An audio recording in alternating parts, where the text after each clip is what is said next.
What's up, everybody? Today's going to be a long one. Very long one.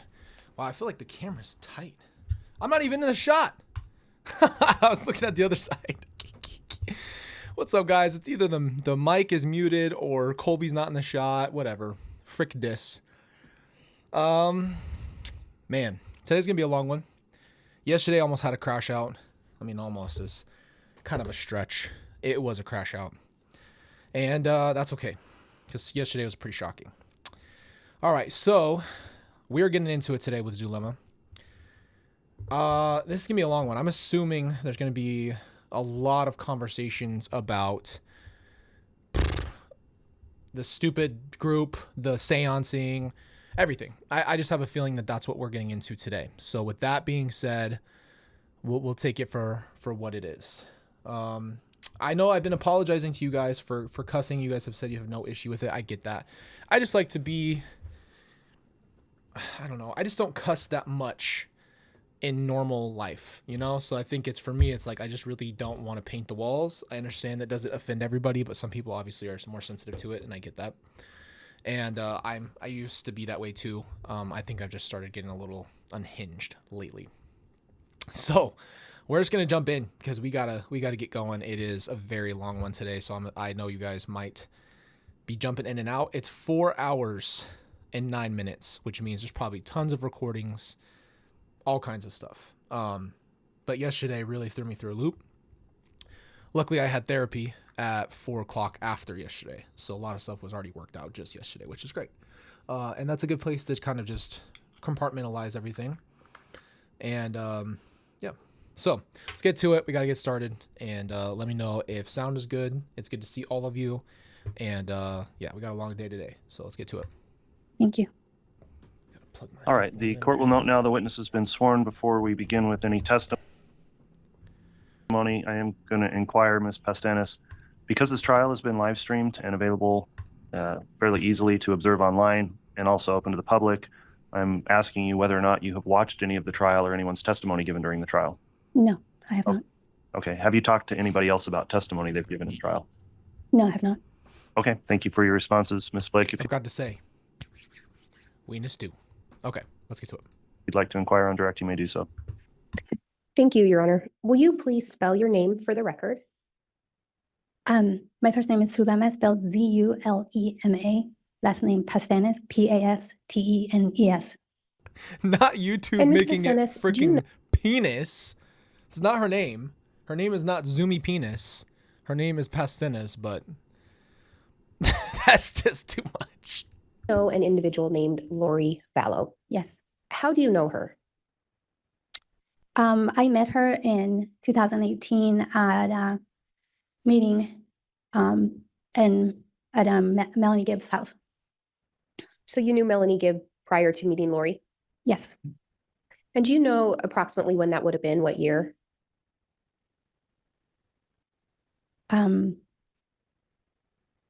It was around 2018.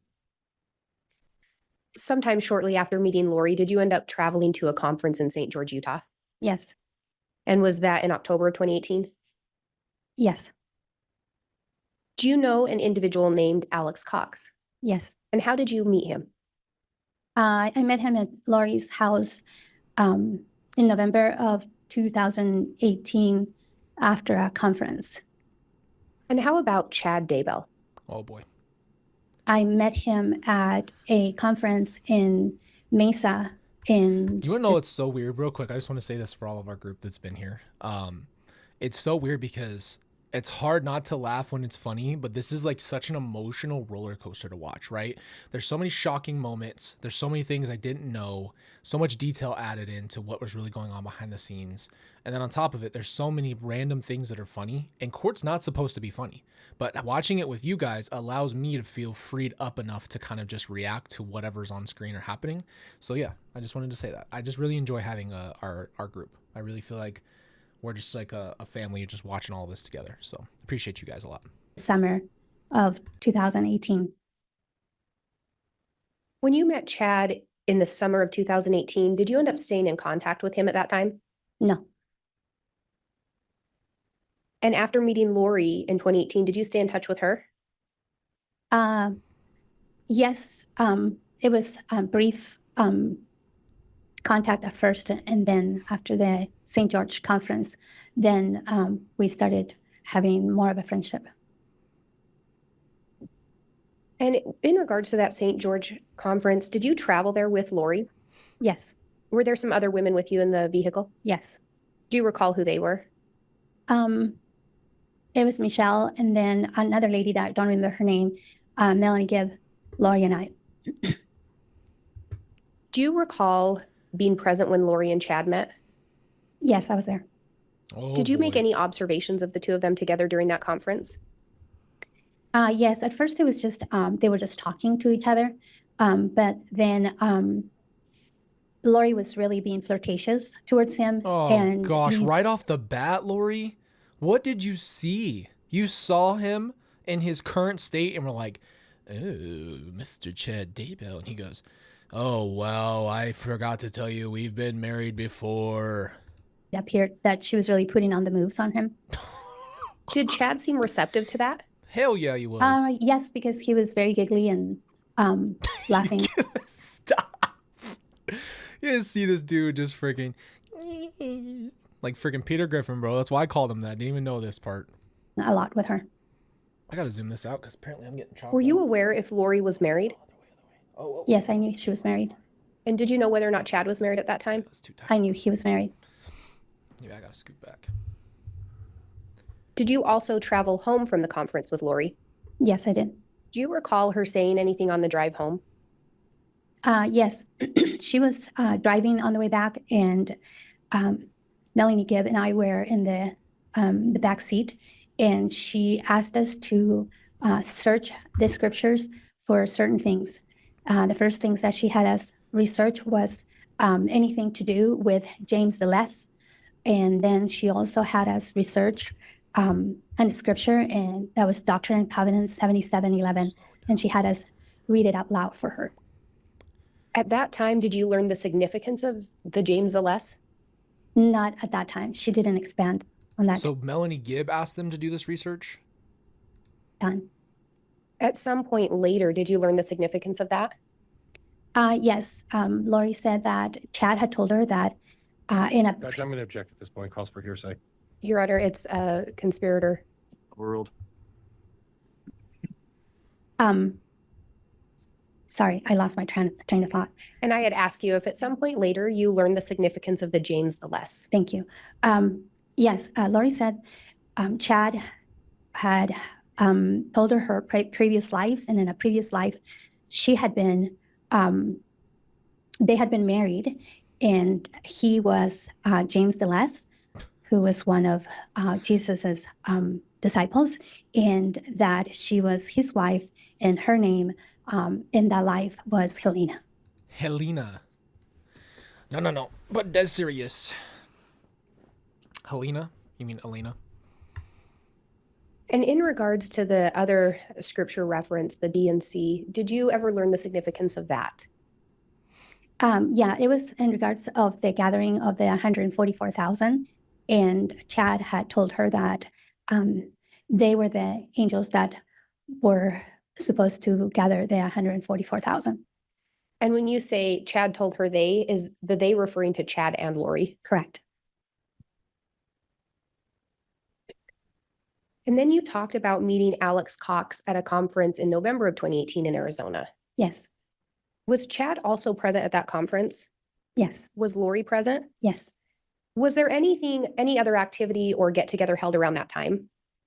Yeah, Lori had some people from the conference that were staying at her house, and after the conference, she had a gathering at her house, and she invited me to attend. Did you in fact attend? Yes. While you were there, did That's you so creepy make because what house was that? What year is this, guys? 2018, right?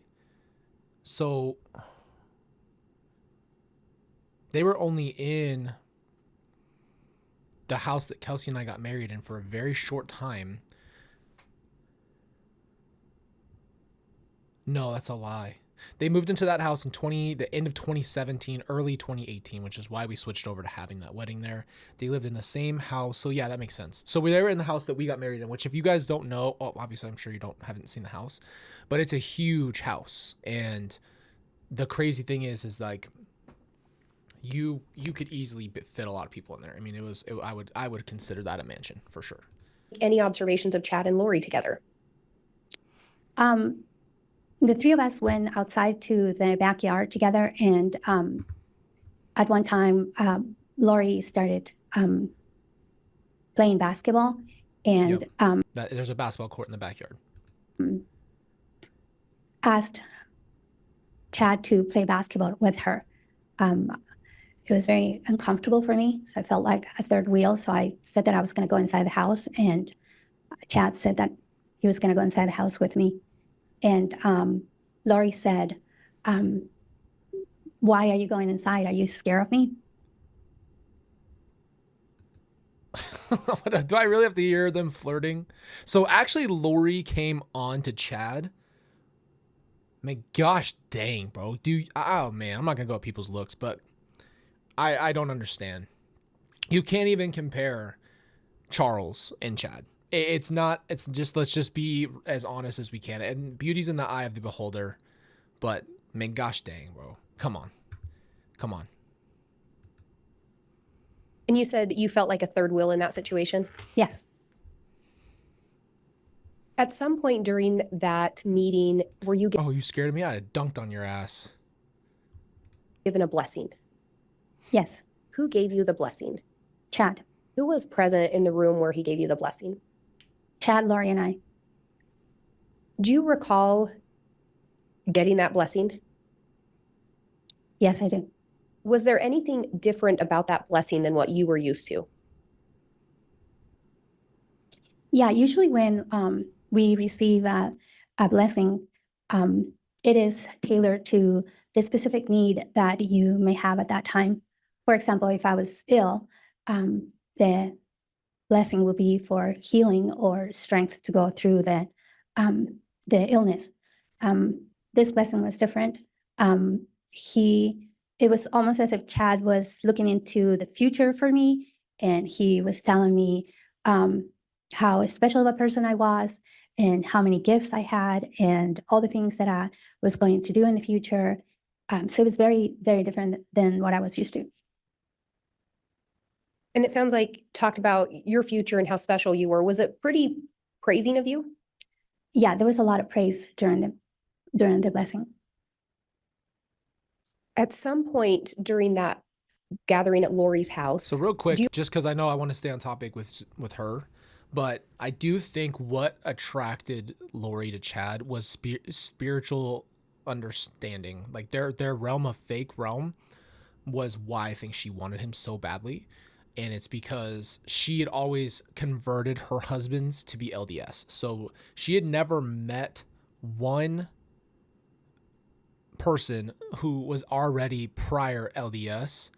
She would get married to someone who was not LDS, and then they would basically get baptized into the LDS church later on after being married to her for a while. So I think maybe what got her so excited about Chad was they were both into the end of the world, and I just can't believe she initiated it. You know, like it just always for some reason assumed that he did, but I mean, to hear that she actually went to the conference and then initiated the flirtation and was so excited is crazy, because she must have already known who he is.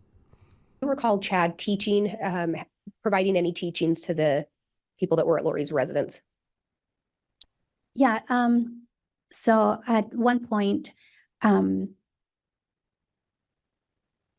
couple of people had asked a couple of questions of Chad, and he sat in the middle of the room. I don't know whether it was a coffee table or ottoman in the middle of the living room, and all of us were sitting on the couch, and he started teaching the doctrine of translation. And when you say all of us were sitting there, how many of you were there? Do you recall? Or approximately? Probably about 6, 7 people. Were there any other men there? No, it's only women. Charles wasn't present? No, Charles had gone out of town and taking JJ with him so that Lori could have the house for guests. And when No, the women, I don't think that's what it is. I think Lori lied to Charles, and he probably took JJ to Louisiana to visit his family. And she knew when he was gone that she said she'd probably have a couple of the girls over and brought her. What's a man version of a mistress? A mistress? What's a man version of that? Misters? I don't know. women sat there, Chad was the one talking about translation. Is that correct? Yes. Did Lori teach about translation? No. And do you recall some of what Chad was telling you about translation? Yes, he said that there was there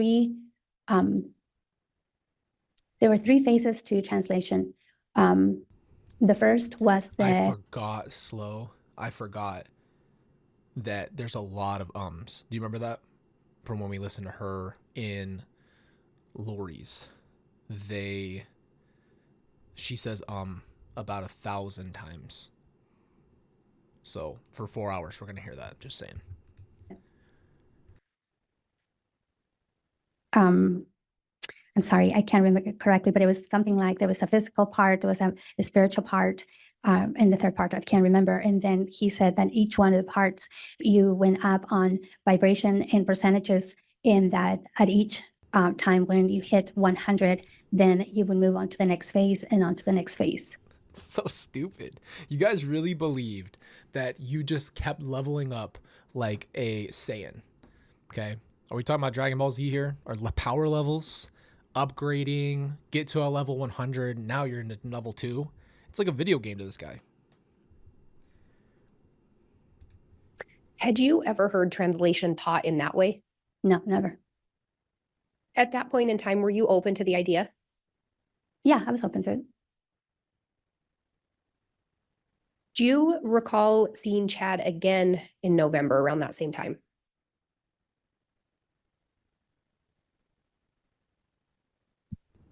Thank you. And maybe I'll narrow it down. Do you Miss recall Kitty seeing Cat. Chad and You're Lori very somewhere the sweet. day after the conference? Thank you. Yes, the day after the conference, Lori was supposed to have some kind of a, I don't know, meeting or classes at her house. And I decided not to go there. Instead, I decided to go to the temple. And when I got to the celestial room, Lori and Chad were sitting together in the celestial room. I told you guys. Okay, so like I broke it down for you before, this group, Melanie Gibb, Melanie Boudreau, or let's call her Pulowski because it's not fair to even call her Boudreau. Melanie Pulowski, Lori, Chad, Zulema, Alex, they would go into the temple, which you have to have a temple recommend, okay? That means you're living a certain way to the standards of the LDS church, where the LDS church is setting a standard to where you would have to go be worthy to go to the temple, okay? And if anybody is LDS in here and wants to correct me, you can. But what happens is, while you go through the temple, there's different rooms, as you guys have heard, that have representation of each kingdom, as we talked about yesterday, which is the three kingdoms, which is terrestrial, and then celestial. Celestial being the highest. What this group would do is go through the normal temple stuff, and then at the very end, you go to the celestial room, which is representative of the highest kingdom of heaven. And then that's when they would do the ordinances and stuff. So it was completely outside of the realm of LDS teaching. It's not like other LDS people were doing it. They would marry themselves, whatever they made up as far as lore goes, they would do it by themselves in the celestial room inside the temple, outside of the watch of the normal LDS church. Because when you're in that room, you can just, be in there, and mostly everybody's in there praying or sitting. So they probably just whispered and did all these ordinances and other extra things that they were into in that room, making it seem like it was temple ordinance when it's not what the LDS church was doing. So just so you guys have a little bit of context there.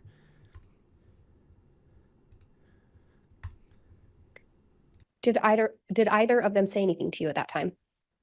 They both stood up at the same time, and they came over to me, towards me as soon as they saw me.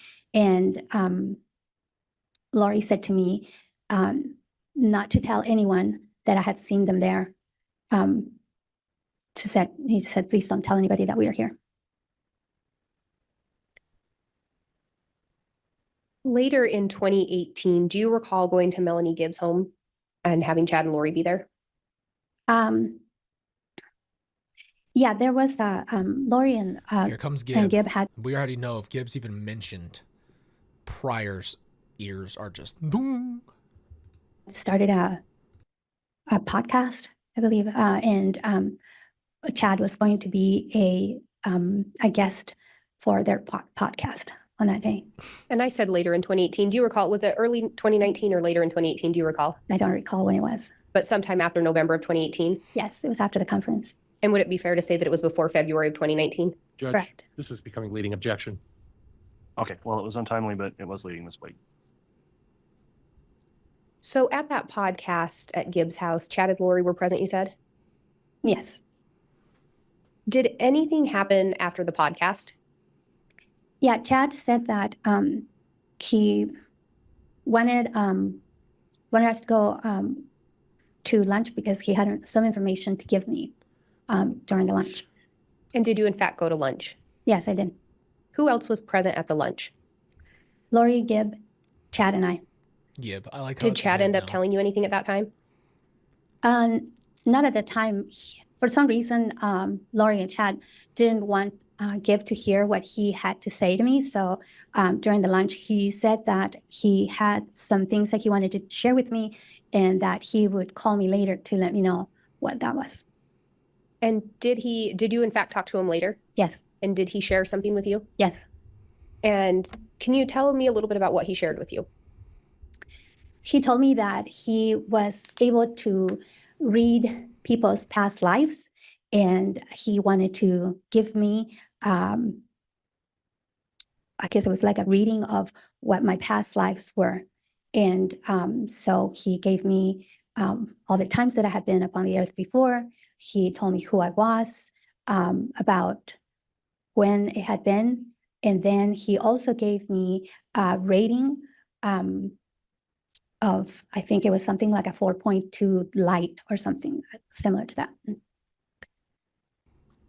And Your Honor, I have what's been marked as State's Exhibit 54A. I have a copy for counsel, a courtesy copy for the court, and then the exhibit. Very well.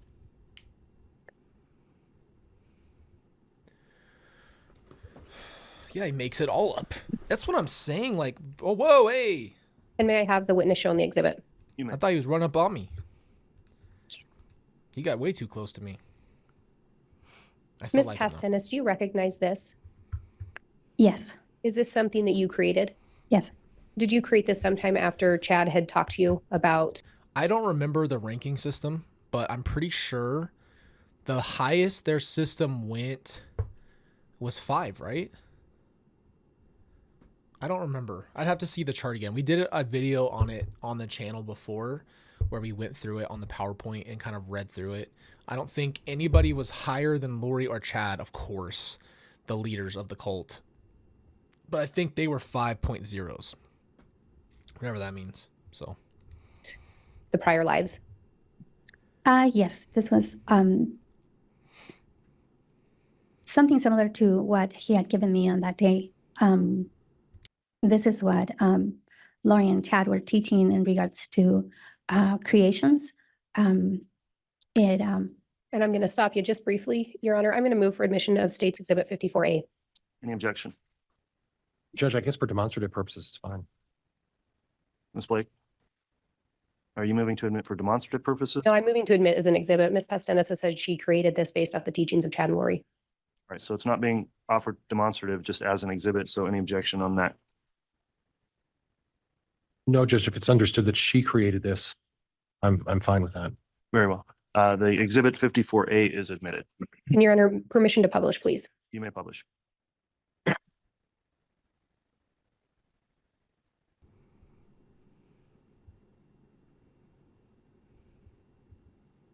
I think Lindsay's so nice. I like all of them. What the fuck is that?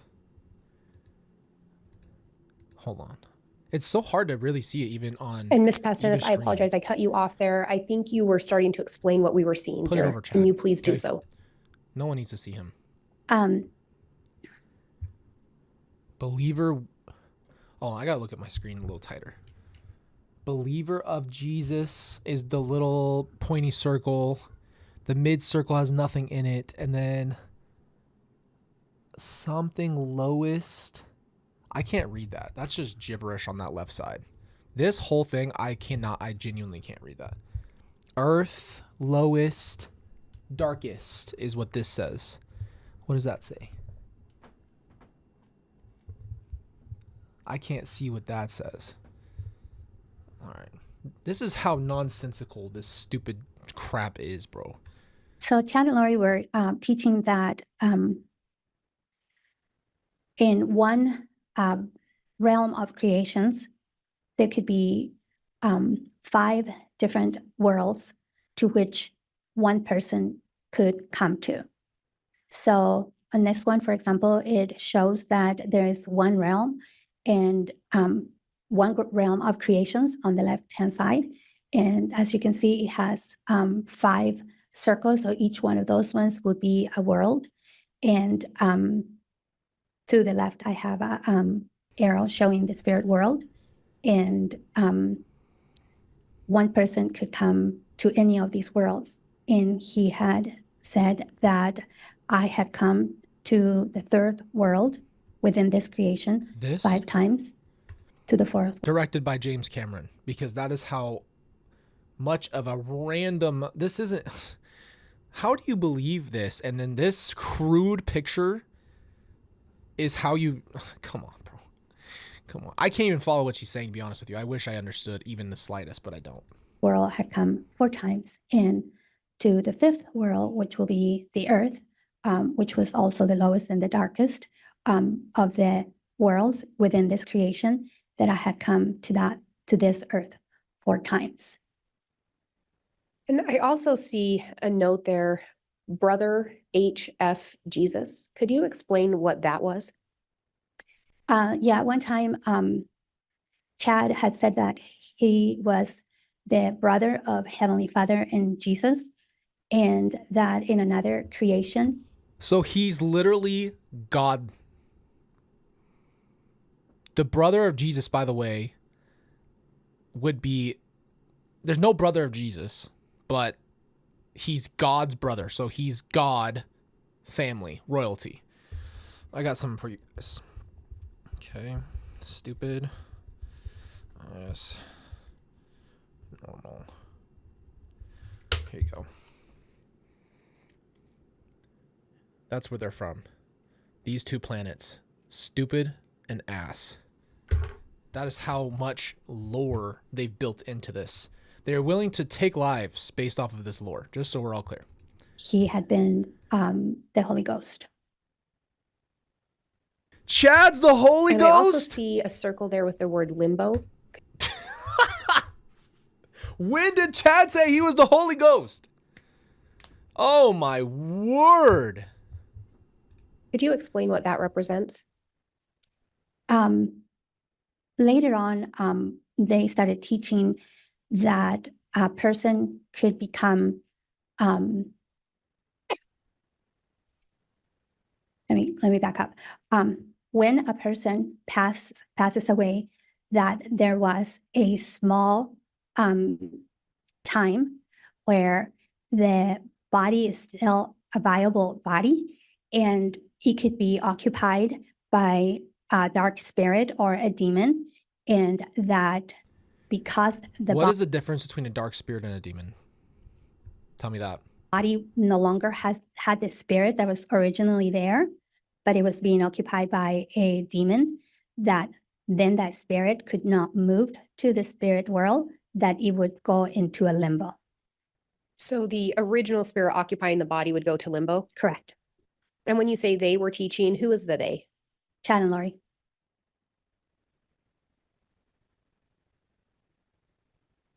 My word. At least she sounds like she's at least recalling it as honest as possible. Had you ever heard anything taught like that before? No. At that time, were you open to the idea? somehow it was really different to me.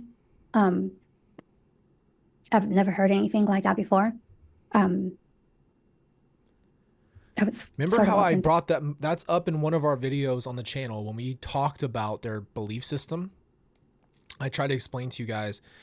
I've tried to say this from the beginning, how pop culture reference this entire group is, but really, like, specifically, I told you for some reason I had watched The Lovely Bones a long time ago with my mom. We went and saw it when it came out, and then I watched it somewhere around the time we made that video, and that's like the whole concept, is that you get in limbo. There's no body or anything like that. There's no like zombie or like possessed people in it, but the whole idea is that, like, if you've ever seen or read the book The Lovely Bones or seen the movie that came out, basically the girl who is unalived is her spirit's in limbo until basically somebody does justice against her killer.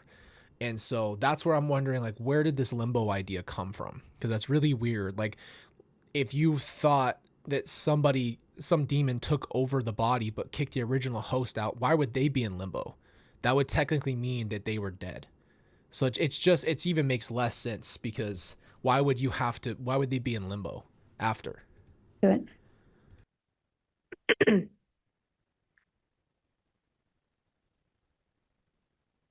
Had you heard of some of the concepts before of prior creations or multiple probations? I mean, I've heard some things being said about reincarnation and things like that, but never in this manner. Not in church. At least that I remember. I don't know.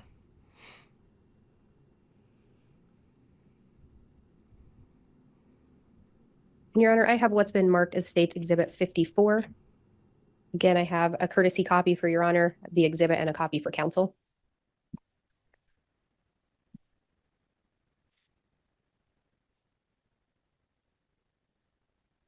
And if I may have the witness handed a copy.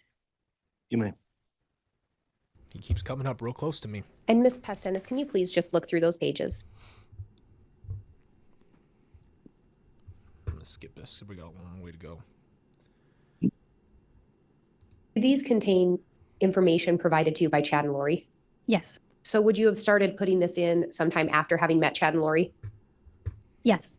And do you know when you quit making these journal entries in particular?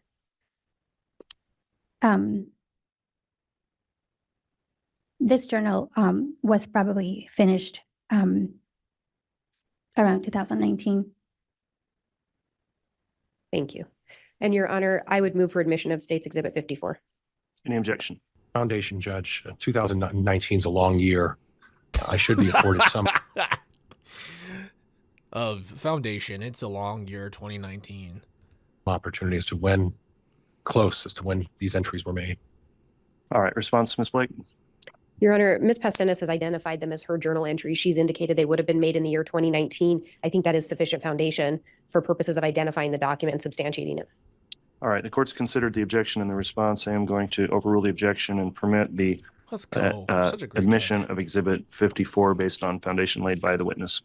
He's a great judge, man. I give him all the props in the world. Thank you. This has to be traumatizing for every person in here. As you guys know, I've said this about every juror, And Your Honor, permission every prosecutor, everybody in here has trauma from listening to this. How hard that. to publish. You may publish. And Ms. Pastenes, if I can draw your attention down there to the bottom, it says 3 phases. I think you were talking a little bit about that. Yes. Can you tell us what that represents? So this is what Chad was teaching on that evening after the preparing of people, November of 2018. He said that the translation phases were emotional, spiritual, and physical. Each one of them would go from 0 to 100%, and vibrations will go from 0 to 1,000%, I think it was. And he also shows that around 80%, there is a big test in order for you to get to the 100%, and then you move on to the next phase. And in the time you knew Chad Daybell, would he in fact tell you vibration levels that you had? Yes, And did he tell you that you were going through the translation process? yes.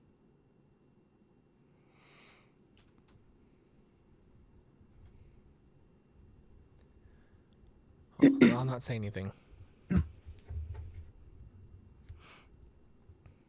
And we'd previously seen another diagram I have really bad handwriting, but this, whatever this is unbelievably crude. where you talked about creations. Can you tell us what this is representative of? So this right here is representative of one of those circles on that entire creation. So for example, this right here will be all of the times that a person comes to one of the worlds. So for example, this one would be Earth. And this is how a person moves up in a spiritual ascent and becomes either 1 or 2 or 3, 4.1, 4.2, 4.3, and so on the light side, or as I have on the left-hand side, the same happens for a person if they become dark. I'm going to pull up the And list. so when 'cause I Chad gotta was see it. telling you this stuff, I think you said you were given a rating of 4.2 light. I believe that's what it was. Who would give those ratings? Chad would. Who could discern light and dark? Chad did.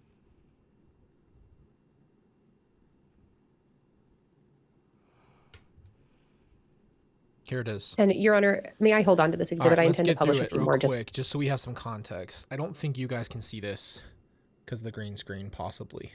It's probably not going to work. Okay, I'm going to read it to you. Barry Cox is a 3L, 1500 France. Janice Cox is a 3L, 1600s England. Stacy was a 3L on Earth but graduated to 4.1. All her family members. Alex Cox is a 2L. Adam Cox is a 3L. Laura was a 3L on Earth but has graduated to 4.1L. Lori is a 3.3L, and Summer Cox Shiflett is a 3L. Husband is a 2L but borderline 2D. How the fuck can you be half light, half dark? First husband was a 2L. Second husband, William LaJoya, my dad, my biological father, is a 2 dark. Oh, shit. Well, I'm half light, half dark, just like Summer's husband, just borderline because I'm half and half. Son, Colby Ryan, is a 3L. Kelsey Ryan is a 3D. He pendulum swung on my wife. I'll swing my gosh dang Drago fist at this bitch. Third husband, Joseph Ryan, was a 3D and is now sealed away. Tarly Ryan is a 4.1D. Fourth husband, Charles Vallow, is a 3L, 1700s London. First wife is a 2D. Cole Vallow is a 3D. Zach Vallow is a 3L. And Joshua Vallow is a 4.2L. Niece, Melanie Boudreau, is a 3L. Husband, Brandon, 3D. 4 kids. Both boys are 3L. Older girl, 3L. Younger girl, 4.1. This is what they made the document up. Put all of our names, and I'm a 3L and Kelsey's a 3D. And what happened to people who are dark? Everyone on that list that's dark is dead. Except for Cole. And Brandon. And Kelsey. Everyone else is gone. So that just shows you what we're referencing here if you guys have not heard that before. I'd show you the list, but it would take us off this page, and I should just pull it up, but whatever. Not right now. You may. Thank you. Ms. Pastenes, do you recall where you went to lunch with Melanie and Chad and Lori? Firebird's restaurant in Gilbert, Arizona. Sometime after that first lunch, did you go to a lunch there again? Yes. Who was present at that lunch? Gib, Lori, and I. Do you recall approximately when that would have been? I believe it was around February of 2000. Is my by the way, I just want to clear something up. Joe Ryan's not my dad. That's Tylee's dad. I've never met my dad. And that's why they put biological father for me in there. And she also ranked her first husband that she married out of high school. So I don't know what the hell that whole ideal was, like why she wanted that and how he pendulum swung everybody's light and dark.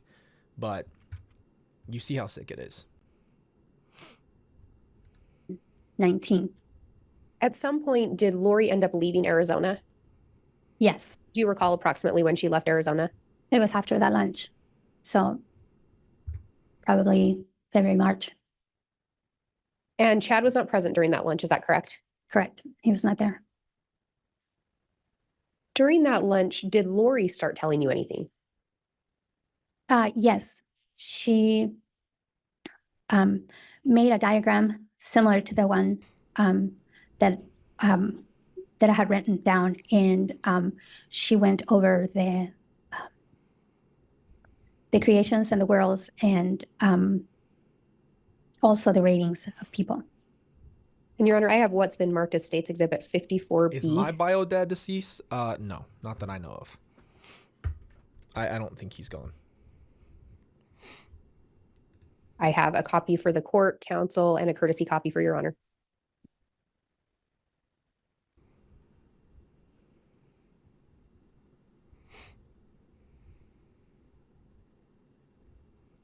Thank you. And if I may have the witness shown the exhibit. You may. Ms. Pastenes, what did Lori draw the diagram on? It was on the receipt of the lunch. And when you look Yeah, at and I these see this papers, all the time. It's a good question, Slope. My dad for the majority of my life was Charles. So I had Charles in my life from 9 years old all the way through 2019. How old was I in July of 2019? 22? Barely. Yeah, because I just had Riley. Well, I didn't have Riley. Kelsey had Riley. I'm 50% of the process, so, but Kelsey will argue with that because she gave birth, but we'll get into that another time, but I'm still 50%. Anyway, so Charles was my dad. If you guys ever hear me say the word my dad, it was Charles. I was never adopted by Tylee's dad. I think my mom changed my name legally, but I was not adopted by him. I don't know, to be honest with you. That is how out of touch of my family history that I'm aware of. I'm 95% sure, though, that I was not adopted by him. Charles wanted to adopt me at some point, but I don't know what happened with that. So other than that, Charles is my dad, and I get all the comments from people who randomly show up that I was, so mean to Charles that I don't deserve to call him dad, whatever, this and that. Like, you can go sit on hot coals for all I care. Like, take your opinion somewhere else. That was my dad. I stopped talking to him because I thought he cheated on my mom and ruined my family. And I believed my mom for a short amount of time, and I've already owned up to that. So I don't really care. But that was who my dad was of all the people that have ever been in my life. Charles was my dad. And he raised me into through my teen years all the way up into being adult. So yeah, that's who my dad was, is Charles. do you recognize them? Yeah, this is a copy of the back of the receipt because I remember I kept the receipt. And Your Honor, I would move for admission of State's Exhibit 54B. No objection. All right, Exhibit 54B is admitted. And if I may have that for publication. Yes. And so you said this is indicating the same type of information. Yes. Is this also about your prior lives? No, I don't believe that this one is, excuse me. This is a horrible drawing, by the way. And yeah, just to kind of hit on that one last thing is, like, I was really close with Charles towards the very end. I don't know how to explain what happened, but Charles and I were not like the closest ever. And I think it's because Lori triangulated a lot of things between everybody. I kept to myself a lot. I just kind of left everything. I don't know. I didn't like being a part of things, to be honest with you. And, but towards the end of mid 2018, once Kelsey was pregnant with Riley, I started meeting with Charles and we just started talking, and I told him I was interested in his business. So we started talking about that and how I always had respect for him and how hard he worked for our family. And I think I was just becoming a man. And so we kind of leveled together, and we would just meet each other by ourselves, which we'd never really done.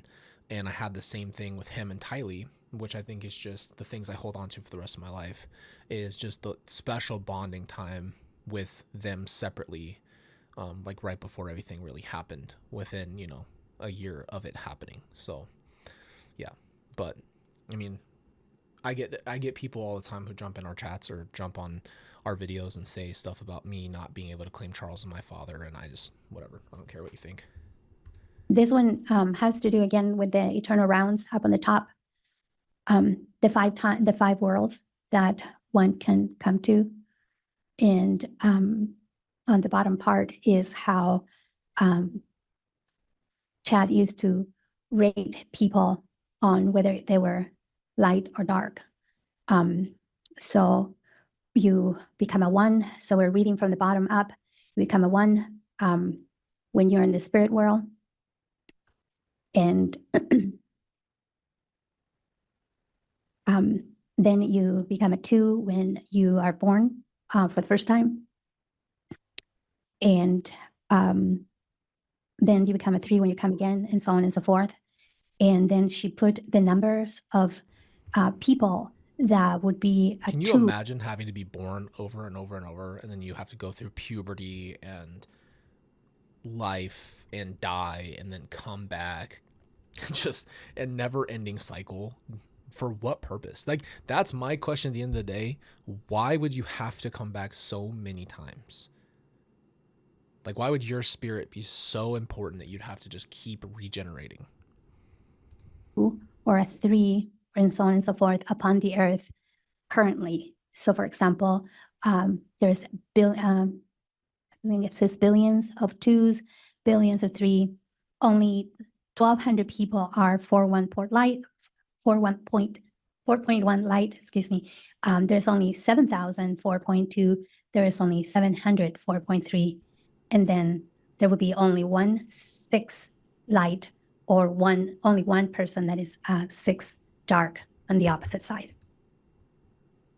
So equal number of light and dark on each level. Yes. You have to balance the force. There's the Sith, there's the Jedi, and you have to have balance, right? And that is how stupid this is.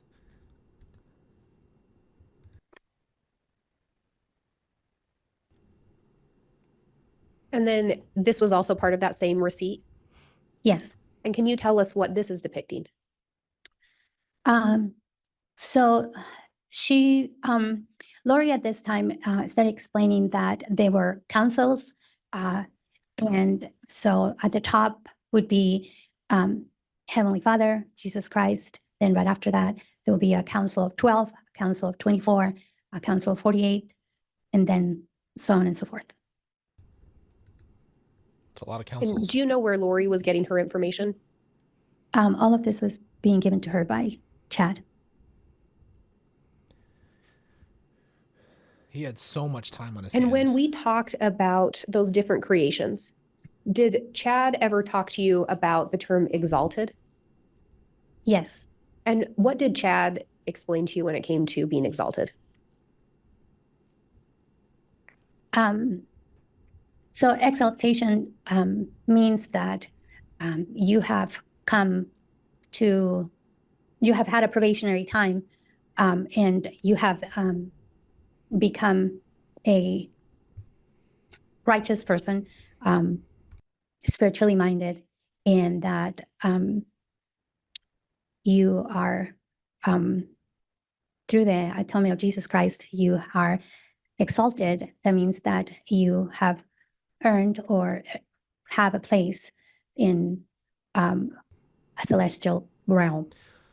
This bothers me the most, and it's because they simply either do know or don't know or made it all up. Yes, it's so ridiculous, but we've gone over this before. The basis of all Christianity is that Jesus Christ has no equal or rival and chose to come to earth to atone for everyone's sins, but it's still your choice to take that on or not because you have free will.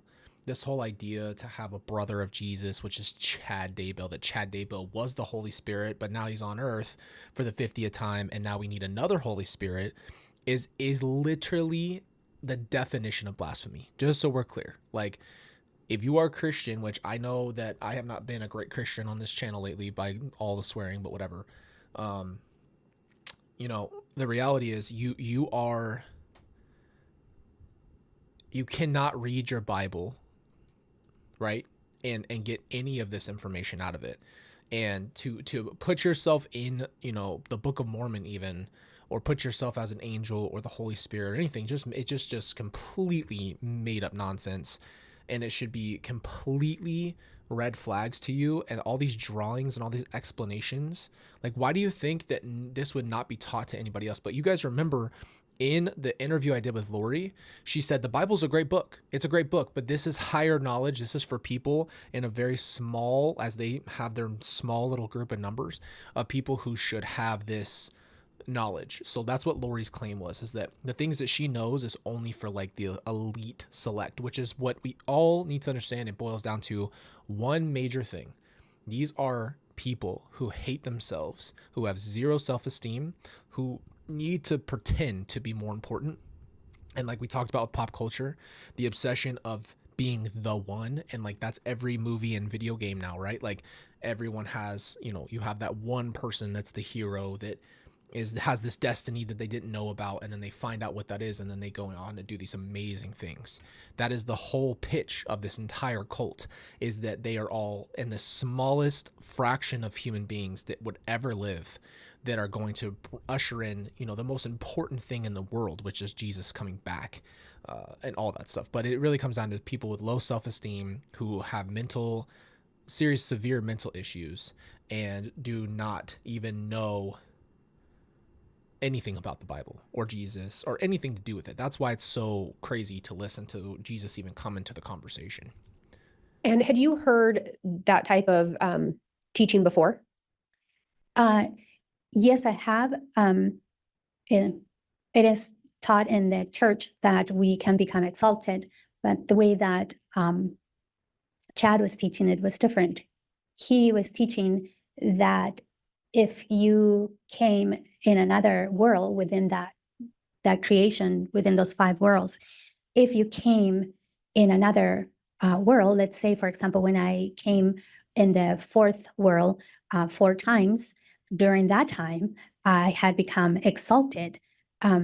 Therefore, I had already have my place in a celestial realm.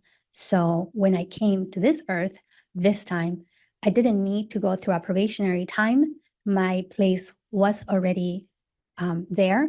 I already had it. So it wasn't really a probationary time for me to be here, that I had, for example, come to just help and assist the work of God. And if you weren't in a probationary period, did that mean anything else? Or did you ever hear Lori or Chad say anything in relation to that? Yeah, it would mean, Chad said that there wouldn't be a need for repentance if you had already been exalted in another. There you go. That's a big deal. You don't need to repent. Okay, stop right there. That is the literal whole point of Jesus Christ coming to the earth. So apparently, if you've already died and come back, you don't need to repent, which makes so much sense. They're all psychopaths who don't think they need to be sorry for what they did, so they just lie about it, and you don't have to be repentful at all, which makes zero sense, because that's the whole point of Jesus. If you didn't need to repent, you wouldn't need Jesus. It's that simple. That equation automatically cancels itself out. So that makes a lot of sense. If they really truly were pitching to each other, you don't need to be repentant at all. That would make a lot of sense. World that you did not need to go through a probationary time because you had already proven yourself in another world. Therefore, it didn't count for you. So Lori used to say all the time, it doesn't count for me. Or she would say, for example, to me or to other people, she was saying, it doesn't count for you either. And she would do it in such a way where she would hit something and she would say, doesn't count for me. So she can cheat, murder, steal, anything, and it doesn't count. Good to know. I should have said that to her. And again, where in was that Lori interview. getting her information? If I would have known all this stuff, that interview would have gone very differently. All this information is coming from Chad. Your Honor, I'm going to ask for permission to publish some additional pages from State's Exhibit 54. You may. That's insane. You had to hit it. Doesn't count. Whatever reason why you're hitting stuff. And I think on that back of the receipt, we saw something kind of similar to this, but can you explain what this is? So again, these are the councils. The top will be where Jesus is at the top. Then there will be a council of 12, council of 24, and there will be a council of 48. And Chad and Lori would have been the leaders of the council of 48. And Lori and Chad were teaching that, for example, me, Serena, Christina, and all of these people that are listed here are also part of that council. And 24 here would mean The freaking councils is so stupid. that 24 are here upon the earth. And when we see the two lines coming down, is that again a depiction of light and dark? Correct. So the light and dark balance out. Correct. At some point, and we see this list here, and I guess let me clarify, when Chad designated you as part of that 48, was that on the light side? Yes. And I also see Serena and Christina also with you. Yes. So also on the light side. Yes. At some point, did Kelsey said you guys were asking the other day to watch Christina's. I think she was in Lori's trial. I didn't even hear it because we didn't get through it, as you guys know. So maybe we can hop over at some point and listen to some of that stuff, because this was the group that was being called the elite. So that's kind of interesting. their designations change? Yes, at one time, Chad said that Serena was no longer, and that's the reason why I have a question mark right there, because Chad had said that Serena was no longer light, and that she was moving towards the dark side, and that she was very, the way he said it to me was that she was a very high, like a high priestess, but she was becoming dark, so therefore she would be the Church of Satan priestess. So, oh man, Serena, you shouldn't have talked to Palpatine. You're not gonna make it. You're getting crossed over to the dark side quicker than a hurry. very dark high priestess. So people could move from light to dark. That's what he was teaching, yes. What preceded Serena moving to the dark? Judge, could I have some foundation as to how she knows all this? If you know what preceded Serena being deemed dark or potentially moving to the dark.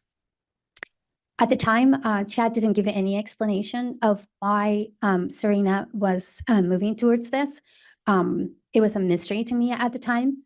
But later on, I found out that Serena had questioned Chad about his teachings of no need for repentance, because to her, that was a concept that she couldn't understand and she couldn't believe. So she questioned him.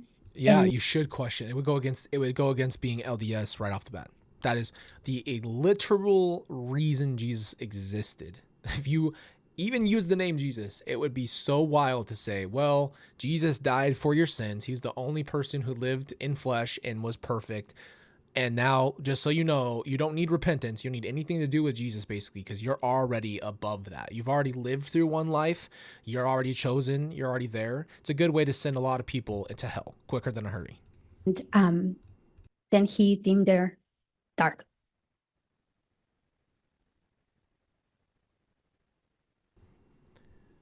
This is insane. But you have to give Zulema one thing. These are all her notes that she submitted in. I don't know if that's, you take it for what it is, but. And at that lunch at Firebirds with Melanie Gibb and not Lori. Firebirds. They have the best freaking cheesecake. They do. Frick Lori trying to steal all the stuff. Did you learn anything about Charles? Yes, this was the first time that Lori talked about someone being possessed by a dark spirit or a demon. this first time that I heard the idea of someone passing away and having this small window of time where a dark spirit or a demon could come into the body and take over the body. And she said that that's what had happened to Charles, and that Charles was now possessed by a dark spirit or demon named Ned. Had you heard the term possession before? Yeah, I had read about it in the scriptures before. Had you heard it talked about in the way Lori was describing it? No, not at all. And do you know where Lori got that information? That information came from Chad. Had you talked to Lori about any problems she was having with Charles? Previous to that, one time during the St. George conference, she said that they were having some financial issues, but other than that, she hadn't said that they had any issues. After learning that Charles was dark, at some point, did you hear the term castings? Yes. Lori said that she wanted us to meet and she wanted to teach us something, and she also said that she wanted us to do a casting out on Charles. Did you, in fact, end up meeting up with Lori? Yes. So if We you, had if you named it Ned, why are you calling it Charles? You see what I'm saying? Like, there's something weird about that, because you would think you'd be even more detached from it, because you would think that it's actually someone else, like a demon. So you wouldn't have any care in the world. But to refer to him as Charles and then call him Ned is even weirder, like psychologically, because his name was Charles. You're saying you believe he is gone, so therefore it's Ned. So you wouldn't even call him Charles anymore, because you would be saddened over the fact that Ned got into the body and Ned was possessing Charles's body. And so that would just not make sense to even refer to him as Charles, right? So that's even worse, because that just means that they obviously knew while they were saying it that they were just making a reason that they could unalive all of them. That's how I read that. A meeting at my house. It was late March of 2019. Do you know where Lori was living at that time? She was in Hawaii. Do you recall who was present at your house? Yes, And who was there? it was Christina, Nicole, Serena, Gib, and Lori and I. And would this have been before Serena was determined to be dark? Yes. Did Lori explain how the casting would work? Yes, she said that we needed to hold hands, and she gave everyone a different part to say, and we were to just cast out the evil spirit. And to be clear, when you're doing the casting, was Charles present? No, Was anything physically being done to Charles at that time? no, He wasn't there, no touching of Charles. no. Do you know where Lori learned about castings from? In this way, Yes. she was learning You guys ready for this? all of this I from. wanted to look up something real quick. And just to give you guys some simple points here. In a classical witch sense, what you do for a seance is you set a space in some kind of room with candles, quiet, you clean the space, then you get in a circle, you call on guides, ancestors, or protective spirits, and then you communicate with them. And then the seance leader is contacting a specific spirit, seeking guidance, speaking with ancestors, or asking questions. You usually have something like a pendulum, a spirit board, automatic writing, a trance guiding meditation, or scrying, which is something else. It's a state of focus. And then you talk, you thank the spirits, you form a circle, and then yeah. So pretty much what a classical witch, a group of witches would do in a seance is very close to what they were doing in these groups. And I just wanted to read that off because I don't F with witches and witch stuff, but I will tell you that is why I read that to you, just so you guys have some context on what a literal seance is, that people who are practicing witchcraft, that is exactly what they were doing. And the pendulum falls into witchcraft as well. And a lot of the spiritual stuff that they even reference is also is considered witchcraft in a broader term. And so that's why I read that to you, just so you guys have an idea that this could literally by definition be called a seance because of a lot of the things that they were doing, of how they got together in the group, what their focus was, where they were putting their energy, all that stuff, right? All of those things are more in like the witchcraft realm. So I guess it's like you might as well have just said that. They might as well have just called themselves witches and kind of said it that way, because they took a lot of what the traditional witchcraft thing would be. So Chad, and during that meeting, throughout the whole time, she was having communication with him as we were going through the whole casting. So Chad wasn't present for the casting, but Lori would reach out to him. Yes. How did Lori determine if the casting was successful? She had to call Chad to verify whether it was done correctly or not, or if it had worked. And after that first casting, did Lori reach out to Chad? Yes, she called them. And what did Lori indicate Chad said? She said that Chad said that it had worked, and that we were successful on the casting.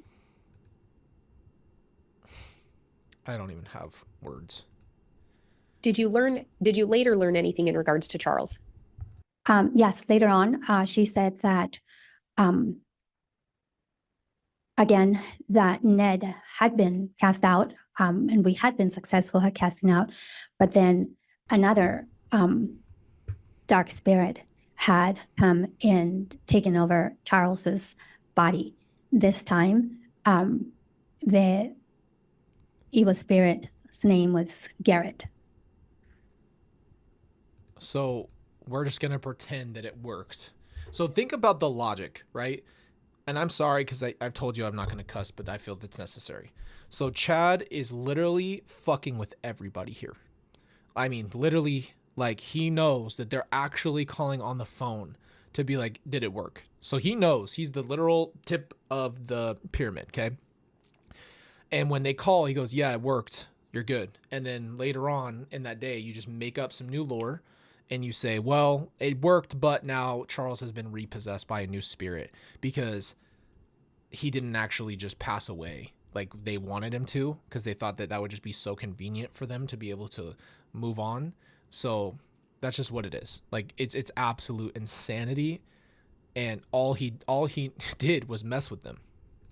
Did you end up participating in another casting on Charles?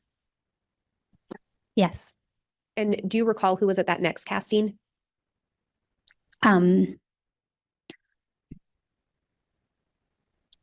was the same people, but at this time, Alex was there as well. Did you learn why Alex was present at the second one, but not the first one? At first, Chad and Lori had said that Alex was the first creation, only the first time that he had come to the earth. So he had not been in prior worlds. He had only come to this world, and this was his first time in this world. Therefore, he had a very low rating. I believe he was only like a 2 or something like that. And therefore, he wasn't spiritually savvy. And then his rating changed. They said that they had found out that Alex had been in other worlds before. It just makes it up anytime he wants. The more closer you were to Chad, the more powerful and the more chosen you became. So whatever Alex had done in that little time frame made Chad go back to the drawing board and make up a character. This is like, what's that stuff where people role play, like hardcore role play, like not like cosplay, but I'm talking about like legitimately role playing. That is more like what this reminds me of, like legitimately pretending and creating an entire situation and just, you know, as you go adding to it. I don't know what that word is, but I know that there's something in that realm where there's something about like people who like legitimately hardcore role play, and it's where you like literally forget that everything is real life and you do it as hard and as realistic as possible. Yeah, maybe you're right, Emmy. Maybe it is LARPing. I don't remember. But yeah, where you legitimately like forget all things and you make up an entire world. And that he had been exalted in other worlds before, and now his spiritual standing had changed. And when you say they said that, is that Chad and Lori? Correct. So now that his spiritual status had changed, he was able to be at the casting? Correct. And you talked about assignments being given. Who would give those assignments? Lori would. Do you recall what Alex's assignment was? He was always the warrior. Did Alex seem to believe? Yes. I bet he believed harder than anybody besides Zulema. Was that second casting successful? Yes. Well, again, Lori called Chad to verify that he had been successful, and Chad said that he had been. And but then, just as the first time, later on, we found out that there was again that period of time where Oh my gosh, you know what just hit me? Think about what Chad does for a living. He makes up lore. He writes books. He writes fiction. This whole time, he was obviously obsessed with this fictional life that he had wrote in his books. So it's actually not that far off base. It actually makes a lot of sense that he was making stuff up because this is just how his brain worked. He just made anything up, and for some reason, somehow he found a group of people who believed him. And you know what? I do have to say, I think that him having Lori brought a lot of credibility because number one, she sold it for him as well. Excuse me. And then on top of that, he had somebody who seemed more charismatic and was more able to like be the salesman and a little bit more like, you wouldn't think Lori's nuts, right, for saying certain things because I think she just had a way about her. So I don't know. I just kind of connected all of that, like realizing the book side of him and the all this role play and all this stuff was how he was already doing this in his head before this ever happened. So he just brought this to real life and somehow convinced people of this stuff. Spirit could come and possess the body, and that this time there was a very high dark spirit. There was this demon that had done this for hundreds of years and had done the same things hundreds of times or thousands of times, and that he was very experienced at doing this. And now Charles' body was possessed by a demon called Hyblos. And while these castings were going on, was Lori with Charles? Sorry, let me back up. Not during the castings, but during that time frame. Was Lori with Charles?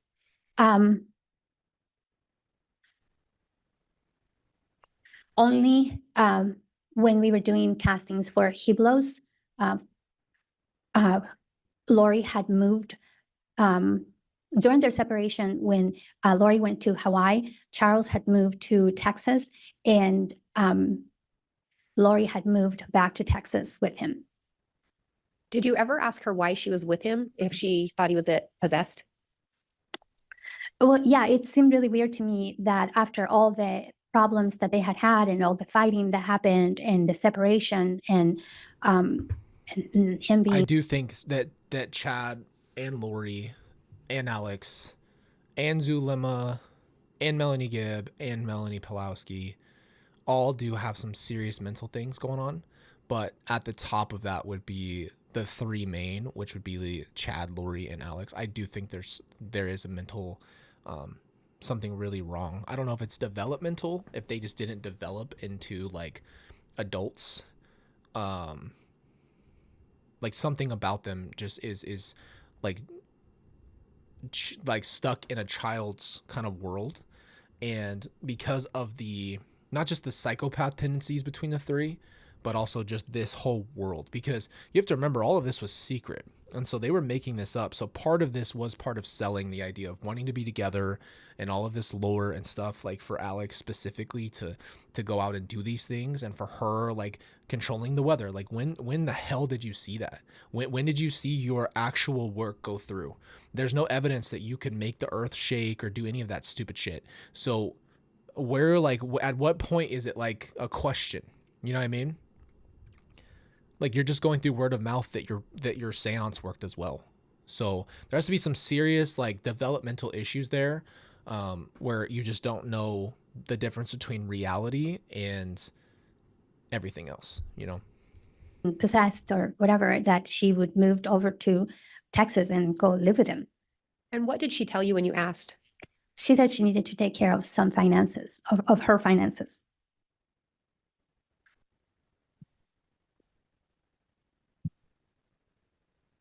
Locked him in the Harry Potter huts. During the time of the castings, do you The fact recall? that Chad referred to himself as Harry Potter because he was with his wife and his children and wanted to be with Lori is the stupidest shit I've ever heard in my life. Harry Potter in the movie that I haven't even seen but know the reference now is he was like abused by his family and thrown in there as like punishment underneath the stairs, treated like Cinderella. And Chad is the same because he has a family and kids and he wishes he could be with his mistress. Stupid ass. A group, the Seven Gatherers. Yes. Can you tell me what the Seven Gatherers was? It was a group of girls that would get together to sometimes to share information, but we also got together to do castings together via Zoom while Lori was in Texas. And did you all share an email Yes, and you could share information? yes, Do you recall who was part of the Seven Gatherers? yes. It was Christina, Nicole, Serena, Gib, Melanie Pulaski, Lori, and I. So only women were part of that group? Yeah, it's a Correct. predominantly women-run group, and you really only have Alex and Chad involved on the male side, outside of what at some point David Warwick, who wasn't really in the group. So really, technically, it's only two guys. Where would you get your information from? Or the women of that group, who would they turn to for answers? Most of the time we would turn to Lori for answers. There was sometimes when I would reach out directly to Chad for answers as well. And again, do you know where Lori would get her information? She always got her information from Chad. And Your Honor, I'm going to ask to publish more of States 54. You may publish.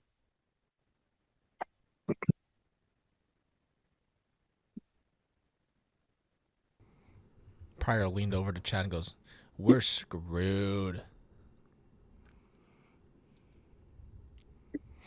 So, Serena, Christina, Lori, And Melanie. Ms. Pastenes, can you tell us what we're seeing on this page? Zoom Looking up. first to the top Who's part. the seventh gatherer? Who's the seventh one?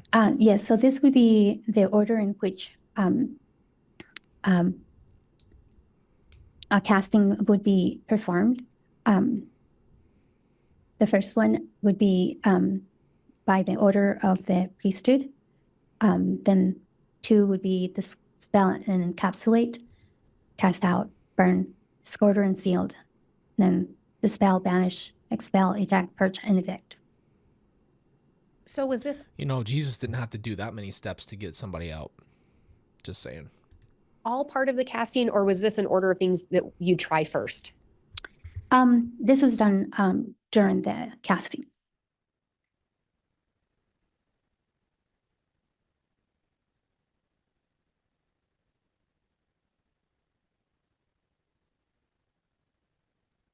And on this page, are we essentially seeing the same 7 steps? Yes. And again, when you were participating in the castings, was the person physically present that you were trying to cast for? No, we were in Arizona. Lori was in Texas and Charles was in Texas.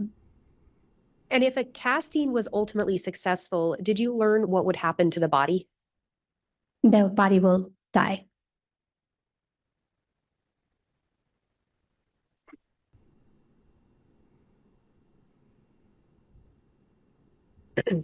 Were the teachings of Chad and Lori, were they evolving? Yes. Would you get more information or different information over time? Yes, it was at the beginning it was like just a small part of information, and then there was more given in different things, and then more given in different things being taught. So some of you guys have said this. I just want to address it, and I think you're exactly right about the reason why Lori went back to Charles, because I thought the same thing. I asked her. She said at some point, she's like, I'm going to Texas to finally go be with JJ. And I was like, good, it's been long enough. And then I was like, well, she's like, well, we're staying with Charles and we're talking, working out. I'm like, didn't he cheat on you for years? You said he's been cheating on you, chronically cheating on you for years, and you just found out all this information. Why would you even want to go back? Let's mind you that when she went back, they switched back. Charles switched her back to being the insurance. So she knew what she was doing. But that's got to be the only reason. For the money, he obviously loved her, and so he wanted to make it work. Why would he not want to? He'd been with her for over a decade. I mean, yeah, it's really sick, and that's why. That's got to be why. And you were talking about the castings on Hiplos or Iplos. Mm-hmm. Do you recall if those castings were successful? They never were.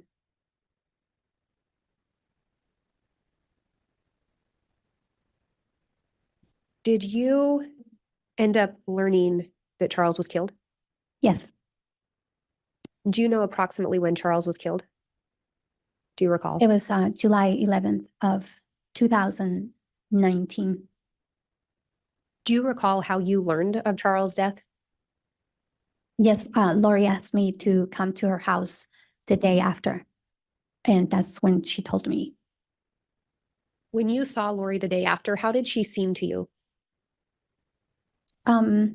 She seemed quiet, perhaps a little somber. Was Alex present when you went to Lori's house? Yes, he was there. And how did Alex seem? Normal. When you say Lori seemed somber, did she seem sad? No. Did Lori or Alex tell you what had happened? Yes, Lori told me that Charles had come over to pick up JJ to take him to school. And when he went to put him in the car, he had left his phone inside of the house. And Lori picked up his phone and started looking through it. And Charles came back inside and demanded his phone. Lori didn't want to give it to him, so they started fighting over the phone. And Alex was there, and Tylee was there as well. Tylee walks into the room with a bat, asking or telling Charles to leave. Charles took the bat away from Tylee and hit Alex on the back of the head with the bat. So Alex is just so Alex never entered the room, by the way, according to the story, because that made no sense. So he walked in, she takes his phone, they get in a fight. Tylee enters the room with the bat. Charles takes the bat and then just clocks Alex. Makes zero sense. And we've already said this before. I mean, any person of any real size, of like above, I would say the age of 5 to 6, hit you in the back of your head with a bat, it would do damage. Like you'd be effed up for real. You would probably be at least a little bit loopy and delusional. If Charles hit you in the back of the head with a bat, you would be dead. And I'm going to guarantee you that Charles was about 220 plus pounds of damn near pure muscle. He played professional baseball, but outside of that, he would have done so much damage to Alex that he couldn't have got up. He would have probably been the one dead had that been the case. If Charles would have had a full swing, even a half swing on Alex's head. It's the stupidest shit I've ever heard. And Alex took his gun out and shot Charles. And after you seance on him to die, then they tell you this story and you just roll with it like it's not suspicious at all? Okay. You said Alex seemed normal. Yes. Did you talk to Alex about what he thought in relation to Charles? Yeah, I asked him how he was doing. I asked him, "Are you okay?" And he asked me why. I said, "Well, because you just shot somebody yesterday." And he looked at me and he said, Judge, I'm going to object at this point. It's hearsay. Co-conspirator, Your Honor. Based on the response of the state, I find it is an exception, so that's overruled.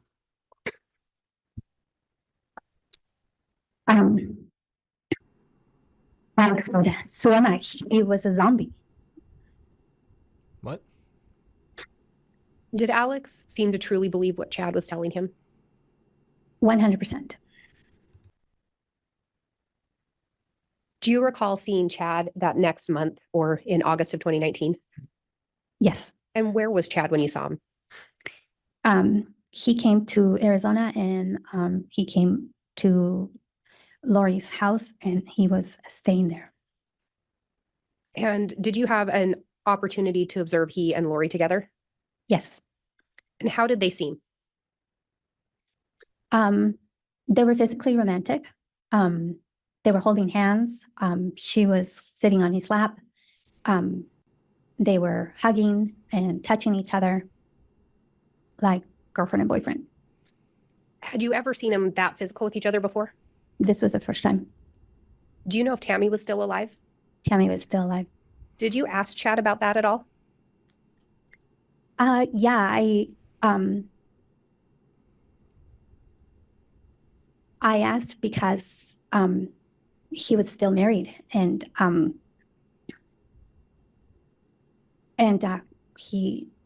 asked why they were together like that when he was still married, and he said that they had been married to each other 7 times before. Oh my gosh. In other lives, and they had been exalted before together in other creation, in other worlds, and that they were to be together in this life because they had a mission together. And why the hell would you come back and marry the same person over and over and over and over and over? Like, and then if you think about that logically, that means you would have like a generational, a huge generation of people being born out of you. So basically at some point you'd almost be damn near siblings, because you would just keep coming back, making new families, and then those people would have descendants and you would just keep making new people in your family tree. And so, yeah, everybody would be your damn family. It's insane. And why would you have to get married again over and over? It makes no sense. that their spouses would understand because of the mission that they needed to complete. And then the topic of it didn't count for them again came up. And this is another of the times when Lori said, "It doesn't count for me." So did Chad and Lori say they'd both been exalted before? Yes. Was there any indication that Tammy may die? Chad said that Tammy was going to die early, and that he had related before that he had a portal in his house where he would get information or communication from the spirit world, where he would get instructions and information and knowledge, and that through this portal he was getting information such as that Tammy was going to die soon. Had you ever heard of portals in the way Chad was talking about them? No. Do you know at any point if Lori had a portal? Yes, she said that that Chad had created a portal for her in her closet, and this is where they would communicate with each other. Can you imagine? You are in your closet in the corner and there's a wall right here and you're just whispering to the wall. Oh, Chad, I don't know. This has been so different for me. And then he's jumping in on the other side. Oh, sweet goddess, it's going to be fine. Everything's good. Like, you're literally, that is enough to put you in a needing mental, psychological evaluation. You would need, somebody should send you into a place to be evaluated, because you're talking to the corner as if you two could communicate. Why would you even need phones? It'd be so much less. It'd be cheaper. It'd be better connection. I'm sure there's a FaceTime with it. I don't know how you see each other, but why would you even need a phone? You don't need to text each other. Just talk to each other through the portal. It makes way more sense logically. That's why it's so fucking stupid to say, oh, well, we got a portal. Why would you have to fly to Hawaii? Just portal there. That makes no sense. If I had a magic carpet, you think I'd have a fucking car? No, I'd be flying on my magic carpet. Logic. And you said Chad talked about that he and Lori had been together in other lives. Yes. Did they talk about what their mission was here on this earth? Their mission in this life was to build Zion, and they were to gather the 144,000. And was the indication they were supposed to gather the 144,000? Correct. So would that indicate that they're somewhere in the leadership? Yes, they did say that they were the leaders of that council. Did Chad ever talk to you about the Church of the Firstborn? Yes. What did he relate to you about that?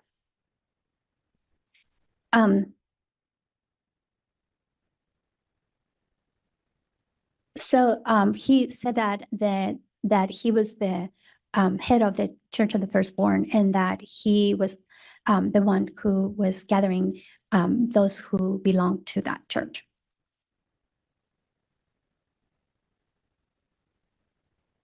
And at the time you were there in August, were JJ and Tylee there? Yes. Do you recall anyone talking about JJ dying young or dying soon?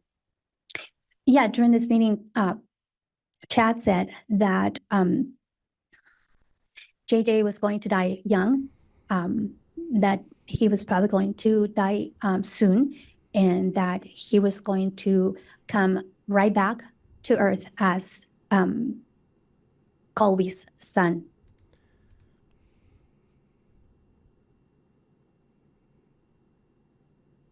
I didn't even have a son yet, number one. Number two, what the fuck? You are literally telling everyone a little boy's about to die. And then your next thing is, don't worry though, he's coming right back as Colby's son now. So now apparently my son Carter is JJ. And you did not think that any of this is just unbelievably insane, or I don't know, anything about this is normal, right? And who is Colby? Lori's son.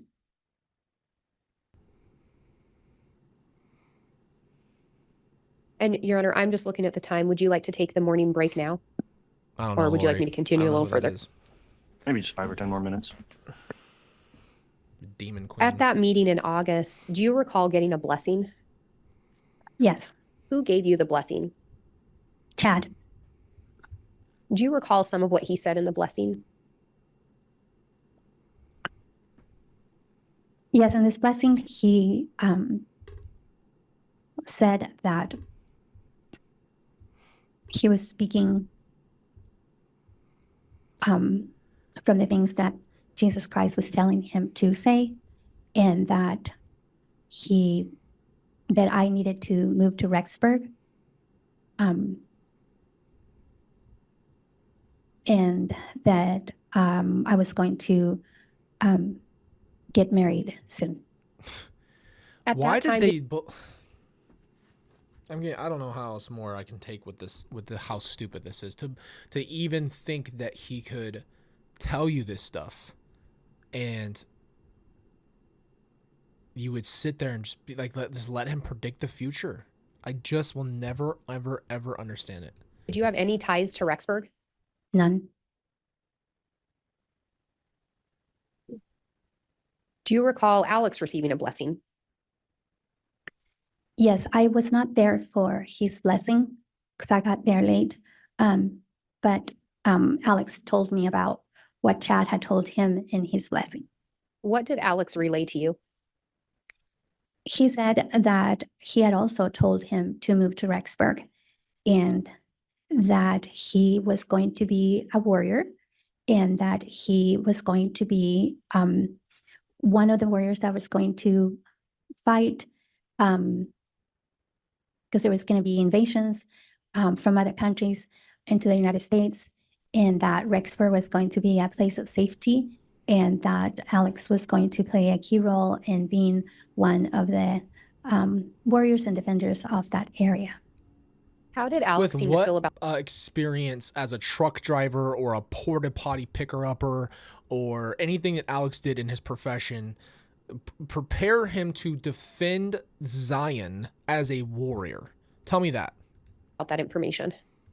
He bought into it 100% so much that Chad was leaving the following day to go back to Rexburg, and right then and then Alex booked a flight to come back to Rexburg with Chad so that he could see the sights and see where he was going to be moving. Did Chad share with you why Rexburg? Was there something special about Rexburg?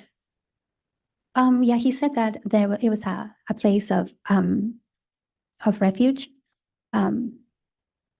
He said that the church had designed this area to be like a second headquarters.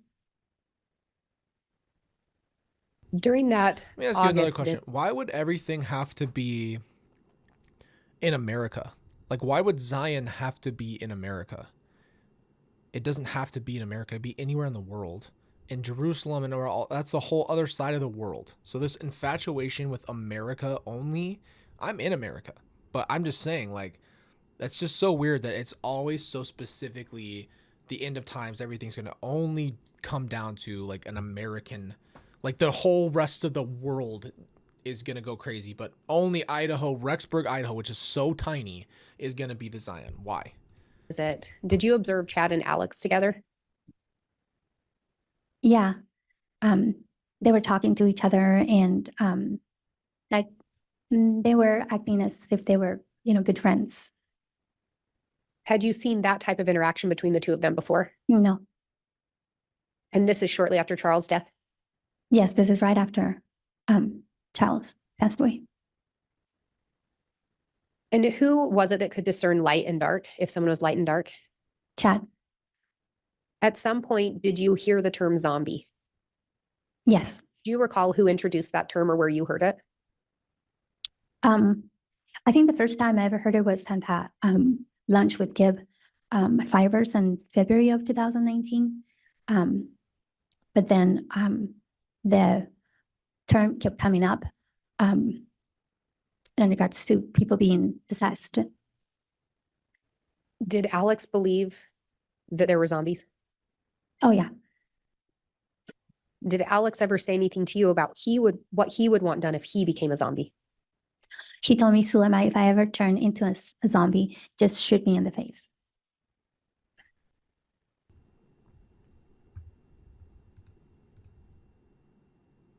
So if you ever so he really more than I told you guys, I'm telling you, this man believed a lot more than I think anybody else.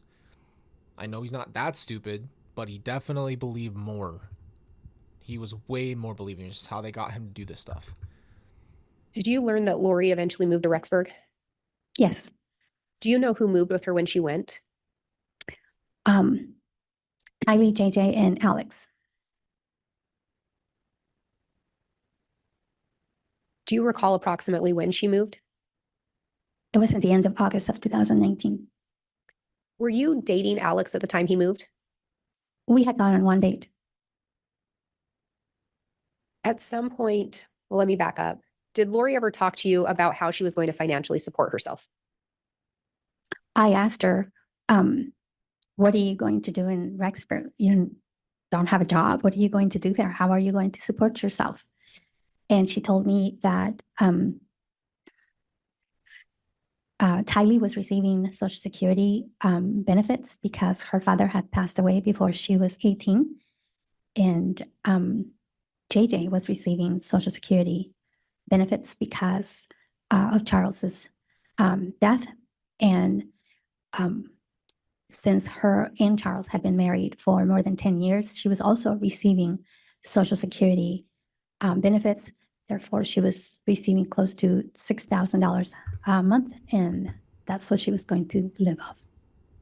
Which is a lot of money, by the way, for 3 people. And then Tylee getting her own money.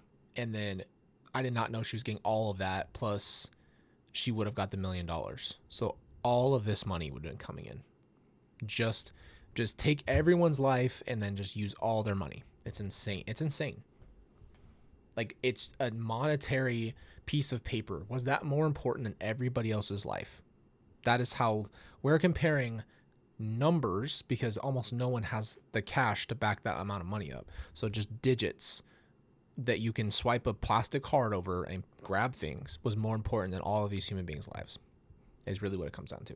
Did she ever talk to you about Charles' life insurance? Yeah, several times. What did she tell you in regards to that? She told me that if anything ever happened to Charles, that he had $1 million life insurance, and she was the beneficiary of it. Did you learn if she ultimately got that money?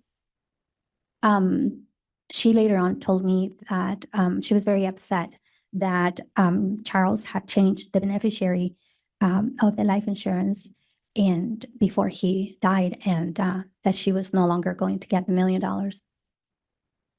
And Hey, again, Zulema's context here of saying that they don't think anything counts for them is big, because now it gives us an insight of what they really were thinking. Yes, it's very sociopath, borderline psychotic to have no remorse or anything.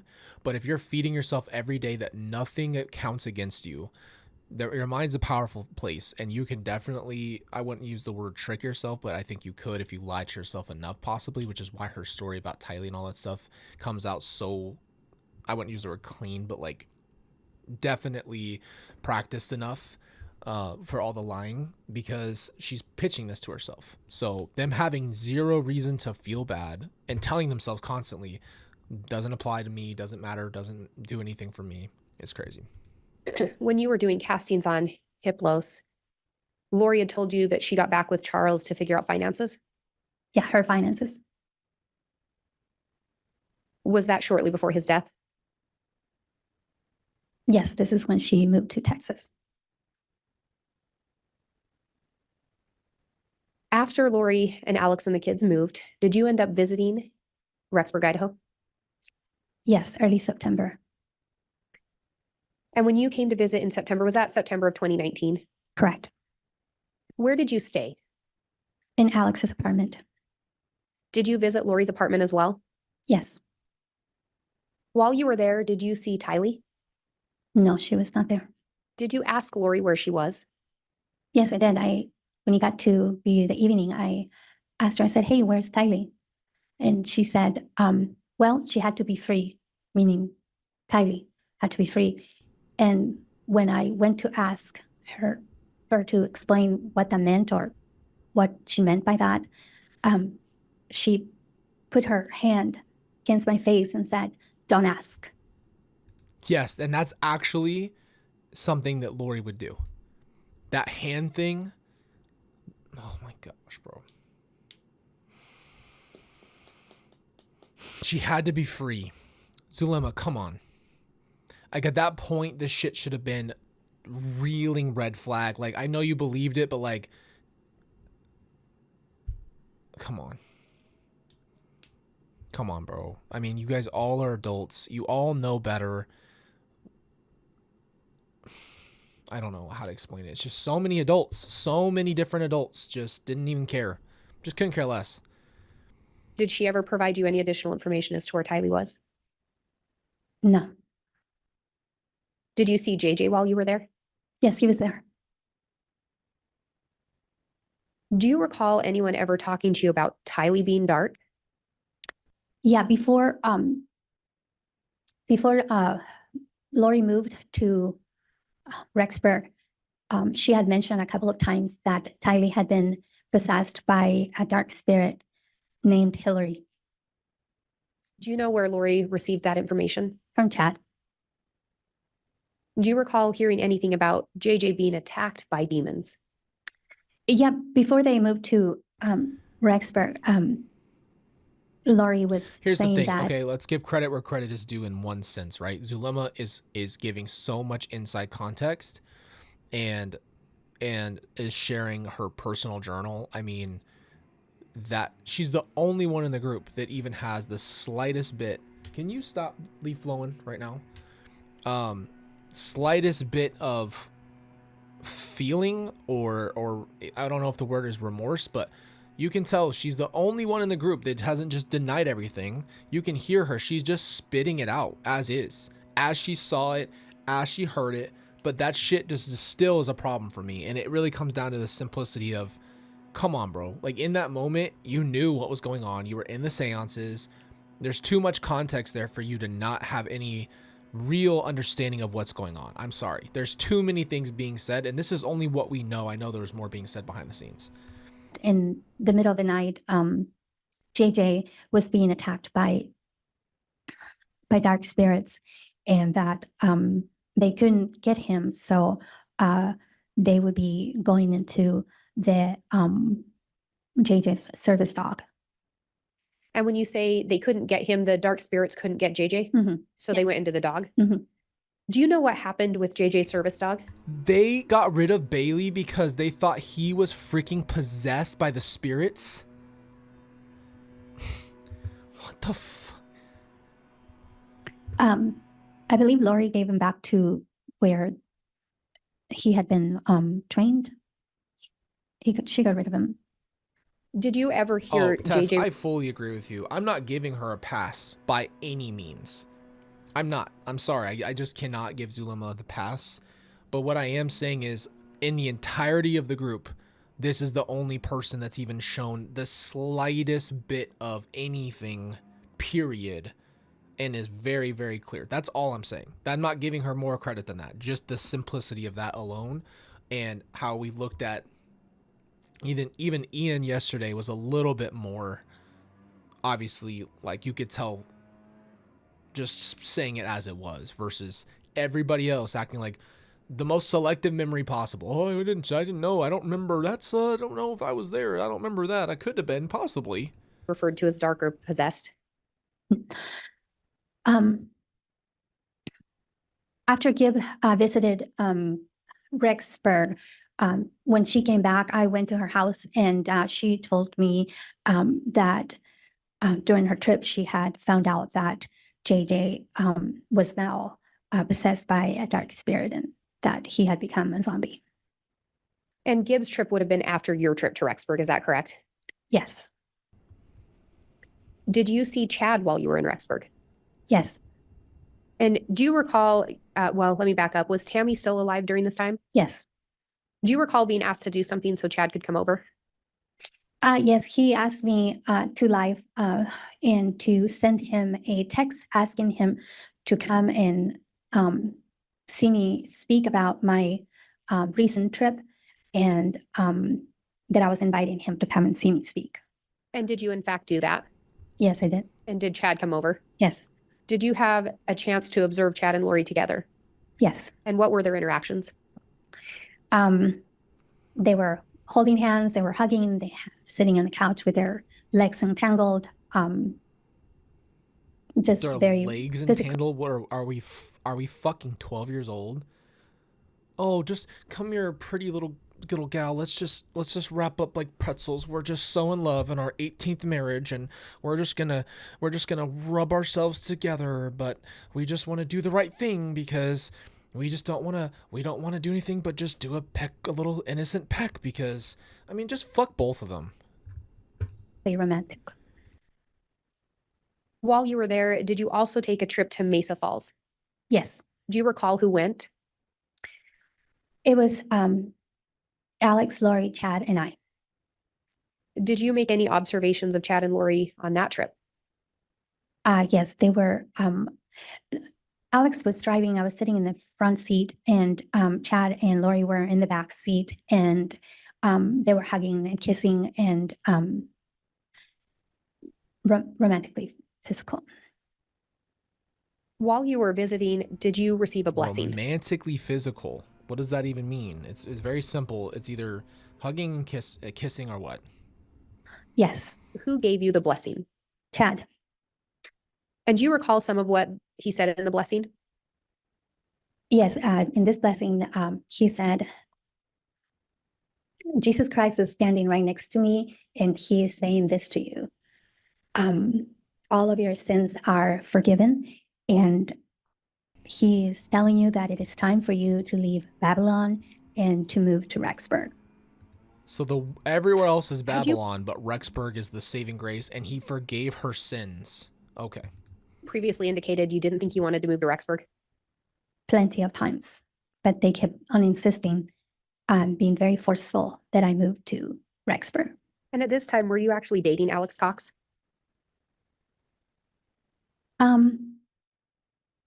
We were being friends and getting to know each other, so not dating. Did Chad also give Alex a blessing? Yes. And do you recall some of what was in Alex's blessing? You know one thing, woom bees wooma dooma dee. He also started the same way, saying that Jesus Christ was standing right next to him and that he was giving him the words to say to Alex.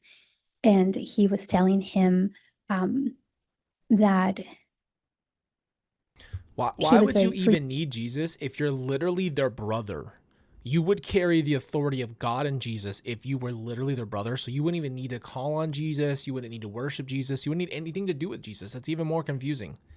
East with him and that all of his sins were forgiven. How did Alex react to that blessing? He started sobbing. And Your Honor, it would now be a good time to break. I believe it would. This is a long one, bro. I'm telling you, this is long. Okay, we'll take the mid-morning recess at this time. Let's go just under half an hour. Did you end up talking to Chad or Lori about that, the fact that you didn't have a job? After their insistence of me moving to Rexburg over and over again, I said, what could I possibly do in Rexburg? I don't have a job there.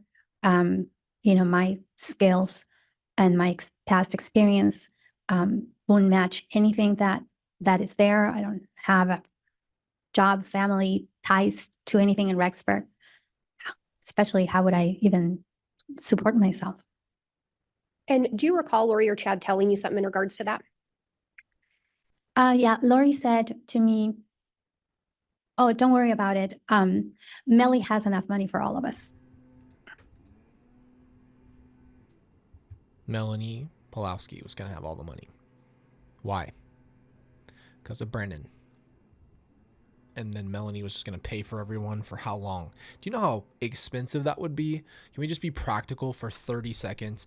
Outside of how unbelievable it is that everyone was killing their spouse for their money and their family for money. Melly was going to go ahead and provide for everybody for how long? All of you bums. You're fucking bum people. Literally pulling the money off of all of your murdered family members, and then you're all going to just hang out together and use that money and just fuck around and do nothing all day besides more of this and more murders. When she said Melly or Melanie, do you know who she was referencing? Melanie Pulaski. Did you ever talk to Melanie about that at a later time? Yeah, after after Alex passed away. Did Melanie seem to know anything about the plan for her to financially support people? No, she had no idea.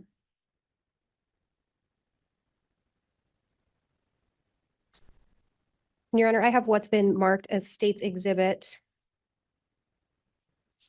8M through O.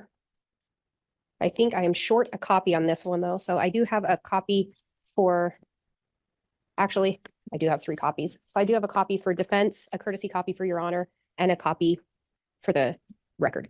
Thank you. She calls him Your Honor. He calls him Judge. Big difference. Fast forward. Some of these papers were also in Lori's apartment.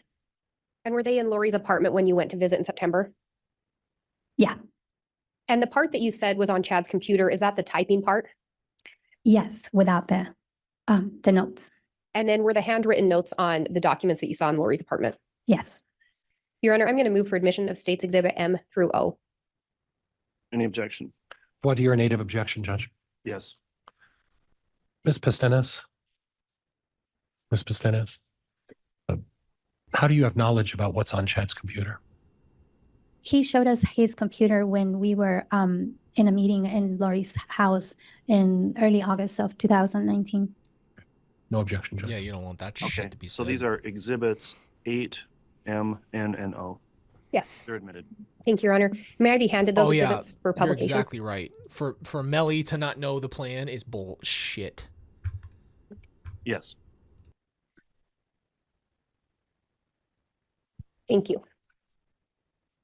And permission to publish. You may publish.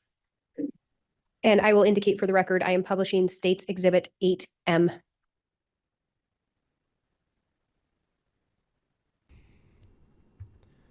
And I don't know There it if is, that, the- can you read that at that's all, the- Ms. I think Pastenes? that's the dark and light list, right?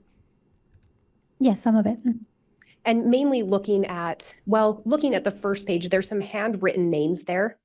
The page off to the left-hand side. Can you see those handwritten names? Yes. Do you know who that first name would reference? One of Chad's children. And are some of Chad's other children's names written on there? Yes. And then when we look at the page on the right-hand side, do you see reference to the Cox family? Yes. And are there ratings provided for that family? Yeah. So real quick, I didn't even know they're gonna bring up the light and dark. That's why we did it earlier. Trisha said, Colby, did Lori ever do drugs? Were these characters doing drugs? Absolutely not. Not that I ever knew. Lori never once did drugs with this group or drank or anything because there had to be good Christians and not do it. But yeah, they were doing this completely, as we've always say, quote unquote, sober minded. So no alcohol or drugs was involved in these decisions. This was all sober. Do you know who provided the ratings again? All of these ratings were provided by Chad.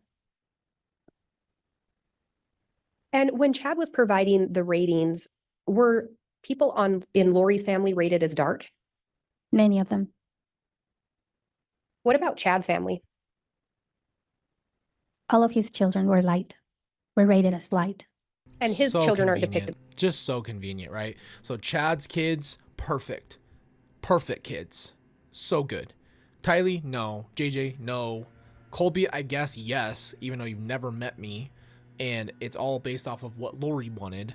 And then Kelsey's dark, but her parents are good. Like, it is the sickest thing ever. And it's the most, if you had any brain, you would go, how biased is this list? The 2 kids that you brought with you to Rexburg are dark, but my kids, perfect little angels. On here, correct? Their rating level. No, I don't see it here. So Chad's kids were all light, correct? Yes. And at least 2 of Lori's children were dark. Judge, I'm going to object. It's becoming leading. Sustain. Was JJ labeled dark? At some point, I don't know if it's depicted on here. At some point, yes, he was depicted as becoming a zombie. And at some point, was Tylee Ryan labeled as dark? Yes, it's right here. She was also deemed a zombie, and she had been possessed. And now publishing States Exhibit 8N.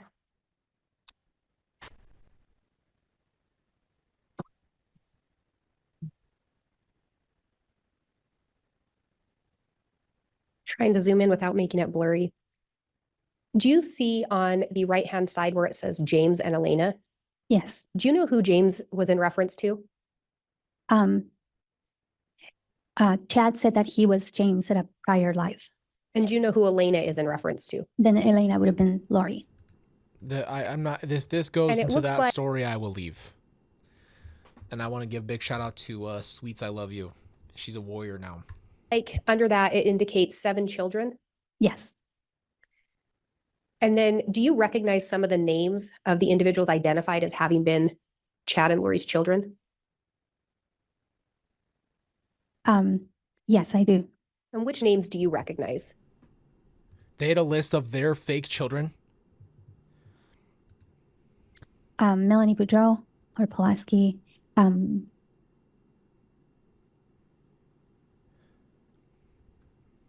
JJ Vallow.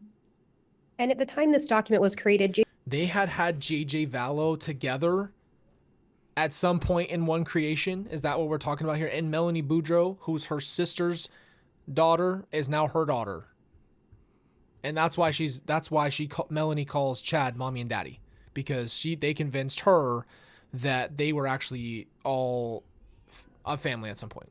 JJ Vallow is depicted as light. Correct. And you first saw these documents on Chad's computer? I believe that I don't recall where I saw them first or second. I just know that I saw them in paper form, and also I saw these ratings in Chad's computer. Did anything strike you as odd with the rankings in Chad's family versus Lori's family? Yeah, all of It Chad's wasn't family. audited on the whole fucking thing. Wasn't a red flag. Absolute alarms going off. Okay. Was light, and seems like so many of Lori's family was dark.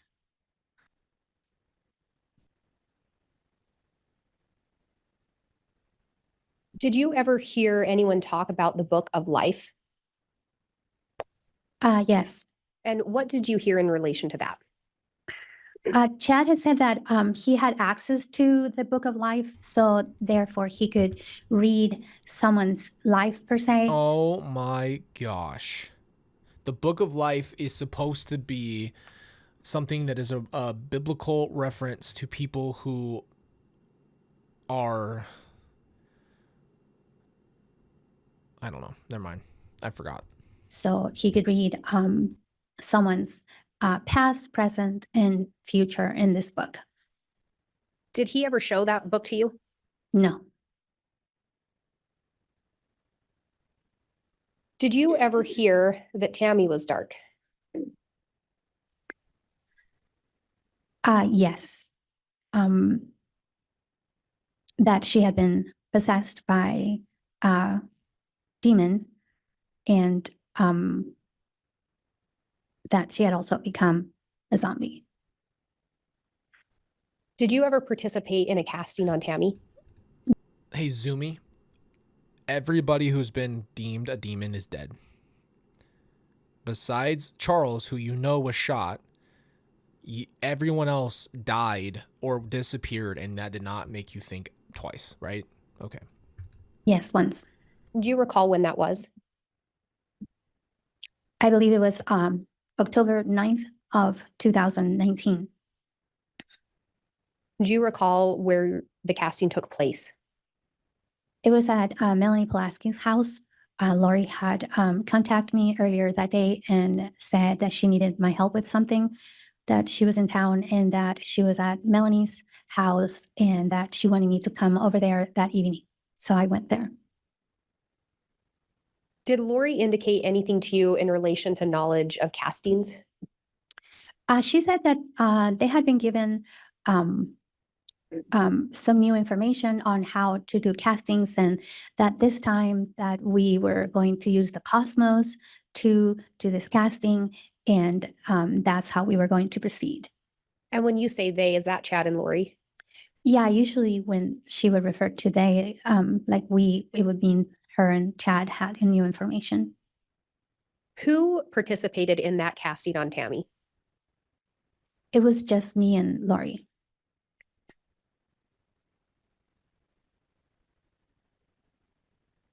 Did you end up learning something had occurred in Idaho around the same time you were conducting the casting? Much later, I put two and two together that was the same night that someone had attempted to shoot Tammy. After the casting, did you hear Lori on the phone? Yes, she was on a phone call afterwards. How did she appear? She was extremely angry. She was irate. I had never seen her that upset. She was like scary angry. And she was calling whoever she was on the phone with, she was calling this person names like moron, idiot, stupid, and very, very, very angry. And after she got off that phone call, So did she she's on say the anything? phone with Alex, who had missed Tammy by shooting at her, missed the shot, and then he calls her to report that he missed, and she goes off on him while they're at the house seancing against her. They know the plan. Do you see how it makes my head hurt?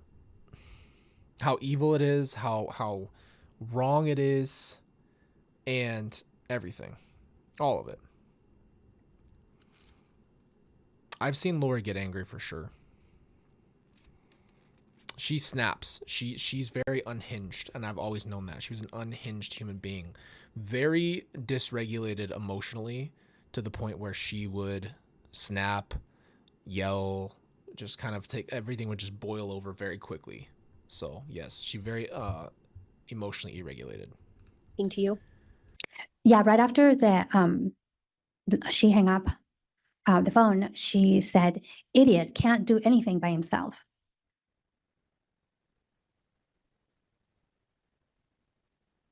Did you talk to Alex on October 9th of 2019? Yes, What were the two of you talking about? he had I had been talking to him about getting a new car, and I had just barely got my new car, and we were talking about my new car. Did Alex talk to you? Did you talk to Alex at all about the casting? No, Did he talk to you about what he'd done that night? no. At some point, did you learn that Tammy Daybell had passed away? Yes. Do you recall how you learned that? Gib called me that day, and she told me that Tammy had passed away the night before. Did you end up talking to Lori about Tammy's death? Yes, I did. What did she tell you? She said that Chad and her had received some new information that had been given to them by angels that taught them how to do a casting to finally be the way that it will be successful to finally cast out a demon. And did she say that's what had happened with Tammy? Yes, And again, if a casting's successful, what would happen to the body? the body will die. But it never worked. It never worked for anybody. They never could cast someone out. They could never successfully have it. They had to go unalive every single person because they didn't have any spiritual power. So, right, they had to just take it into their own hands. And if they didn't have Alex, I seriously don't know. I seriously don't know if they could have done it because no one else was willing to do it. It was all Alex. And do you recall where you were around October 19th of 2019? What state you were in? I was in Arizona at home. After Tammy passed away, did Lori talk to you about what she and Chad's plans were? She told me that the day after Tammy's funeral, Chad was going to be moving into her apartment.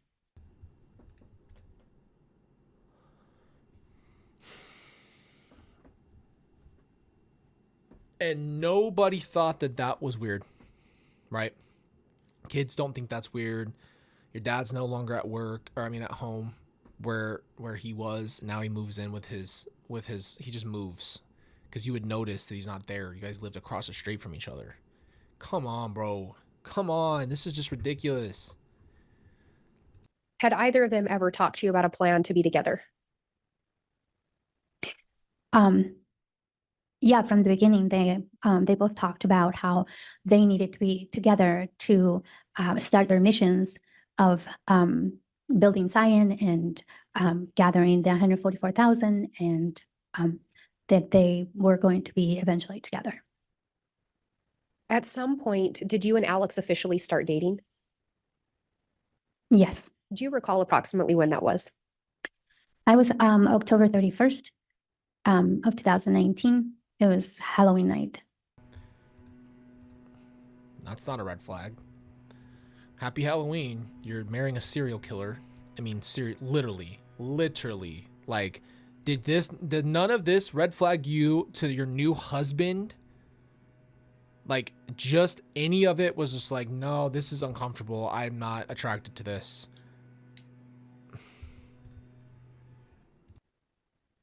And at some point, did you and Alex get engaged? Yes, Do you recall when? it was November 7th. Man, And you- damn. October 30th or 31st, and on November 7th, we're engaged. Holy moly, brother. That is fast as it gets. I don't think you can go faster than that. What did he freaking propose with, a Walmart ring? What the hell are we doing here? Recall where you were located when you and Alex got engaged? We were in his apartment in Rexburg. Were Chad and Lori there in Rexburg on November 7th? No, they were gone. Did Alex give you an engagement ring? Yes, What kind of stone did it have? it was a diamond ring, And what ring size are you? 5. At some point, did you learn where Chad and Lori were around November 7th? We didn't know where they were at, but then during that visit, we received pictures of Chad and Lori getting married in the beach in Hawaii. Cover up that face. Where'd it go? At some point, did you see Chad and Lori again in Arizona? Yes. Do you recall where that was? They were coming back from Hawaii. They had a layover in Gilbert. And So holy hell, you just know that Tammy died. You got you just got the phone call, and then a few weeks later you receive their wedding photos and you're happy for them. I'm sorry, what? Everybody's is gone, is either missing or dead. They all were told you were zombies. Nothing clicking here. Nothing. Okay, let's believe that you are just that absent-minded. and they were staying at a hotel near my house, and they asked me to come over, have dinner with them, and then drop them off at the airport. And did you end up doing that? Yes. When you saw Chad and Lori, was Tylee with them? No. Was JJ with them? No. Did you ask them about where Tylee or JJ were? I asked if they were in Hawaii, where was JJ at? And she told me that she had given JJ to Kay to take care of him. How did Chad and Lori appear when you met with them? They were acting like newlyweds. You know, they couldn't keep their hands from each other. Did either of them appear sad?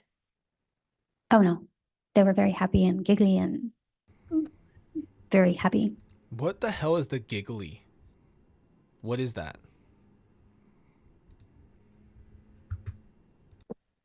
Do you recall when you met with them, Chad showing you some kind of a pendulum? Yeah, I asked something. I can't recall what it was, and I remember him taking the pendulum from his back pocket, and he waved it around and said, "We could ask." Did you end up having him do ask any questions with the pendulum? No, I said no, thank you. Had you ever seen that before? No, that was the first time. So you were asking Chad for advice or answers to something at that time? Just like we read earlier, the pendulum was like legitimately pulled from specific. I don't know how the witches thing works, because I don't know if there's like different sects and beliefs of witchcraft and stuff like that. But the pendulum thing was directly pulled from what we read, at least as far as a very clear, more like towards that kind of thing, like more into that realm of witchcraft. So at the end of the day, to have that be the thing you use would immediately not make sense to someone who was any kind of LDS or had ever been to church once or anything of that nature.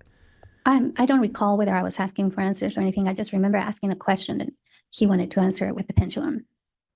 Would you turn to Chad at times for answers to questions you had? Yes, And a lot of times were those in relation to some kind of spiritual things? yes, Were they in relation to people being light or dark? at times, yes.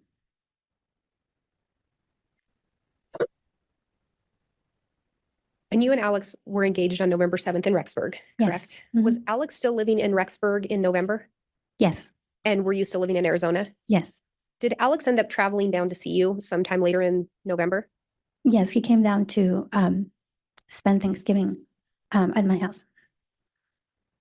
Did you talk to Alex about whether or not he'd been in contact with Chad and Lori? He told me that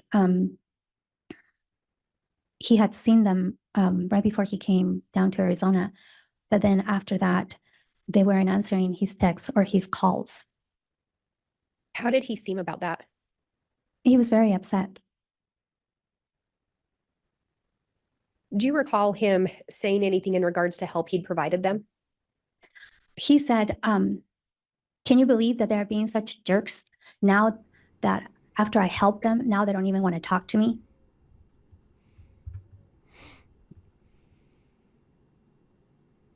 Dumbass. Had Alex relied on Lori and You Chad didn't just help them, you literally were a serial killer for that group. And then they cut you off. And then you're just mad because they cut you off. answers? Oh, for everything. Had he relied on them for guidance? Yes. How would you describe Alex and Lori's relationship? They were very close to each other. Chad had told Alex that the only reason why he had come to this earth at this time was to be Lori's protector, and he really took that to heart. What a beautiful reason. The only reason you're on Earth is to protect Lori. If you believe that, this all makes a little more sense. Let's start thinking unlogically and just think about what was being said to the group, who was saying it, why they were saying it. And if Alex truly believed that his only purpose was to do exactly what Lori said, then he was a damn, dog that you just say sick 'em boy, and he did whatever you said. Whatever you told him to do, he would do it. So that would make a little more sense if that's what he truly believed. And believed it. So he believed that he needed to protect his sister, and he was there to do that. And how would you describe Chad and Alex's relationship? Well, at first they didn't really have a conversation because, like, when I saw them after the conference in November of 2018, they weren't even talking at that time. But then in August of 2019, when we were at Lori's house, they were very close to each other. They were like really good friends, and they were making plans of, going to Rexburg together. And after that, they were just very close. Did Alex believe what Chad told him? Oh, 100%. Would Alex do what Chad asked? Yeah, especially because he would tell him what to do through a blessing and tell him that it was Jesus Christ, the one that was telling him to do that, such as moving to Rexburg. And did Chad give Alex quite a few blessings? Yes. At some point, did you learn Tylee and JJ had been listed as missing? Yes. Do you recall how you learned that? Melanie Gibb called me to tell me that that the kids were missing. Did you talk to Alex about that? Yes. What did he say? He didn't offer any information.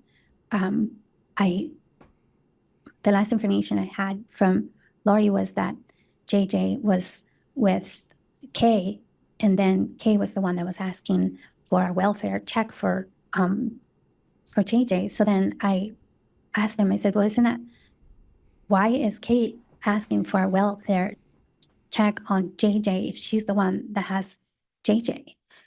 And Alex just said, yeah, huh? That was all the answer he gave me.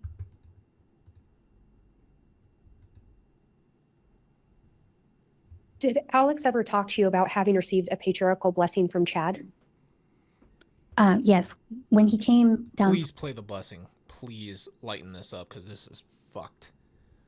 What up, big dog? We got Ray in the house, man.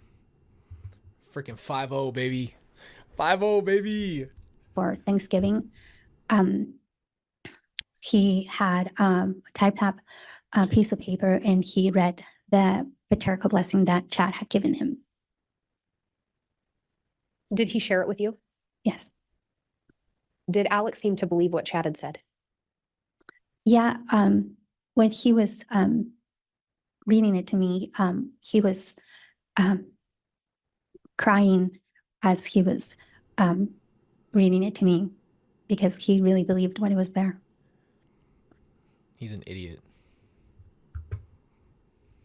Alex is an absolute idiot.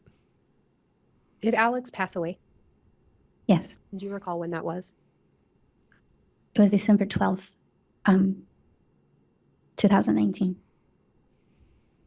Prior to his Wait, death, hold had up, Alex hold up, taken hold up. Alex died on the 12th. Then why the hell did I find out on the 19th? That's weird.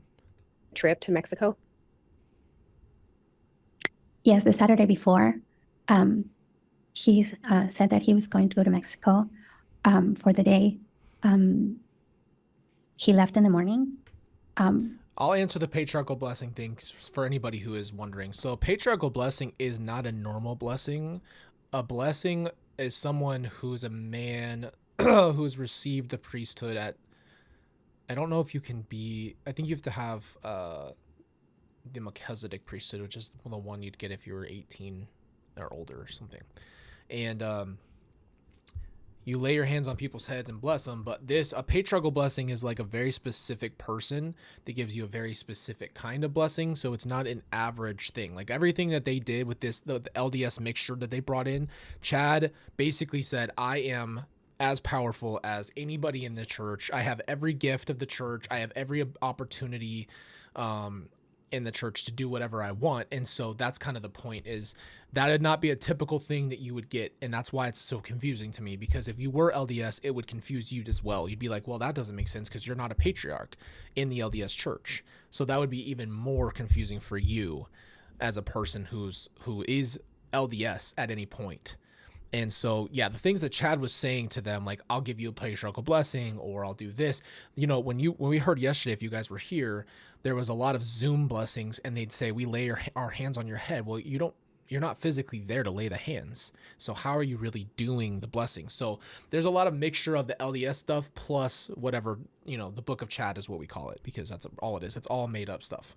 But yeah, there's still a lot of LDS stuff mixed in, because I think that's how they kind of believed that Chad was some kind of spiritual leader, because he used their religion against them, right? It's like very pressure point, very specific places where he would put LDS back into the mixture. And he was fine. And then he came back Saturday evening, and he was sick when he came back.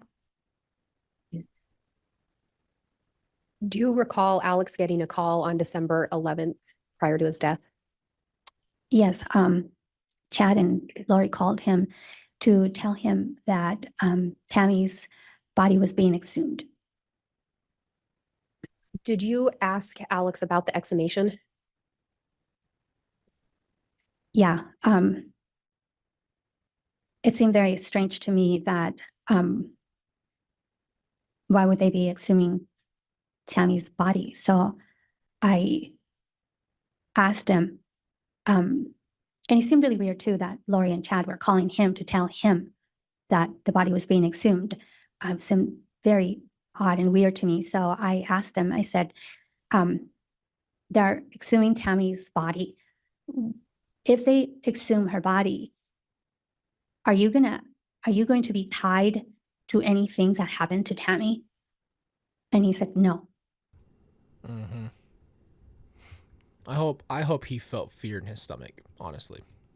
And in relation to the call from Lori and Chad, did he make any other statements after he got off the phone? His demeanor changed quite a bit. Alex was the kind of person that he's always talking and joking and laughing, and he could just fill the whole entire room. And after the call, his demeanor just Fill changed the room up with a bunch of bullshit. completely. He was very quiet. He was very somber. He was just to himself. And he started saying certain things to me that didn't make any sense at the time.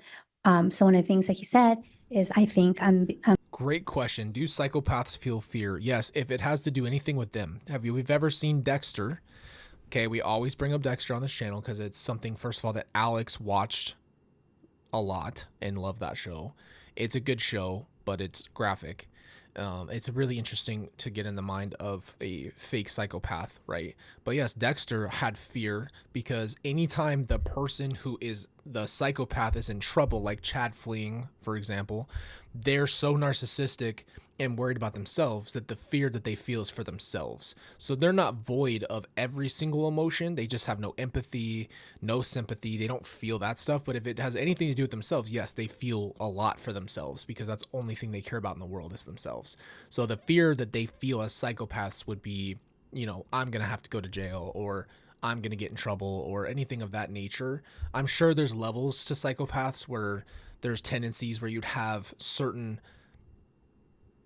different psychopaths would have different levels of everything, right? There's got to be there's no one perfect way to have that. So that's how I'd see it. being their, I'm going to be their fall guy. And I asked him what that meant, if he could explain to me what he was saying to me, and he wouldn't say anything to me. I was very frustrated with him because he wouldn't say anything.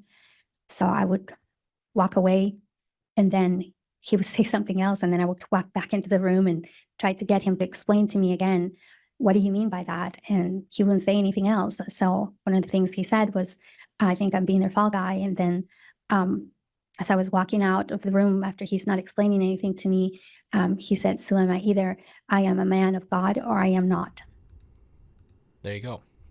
Questioning his entire reasoning that he's been doing what he's been doing for the last few years. First of all, you are not. He knew he was not. And I know even if he was a psychopath, he could have felt what he was doing was not right. I'm telling you, because he wouldn't have cared.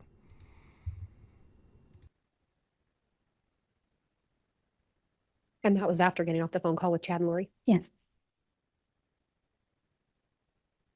When Chad had talked to you about some of your past lives, did he ever tell you how you died in past lives? Yes, he told me that at one time I had come during the time that Jesus Christ was upon the earth, when he had come to the Americas, and that When did Jesus come to America?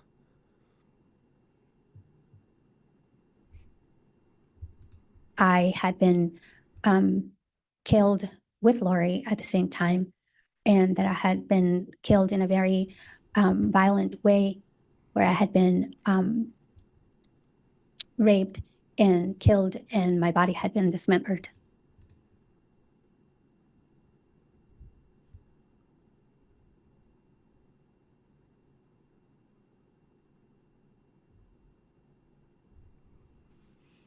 That's as clear as it gets. Could anything be more clear than what he just said? He was fantasizing about that because you wouldn't even say that. and then Tylee's dismembered, and we're gonna pretend like that's not a coincidence. Like Chad is so sick in his brain. I'm telling you, this is stuff he thought about, fantasized about, told people stuff about. At some point, did you learn where the remains of Tylee Ryan were located? Yes, And where was that? Chad's backyard. Did you learn where the remains of JJ Vallow were located? Yes, Where was that? Chad's backyard. I have no further questions. All right, thank you, Ms. Blake. That concludes the direct examination. Once you're ready, Mr. Pryor, you can conduct cross. Thank you, Judge. Man is an absolutely sick, disgusting piece of shit of a human being.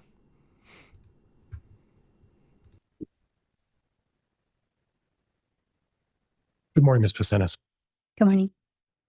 Ms. Pastenes, the prosecuting attorney brought up the topic of the 7 gatherers. Yes, That has a unique context in that it talks about 7 people. Is that right? yes. And the 7 people that were members of the 7 gatherers would have been who, ma'am?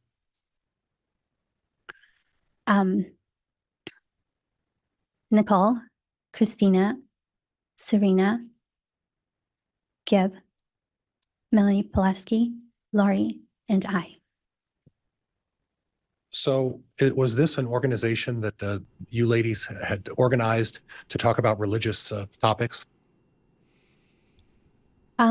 It was a group to share information with, and also we were together in Zoom meetings doing castings. Okay.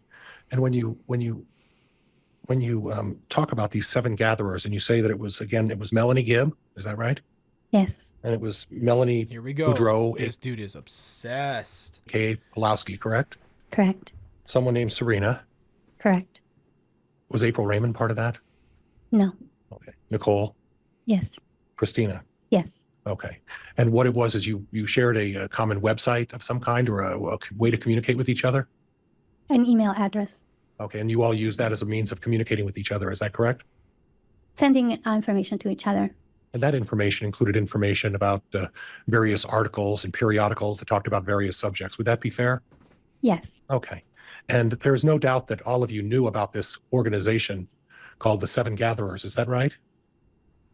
yes, You were all very familiar with the word the 7 Gatherers, correct? Just so you guys all know, in the chat, every time I look over, if you see MG count, that means prior mentioning Melanie Gibb. I saw that yesterday. But yeah, it's actually baffling how much this man spends his time with just Melanie Gibb, trying to pin her as the evil one, because obviously his clan's guilty. So he's trying to find the one person, and I'm sure Chad probably directed this in the back because Melanie Gibb actually turned on them earlier and they couldn't pin it on Alex or anybody else. So Gibb became like the focal point, and Pryor's obsessed with it.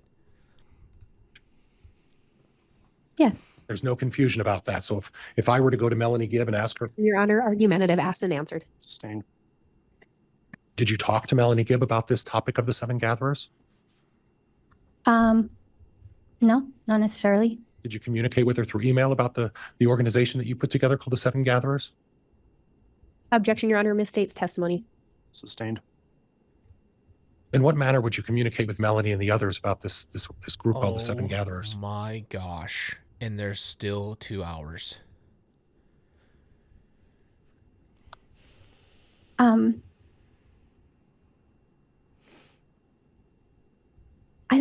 I don't think that I could call it a way of communication with each other. One of the girls made an email address and said that we could send things to each other through that email. And there was a couple of emails that went back and forth in that email address, but it wasn't something that was discussed or that we had made it into an entity or anything like that. It was just an email address that was formed, and a couple of people sent a couple of emails there. And do you know who formed that 7 Gatherers email? I believe it was Christina, but I am not 100% sure. And could you tell me, how did you go about signing up as someone who was willing to receive and send out all of this information about the 7 Gatherers? Could you explain your question to me? Sure, I'll ask it again. He's How did asking- you come about He's trying to ask if Melanie Gibb made the damn email. signing up as someone who would receive emails or correspondence with the 7 gatherers? The email address and the password was shared within the all of the girls. How was that done? Did you folks talk about it, or was it just something that you just agreed we're gonna put this together and communicate? The person that put it together gave the name of the email address and then gave the password to everyone. And did you have an occasion to contribute articles to this 7 gatherers email? I don't remember. I don't recall if I did or not. Did Melanie Gibb, do you recall ever getting anything from Melanie Gibb saying that she contributed articles or correspondence to the 7 gatherers?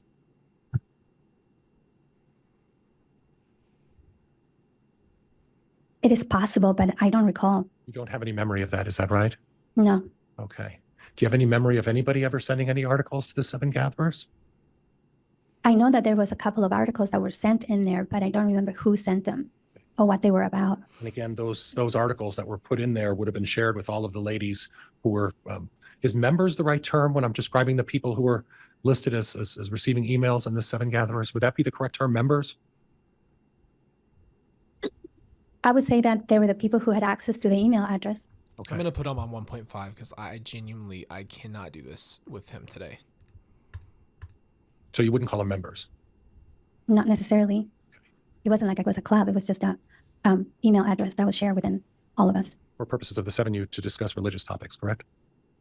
to Oh, send turn off the information on captions. religious Never mind, topics. I'll just keep it where it is because if it's gonna ruin the captions, then it's not worth it.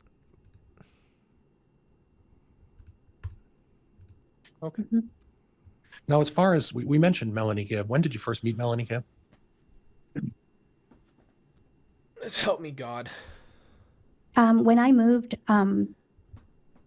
to a house that was very near where Gib used to live, and then I started attending the same ward that she attended.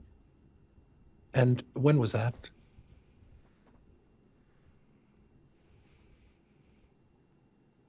I believe it was 2017. Did at that point you develop a relationship with Miss Gibb?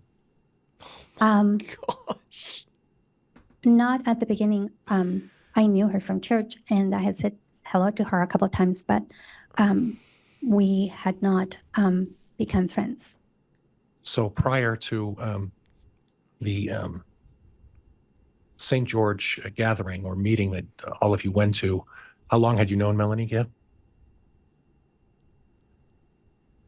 I'm going to say approximately a year. And were you aware of some of the classes or teachings that Melanie Gibb I'm participated gonna in? cry. I think I'm Um, physically going to start crying. This is agonizing.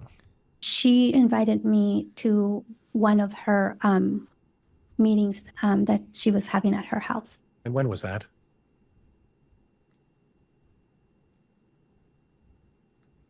I want to say that it was probably around September of 2018.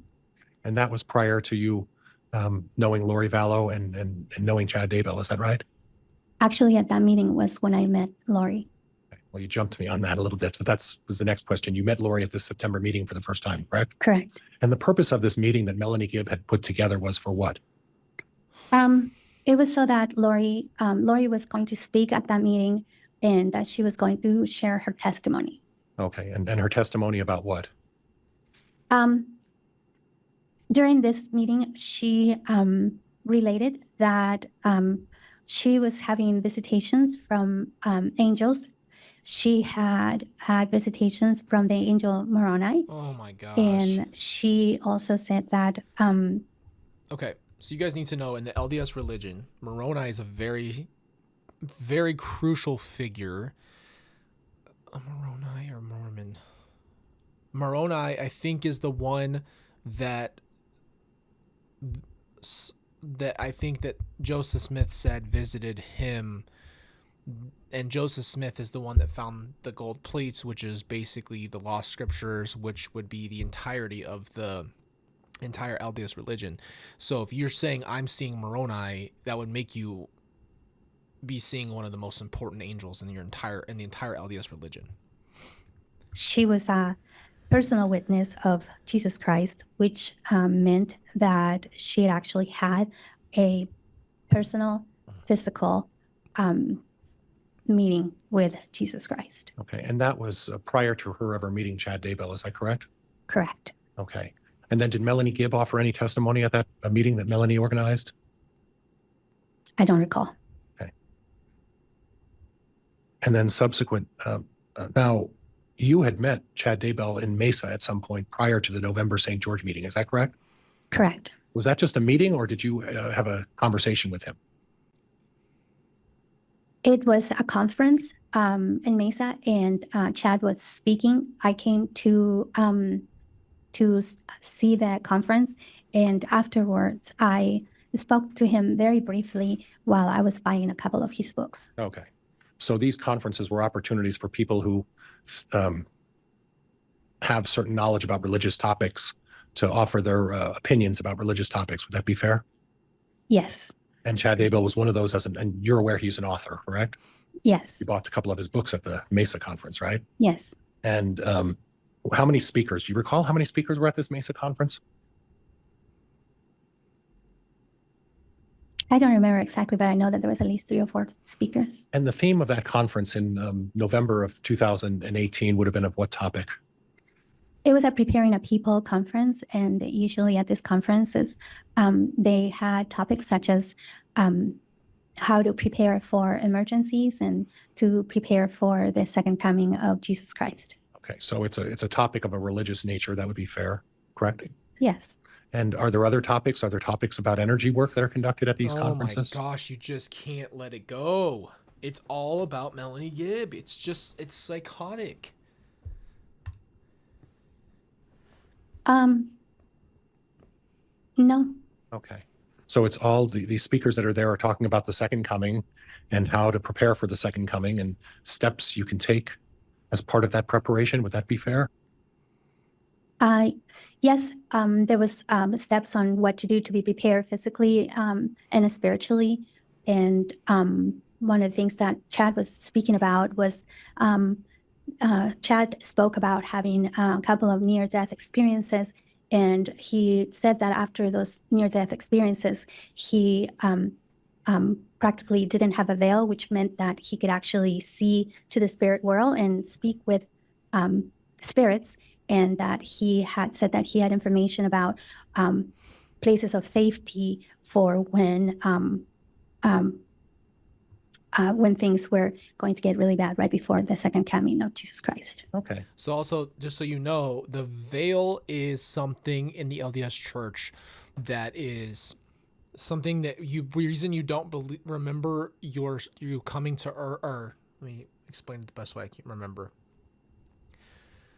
The veil is something that you don't remember your pre-mortal existence, because in the LDS Church they believe that you lived and had a whole, I wouldn't say a life, but like you were like with God before you came to Earth. So you already knew your family, you already knew like certain things about your life. I think you basically said, yes, I'll come to Earth and do this. So you'd have a pre-mortal existence, and then you would come to Earth and you'd have a veil of remembering your pre-mortal life. So for Chad to say because he almost died, that veil was lifted, that means he remembers everything spiritual. So that's just the context for what that veil means. It's not just a broad term. It's an LDS term in this context. That's why he is so spiritually connected and knows everything, because his veil's been lifted. Now, you mentioned that you were, at some point, you had some difficulty and you were concerned about, based on your skills and past experience, being able to find employment in the Rexburg area. Do you recall that? Yes. And your skill and experiences in what? Objection, Your Honor, relevance. Overruled. Your skills and experiences in what? In all of the jobs that I've had before, do you want to know what I've done before in a job? Yes, if you would mind. I've worked in corporate America, in an insurance company as a manager of services department. I have worked as a instructional assistant in grade school, and I currently work for vocational rehabilitation. So you consider yourself a reasonably educated person, Yes. and you consider yourself someone who has the ability to teach other people about various topics. Would that be fair? I wouldn't consider myself a person that can teach others. I know how to train people with disabilities. Okay. What about the ability to judge people's character and matters such as that? So you're gonna make her look dumb, but she believed your boy. I believe that I have been an overly trusting person. Okay. Okay. And when you say that you were overly trusting, you're saying that all of this discussion about religion somehow tricked you into following a certain path. Would that be fair? Objection, Your Honor, misstates testimony and counsel's testimony. Sustained. Is it your suggestion that in somehow Chad and Lori tricked you into believing all of these religious beliefs?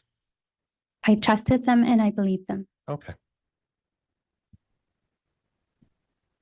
Now, as part of your cooperation in this case, were you provided any guarantees of immunity regarding any of your testimony? Yes. And you were granted an immunity agreement There it is. Immunity right there. from being prosecuted for anything you may provide to the police. Is that correct? Yes. Okay. And do you recall the number of times Well, you've there's the honesty, huh? spoken to law enforcement about this case? No, I don't remember how many times. Are you aware that on at least 4 occasions you talked to the Rexburg police in your home area of Arizona? Do you recall that? Yes, I have spoken to law enforcement several times. Do you remember which law enforcement officer you spoke to particularly? I've spoken to many. Okay.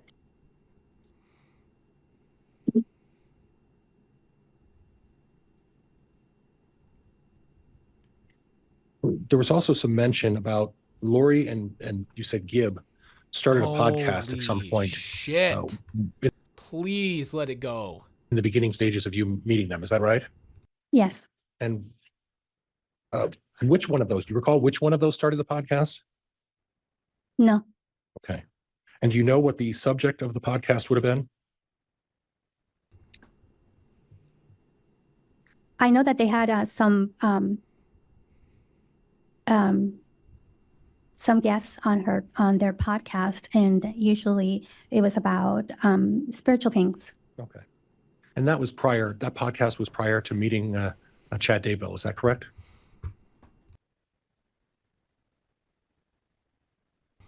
I don't remember exactly when it was, but I know it was after Lori met Chad Daybell in St. George. Okay. And at the time of the meeting between Lori and Chad at St. George, Chad was there to speak and sell books. Is that what you recall? In St. George? Yes. Yes, he was there to speak. Who listened to Chad Daybell and bought his books? Who? Please. Please. Why? To sell books. And if I understood your testimony prior to this, you indicated that, and I don't want to mischaracterize, that Lori was pursuing Chad at that point? She was very flirtatious towards him. Okay. Would you say that she was the aggressor in that situation when you observed it? Yes. The aggressor? Okay. Okay. And she was trying to impress him. She was flirting with him. Okay. Yeah, no, Chad's just been duped. He had no idea Lori was such a bad person, and he had no idea that she would turn on him and ruin his life. Lori's just a menace. Chad is so innocent. It's crazy that he's here because he's such a good guy and he didn't do anything wrong. And so him sitting here makes zero sense. It's all Lori and it's all actually, no, it's not Lori. It's Melanie Gibb. Melanie Gibb is the devil compared to Chad Daybell, because all Chad's ever tried to do is be a righteous man, you know?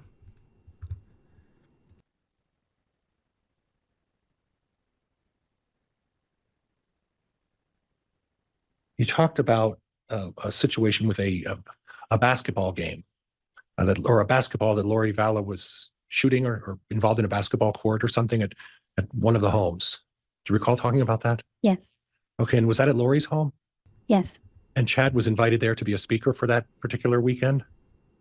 Yes, he came down for the Preparing the People conference, and this was after the conference. Please also, again, I will always remind you, especially if you're new, these conferences were a group of 12 possibly, maybe a little bit more. I heard Julie Rowe apparently did have a bigger conference or whatever, but this is a very usual small group of people. Lori's house. And how many people were staying at Lori's house at that particular conference? Several. Several, meaning how many?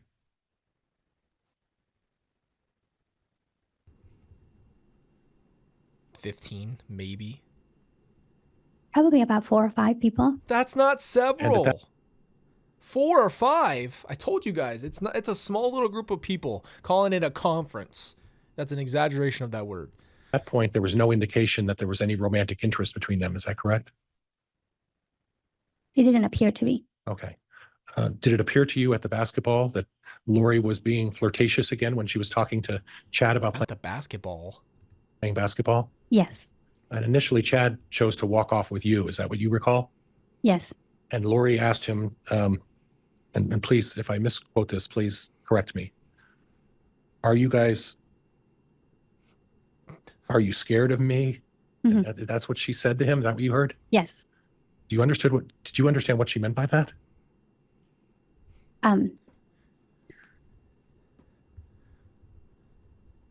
What it meant to me was that she was asking him if he was scared of being alone with her. Okay.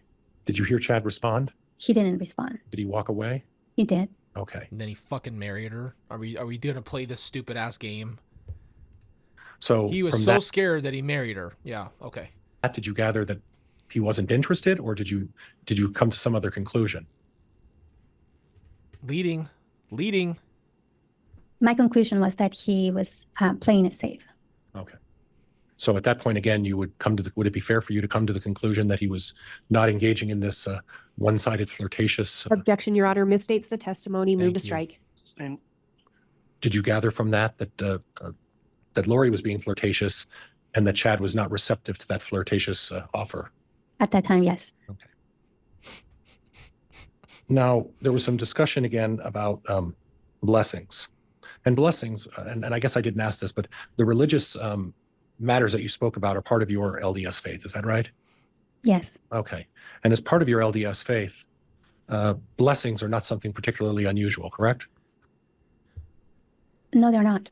In fact, it's not uncommon for people to offer blessings to each other as day-to-day life in your LDS faith. Is that correct? Correct. No, it's not just you throw blessings out there all the time. I don't think that's true.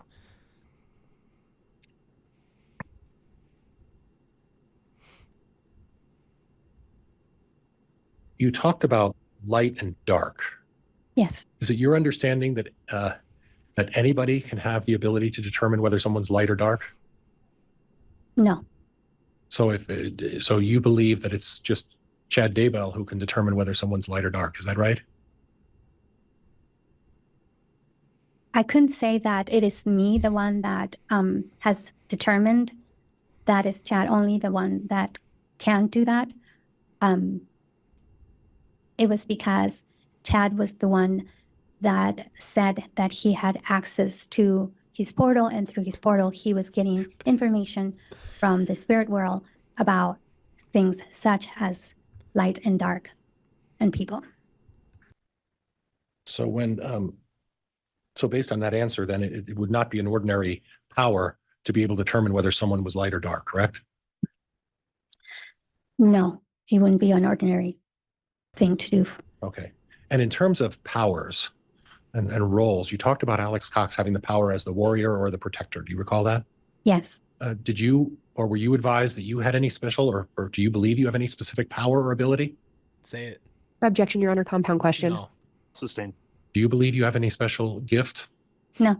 You don't believe that you can predict the weather? No. Have you ever been advised or told that you could predict the weather? Yes. And who told you that? Chad and Lori. Okay. And did you believe them when they told you that you had the ability to predict the weather? I was open to the idea. Okay. Predict it or control it. That's way different. It might rain tomorrow because I just looked on my damn iPhone and it told me that it's going to rain tomorrow. Is very different than what I had heard this entire time about controlling weather. So I would like clarity there. Do you ever try to exercise that power of your ability to predict the weather? Tell the truth. Yes, because Chad told me to practice. Okay. And who did you practice on? How'd you do it? How'd you practice? I don't understand your question. How did you practice? Well, Chad, you said Chad claimed to have told you to predict your gift of predicting the weather. I'm just curious as to how you practiced your gift of predicting the weather. Please say it. Just tell us. I would just do the wipers. Do the imagining in my mind. Okay. Were you ever successful in predicting the weather? I don't believe so. Judge, I have a no, that's not what it is. He missaid what he said. That's not what they were doing. Well, before I get there, your testimony is that as part of the castings, that if it was unsuccessful, that the body would die or there would be a killing of the body. Is that what you testified to? Objection, Your Honor, misstates the testimony. Overruled. Kelsey Benson, you are gonna get blocked, Kelsey, with that profile picture. Again, the question is that as part of the castings, if the casting was not successful, would the body die or was there a killing of the body as a result of the unsuccessful casting? Okay, can you ask me one question at a time? Because you asked me two questions. Okay. As part of the castings, if it was unsuccessful, would it result in the killing of the body? It was unsuccessful. That would mean that the demon was still in the body. So nothing would happen. Okay. And if the casting was successful and you were able to extract the demon from the body, what would happen to the body? The body would die. Okay. And is that something that Chad and Lori taught you? Yes. Okay. In essence, would it mean then that if they were successful in extracting a demon from the body, that in essence they'd be killing the human body? Would that be fair? Yeah. I wouldn't be using the term killing, but it would mean that the body would die. Was there any indication in any of the correspondence between you and Lori and Chad about killing anybody? No. You never discussed the topic of killing anybody, is that correct? No. And in fact, you never discussed the topic of casting and how it would, how the ultimate end would be the death of the body. Isn't that true? I don't understand your question because that didn't make sense. They were teaching that if the casting was successful, then the demon would be cast out. Therefore, the body could actually die and expire. And Judge, I have Exhibit 88, and I'd like to play a portion of the exhibit for Ms. Pastenes so she can identify that. And then subsequent, I would ask that exhibit be marked and accepted as Defense Exhibit 88. All right, the defense has proffered an exhibit. You can just publish briefly, sufficient All rise. foundation. We can do that at this time. Okay, here we go. And Judge, I may have misspoke. It was Exhibit 83. Okay, we had that as Apologize. So this will be Exhibit 83. And can you describe what the exhibit is before Judge, we this start? is an exhibit He in which didn't even on let the judge finish October 2nd. talking before he started. The judge can't even talk. This man just rams through every part. Can you imagine trying to have a conversation with someone who just, whoom, right as you start, just right as you go. Of 20, Officer Hermosillo and Officer Wright interviewed Ms. Pastenes. The length of the recording is 3 hours, 35 minutes, and 42 seconds. The section of the tape that I want to play for the court and Ms. Pastenes starts at 24:34, approximately goes to 25:38. And it talks about Ms. Pastenes making certain representations about the killing of the body. All right, if you'd like to proffer by Video. Yes, And who is that? that's me. Okay. And then the person to your immediate left, who would that be? That's my attorney, Garrett Smith. And then the person across the desk from you would be who? I believe that's Detective They all have Hermosillo. the same damn attorney. Literally. I can't see him very well. I can't see him very well. And that would be from the Rexburg Police Department? Yes. Do you have a recollection of who the person is to your right at the end of the table? I believe that he was an FBI agent. Okay. And if I were to present to you that it could be someone by the name of Ricky Wright, would that make you recall any better? Okay. And ma'am, does this appear to be a true and accurate picture of the meeting on 10/20 of 20 or 10/2 of 20 regarding the interview between you and Officer Hermosillo? Yes. Judge, I move for admission of Defense Comes Exhibit Ray. 83. Ray can't get All a right, break. and you're moving to admit the 3 hours and 35 minutes of the interview? There is, Judge, and the reason for that is that there were a number of representations that I could be here for a week if I wanted to, going over with Ms. Pastenes, but quite frankly, after today's testimony, it will be my intent to probably call her back and go back over a number of those.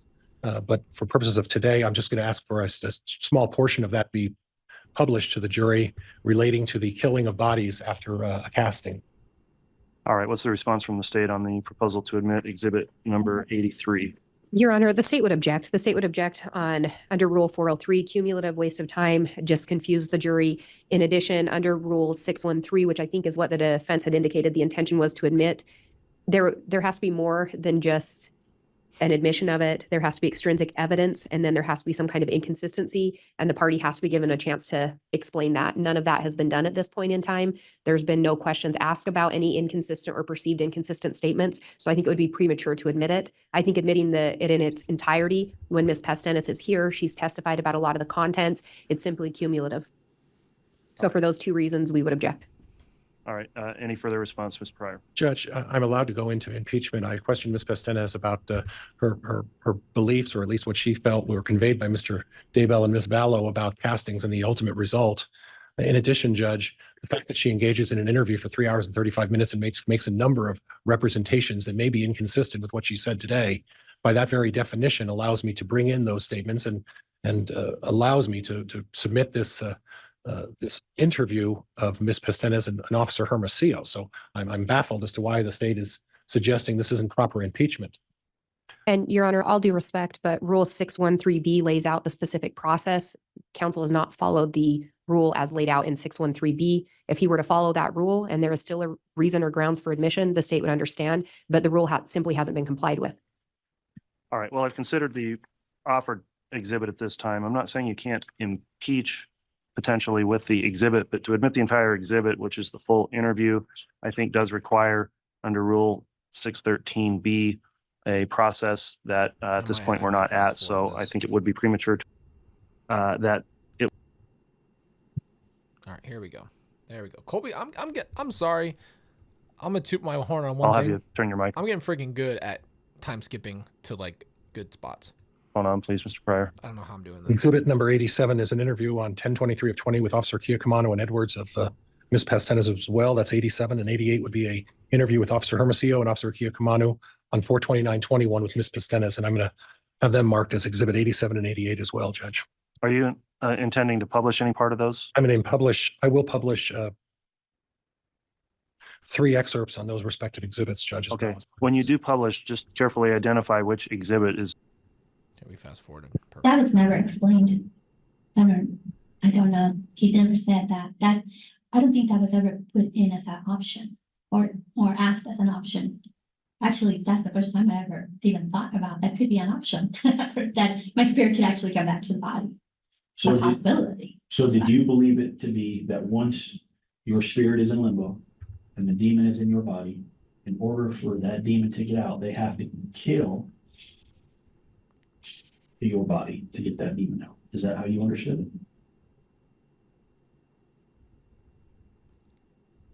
No, because it was understood the way that Chad explained it was that we would expel that demon out of the body, put a protection around the body so no other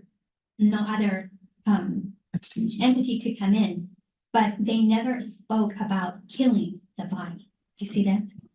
They only talked about expelling or throwing out or casting out the bad spirit. They never talked about actually killing the body. Okay, so if you expel that evil spirit and you put a protection around the body, and the good spirit can't come back, what the body is basically going to die, right? The expelling of it causes basically the death of the body. That's what F's me up about the limbo thing. Why would your body have to die for you to pass on if you're already dead, and if your body then is expelled of the evil and you're not doing anything on the spiritual side to fix that problem? Then why would you not just move on? Why wouldn't you just go to heaven? And then another big issue also comes back to the simplicity of how yesterday that they were talking about how that Lori said, I know where the kids are, they're safe and they're well, but they'd be in limbo. No, they wouldn't. Not by their standards. Never mind. Intentional harm to the body, or just body just had a car accident and dies, or fall over from natural causes and dies. Is that what you're saying? Mhm. Judge, that's at 2604. Okay, thank you. Okay. And Judge, if I could have 87 and 88. Yes, I'll have the bailiff deliver those.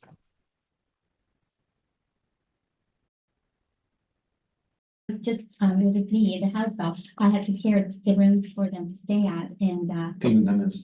for Lori, so Serena was gonna stay in my room, and I had a room ready for Lori and another were forgiven and was gonna take the couch. And then Lori and Gib decided that they didn't want to be in separate rooms, they wanted to sleep together. Really? Your Honor, They didn't want to be in separate rooms. They wanted to sleep together. Okay. I'm gonna actually object to Do you this. think there was a physical relationship? This hasn't even been discussed. So if this is gonna be used for impeachment, where we're going with this information has not even come up in any testimony. Well, I'll note, Mr. Pryor, in order to come in for impeachment, there first has to be relevance, and the relevance is a foundation for potential impeachment. They're basically discussing and wondering if Gib and Lori engaged in a physical relationship, is what I just heard one of those detectives ask, because they went from, I want to sleep in that room. I've already told you guys this story. I've said it 100 times. The one thing that I've always had the reason I asked the question is because I came over to Lori's house and I don't even know when. It had to still be 2018. Right?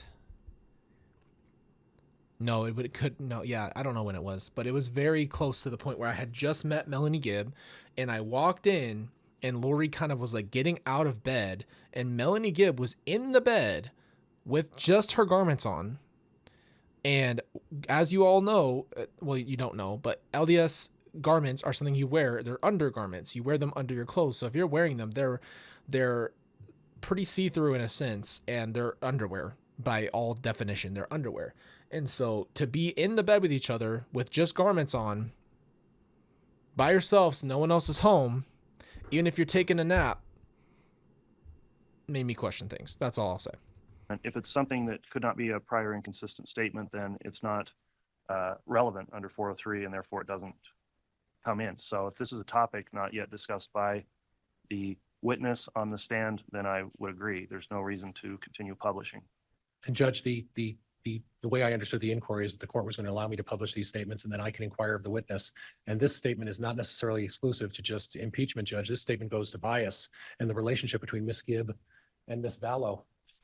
Yeah, this is a completely different topic. We're way out of the scope of what we're determining on this, and so I'm not going to permit 87 to be further published, sustaining the objection of the state. The narrow topic we're on right now, Mr. Pryor, is simply, are there inconsistent statements that have already been offered on the stand by the witness, and whether or not they can be impeached? So I assume then that the court in a later through Mrs. Pastenes' testimony, I'll be able to bring up the subject if there's some issue relating to the relationship between Miss Gibb and Miss Vallow. Is that correct, Judge? Well, I'm not going to make a advisory ruling for you. What we've got right now is whether or not there's inconsistent statements that can be impeached, and that's He's trying to prove a point, because this is where Gibb's coming in. They're trying to pin it on Gibb, so that has to be a big deal, right? That they're in some kind of other kind of relationship. ruling I'm going to make at this point. Okay, Judge, could we have a sidebar, please? We need to keep things moving here, Mr. Pryor. So no, we don't have a jury here. So let's get through this evidentiary matter and get them back in for further testimony as soon as possible. He went off on him.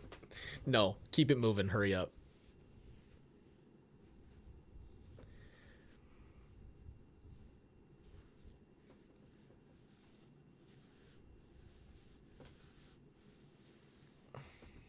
This is at 4646, Judge. Of which exhibit? 87. I don't know. I haven't looked at it for. Right. very, very It's been a while. long. Okay, I'm just curious. Okay, the next one. So, and I don't remember whether she was the one that saw this, or maybe I wrote from somewhere else, or maybe she said that. I don't remember this part, but the price of the things I want is a law, a formula, and a covenant. Maybe that's something that she said. I don't remember. I'm sorry, Judge, I have the I wrong don't spot. remember her saying that, but The only thing that doesn't make sense, and let's just use any kind of logic here, if Lori and Melanie were in a lesbian relationship, why would Lori run as fast as she could to be with Chad? It just something about that wouldn't make sense, but they were weird together regardless. And that's my point. Like, that's not something you would, I know girls like take showers, maybe like in the same room, or like are a little bit more open about like possibly being around each other, like without I don't know. But I'm thinking that like in the bed together, skin to skin, in your underwear, in your garments, is just obviously, like, for me, takes it outside of a normal friend scope. That's all I'm saying.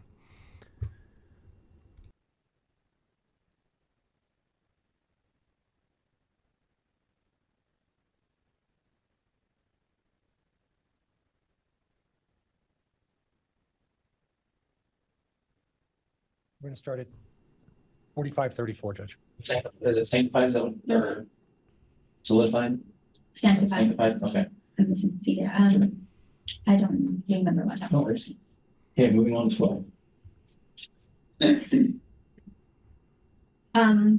Give us the background. Surprised Chad didn't tell all the women that you're supposed to marry him, because that's what I think he wanted at the end of the day.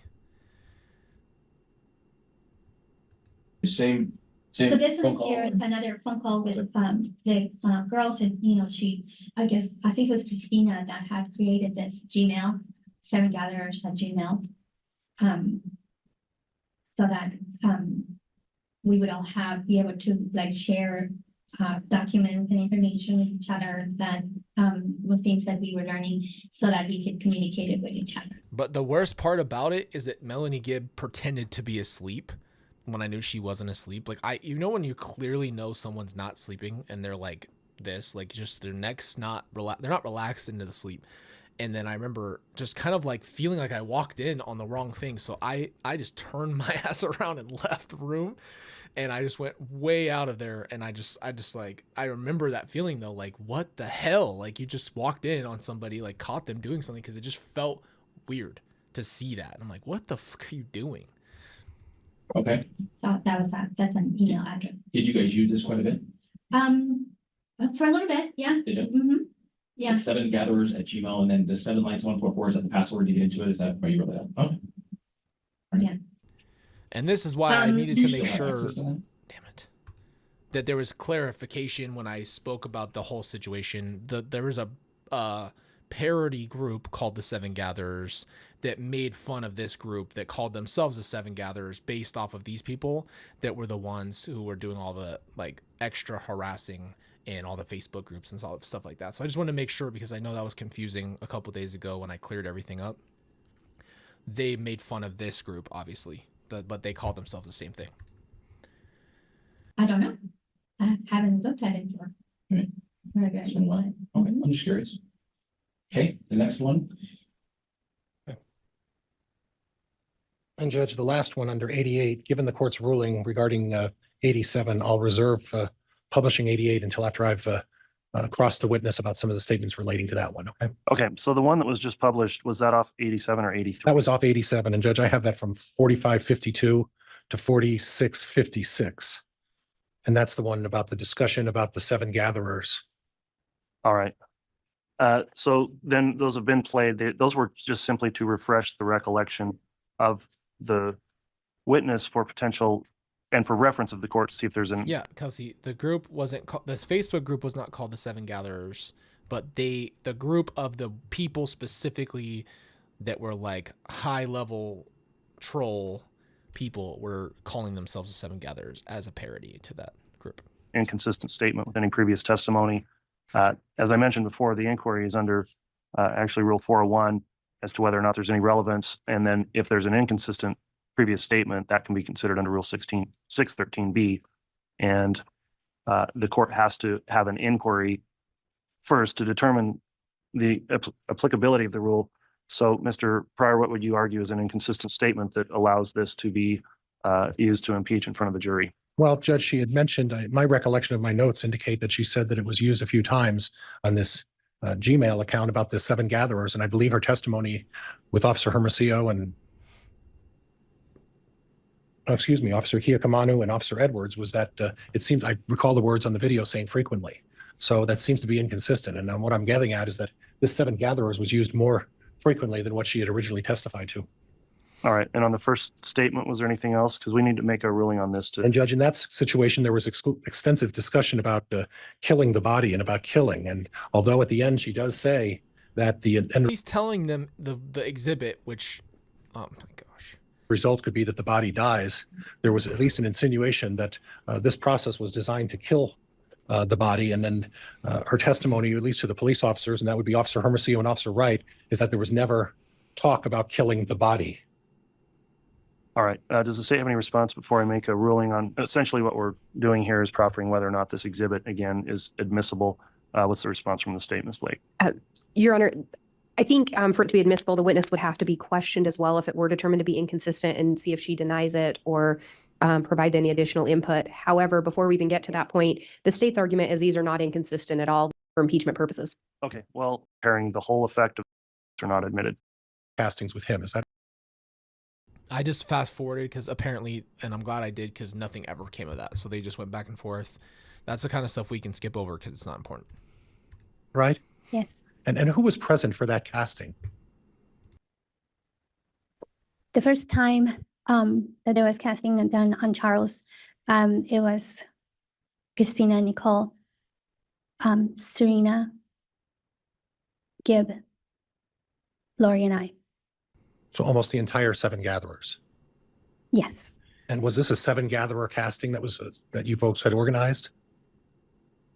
I don't believe that the email address had been created yet Okay. at that time.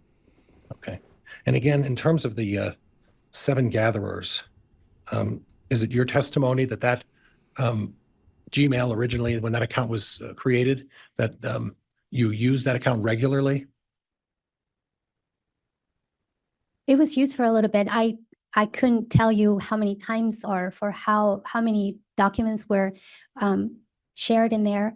I know that it was used, but I can't exactly tell you how many numbers of documents were in there. And not necessarily a number of documents is what I'm looking for, but rather a description of how often that was used. Would you say that it was used frequently? Probably. Okay, thank you. Now, let's go back to the issue with the casting of Charles Vallow. And you mentioned that at least 5 or 6 of the 7 gatherers were there engaging in that casting. Is that right? Yes. And one of those members of the 7 gatherers was Melanie Gibb, correct? Yes. And was Melanie Gibb running that casting? No. Lori Vallow? Yes. Okay. And at the time, you had indicated that that casting was successful. Is that right? When Lori called Chad to ask if it had been successful, she returned with saying that it had been successful. And do you remember when that first casting was?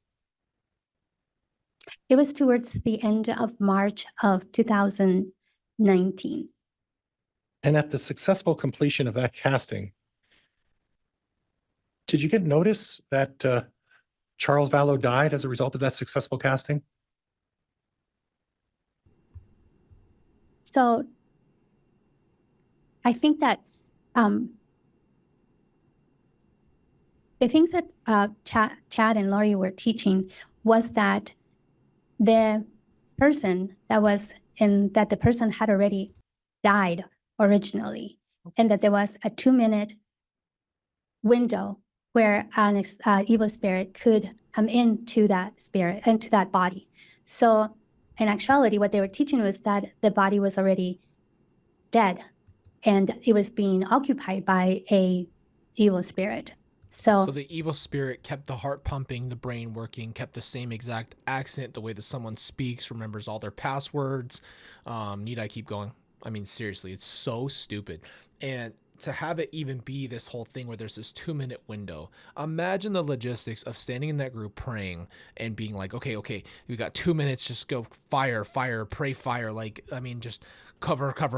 Like, what are they even saying in the castings? To give, and then they call, oh, Chad, what happened? And he goes, oh, well, you guys, you did it, but there's another one just got in. Oh man, we're gonna have to do it again. It's ridiculous, dude. I guess it would be more accurate to say that if a casting worked, then the body would finally die naturally. So if a body would finally die naturally, then when the casting was successful, Charles Vallow didn't die though. Did he? Are you asking about the spirit or are you asking about the body? I'm asking about the body. The body. Okay, so the body would have been the body of Charles Vallow, but Okay. he would have been occupied by an evil spirit. Right. Then there was a second casting, correct? Correct. And at that point, and again, that was a successful casting of, again, Charles Vallow's body again, correct? According to Chad and Lori, yes. Okay. And when you say according to Chad and Lori, isn't it true, ma'am, that almost all of the information you got was from Lori Vallow claiming Chad made a comment about a certain topic? Correct. And it wasn't really Chad who spoke to you about any of these things. It was Lori Vallow who was telling you about all of this casting and energy work, correct? Not all of it, what came through her. Some stuff came through Chad as well. Okay, well, let me rephrase that then. The vast majority of the information you received was from Lori Vallow claiming to say what Chad Daybell told her. Is that fair? Yes. Okay. Now, you talked a little bit about the fact that Lori moved back into Texas with Charles. And when was that? I don't have a specific date of that You don't recollection. No, remember that? Okay. Okay. I know it was in 2019, but I don't know when. You were pretty specific about all of the questions when the prosecutor asked you questions about dates and times and comments. Objection, Your Honor, argumentative, and the counsel's testifying, move to strike. Sustained. Isn't it true, ma'am, that you were quite specific about your testimony in responding to the prosecutor's Objection, Your Honor, argumentative. Overruled. Isn't it true, ma'am, that you were quite specific in your responses to the prosecutor about her questions? Yes. And yet, when I ask you about a question about Texas and Lori Vallow, you don't remember. Is that correct? I don't remember the date, no. Okay. Do you remember Lori moving to Hawaii in 2019? Yes. In early of 2019, February, do you recall that? Yeah, it was around February, March, somewhere around there. And do you recall the length of time that she was living in Hawaii during that time? No, I don't. Okay. Do you know whether or not JJ was with her during the time that she was in Hawaii for February and March? To my knowledge, JJ was not with her, To your knowledge, where was JJ? with Charles. Okay. And then subsequent to that stay in Hawaii, she then, I don't want to use the word reconcile, but got back together with Charles. Is that right? Yes. And at that point, she indicated that she was trying to clear up some financial issues. Yes. Did she go into detail that she was trying, did she ever mention to you that she was trying to convince Charles to make her the beneficiary of her life insurance again? No. But she did talk about financial issues, correct? Yes, she just said that she needed to get her finances taken care of. Okay.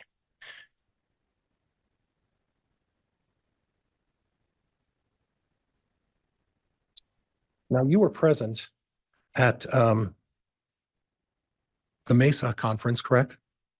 And ma'am, do you have a phone or something you're looking at? No, I have my hands. Okay. You were at the Mesa conference, is that correct? Yes. And then you were also at the St. George conference.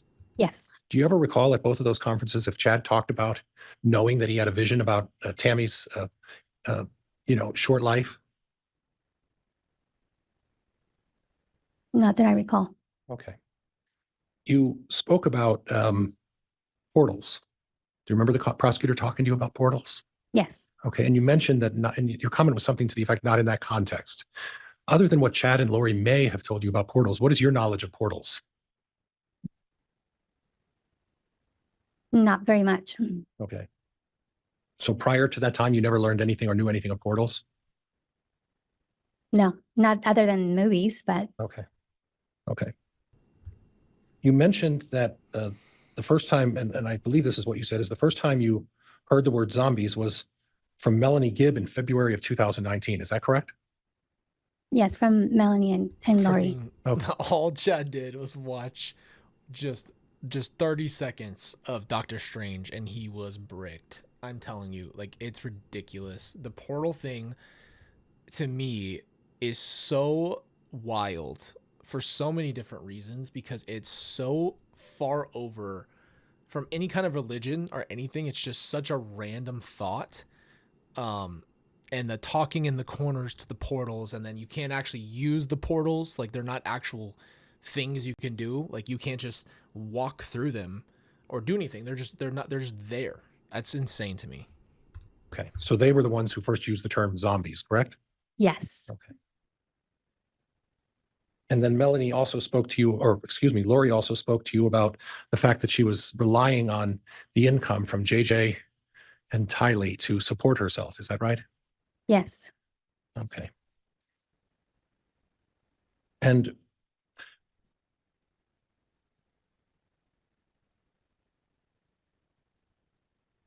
there was some discussion about Melanie having enough money for all of us. And that was Melanie Pulowski. Yes, That was not Melanie Gibb. correct.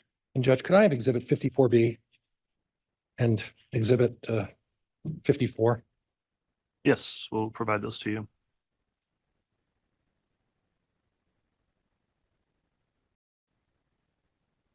So, ma'am, I'm looking at 54B and I'm a bit confused with the numeric system. It appears that at the top it's starting as a 6. Is that right? Do you see that? Where it says D and L, Yes, and then as we progress down, it goes down to a 1. yes. So again, it's just a matter of me being a little unclear about what this means. So do I understand that you start down as a 1 and you progress up to the higher number? Yes, Okay, so the higher number you are on the light scale, the better it is? yes, And the higher number you are on the dark scale, the worse you are. Is that what that illustrates? yes. And who told you that? This particular drawing was done by Lori Okay. at a luncheon. Okay. And Chad wasn't present for that, right? No, he was not there. Okay. And then Judge, could I go to, may I have permission to publish 54? Yes.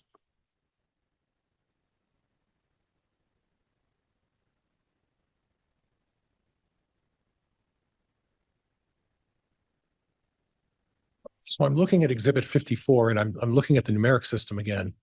And do you see where the 1 is? Yes, Top? And then just to the side of that is a number of circles with lines on top. Can you explain to me what that means? I don't remember why I did that. Okay. But what I noticed in this illustration, and who provided this one to you? This is my own writing. But you were relying on what? Memory of a visit with who?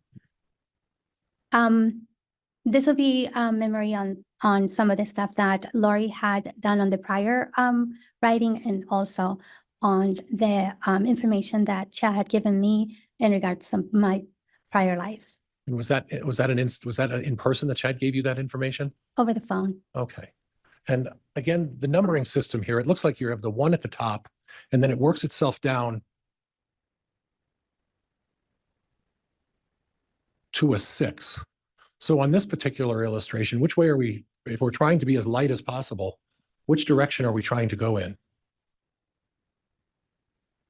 You're going from the 1 to the 6. You're going down then. I guess it really doesn't matter whether you're going up or down. It's just whether you're going from a 1 to a 6. Okay. So in this illustration, however, that you're on the previous illustration, you talked about going up to a higher number, and that's where I became a little confused. In this illustration, you're talking about starting at the top and going down. So the way you're understanding at least this illustration is you needed to go down to a 6 to be lighter. Is that right? Objection, Your Honor, misstates the testimony. Sustained. Do you understand that you need to go from a 1 to a 6 in a downward direction to become lighter? The way that Chad and Lori were teaching this was that you would go from a 1 to a 6. I'm not too sure if I understand your question on the way that it was written, whether up or down. Okay, well, I'm just pointing out that on this particular illustration, you drew the arrow in a downward direction. That doesn't mean anything then. Is that what you're telling me? Correct. Okay.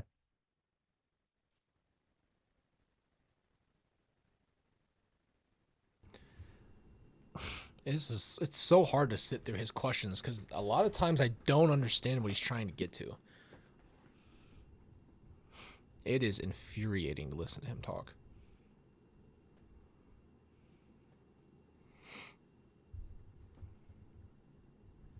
Now,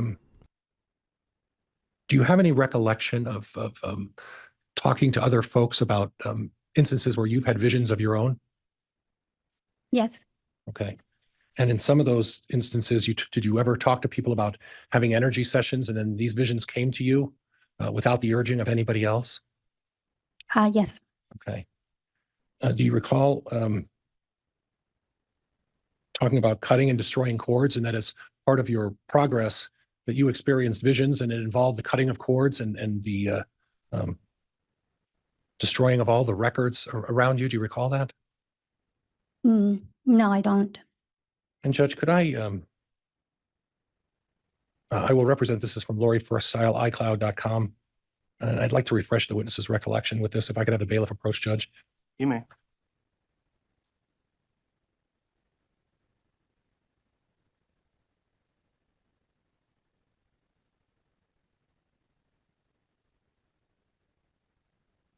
If you would just read that. I'm going to skip anything. If you would just read that for me, I would. No, I don't. That would be negative energy or anything that would be influence you negatively, and they that person will remove it. Okay, and then I noted that in this you said, "Hey, beautiful," and do you recall who this was sent to? No, I don't. And Judge, if I could refresh your recollection, and ma'am, if you could look at the date and who it was to, and then review the note again, and then let me know when you're ready. Heavens to Betsy. I don't think that she would have that. Okay, this was something that you took upon yourself to have an energy session with your friend Stacy, correct? Yes. Okay. And said something about she was able to take metal cage that was put around me to block me from visions. What are they talking about? Someone putting a metal cage around you and blocking you from visions by Stacy? This would be something that is energetically speaking, so it wouldn't be something that is physical. Okay, it's a spiritual thing. Mm-hmm. Okay, is this something that's consistent with your LDS beliefs? No. Okay, it's something that's outside of your LDS beliefs. Yes. Okay. And then there was a mention of she cut the cords and destroyed all the records he was keeping of me. Who? Who was keeping records about you and putting metal cages around your brain? What are we talking about there? I don't recall who I was talking about. And who was keeping all the records of you? I don't recall who. Okay. I have very little memory of that text or email, whatever it was. And then at the bottom, and this was in February 13th of 2019. Do you recall putting in your statement, "I will create a storm and bring protection to you"? Do you recall? Get out of here, bro. Not I'm gonna make a storm. What the hell kind of storm can you conjure up? I'd like to see it. That? Mm-hmm. And what kind of storm are we bringing? Yes. Thank you. For once, it wasn't me. What do you mean by "I will bring a storm and bring protection to you"? It would be actually done energetically and spiritual as well. Okay, so what kind of spiritual storm are we talking about? It would be something that you imagine in your mind of sending protection to someone. Lightning, a tornado, what kind of protection? Okay. And then do you recall sending another email to Lori Vallow about being attacked one night and hearing an unrecognizable voice next to you? I believe so. Okay, do you remember when that was? No, sir. And Judge, again, I'd like to refresh your recollection with another opportunity. All right. Are you ready? Okay. You heard a voice of something unrecognizable next to you. Do you recall what that was? Yes, I recalled. And What I then you just read. mentioned, oh, I'm sorry. I said I recall what I just read. And do you recall mentioning in the email that you saw demons and very dark ones attacking you? Yeah, in my dream. Okay. Did Chad tell you to say that you saw demons that night while you were sleeping? No, Did Lori tell you that night while you were sleeping that you were being attacked by demons and No. dark ones? no, That was your statement of something you experienced without the prompting of Lori or Chad. Is that right? yes, You said you woke up with a lot of pain again, same place. Third eye and crown. What does that mean? it's your forehead. It's a what? Your forehead Okay. area. There's a third eye on the forehead? Objection. He's such an ass, bro. Your Honor, argumentative. Exactly. Is there a third eye on the forehead? Energetically, the area of the forehead right between your eyes is called the third eye. Okay. And that's energetically? Yes. You don't actually see a third eye on your forehead at night when you're sleeping, do you? No, sir. Okay. And then you mentioned to Lori that at the end of this on 12 He's nights. it's such a, the way he says it is just absolutely so rude. Oh my gosh. 2018, asking her if you guys could meet at the temple sometime the next day, right? Yes. Okay.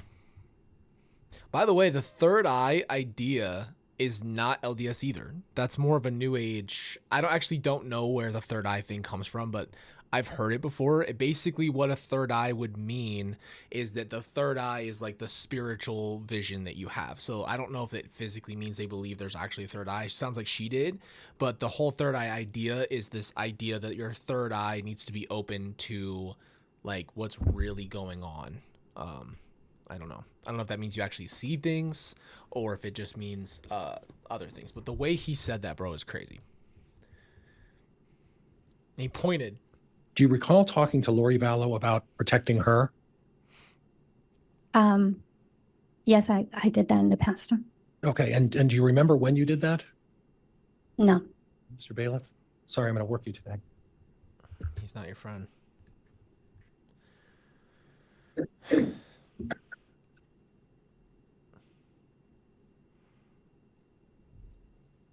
But it's a spiritual. Do you recall now that it was on the 3rd thought, of yeah. November of 2018? Yes.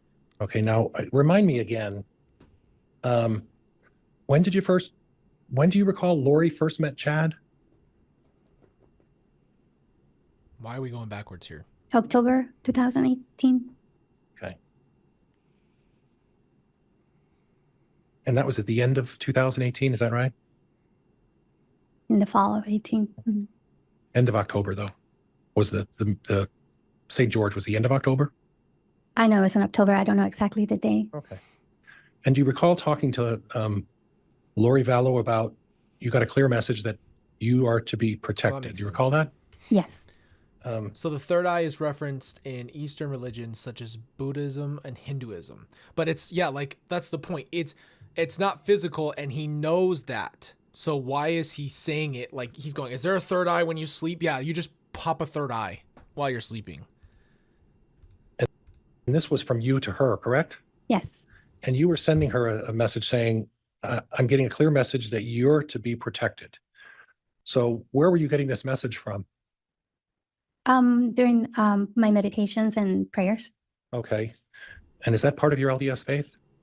Yes. Okay. So during part of your LDS faith, you're meditating and you're praying, and you got a clear message that Lori Vallow is to be protected, right? Yes. And then you went on to Isn't say it that funny how those messages are so biased to the person who's giving them? Why would Lori need to be protected from all of her evil doing?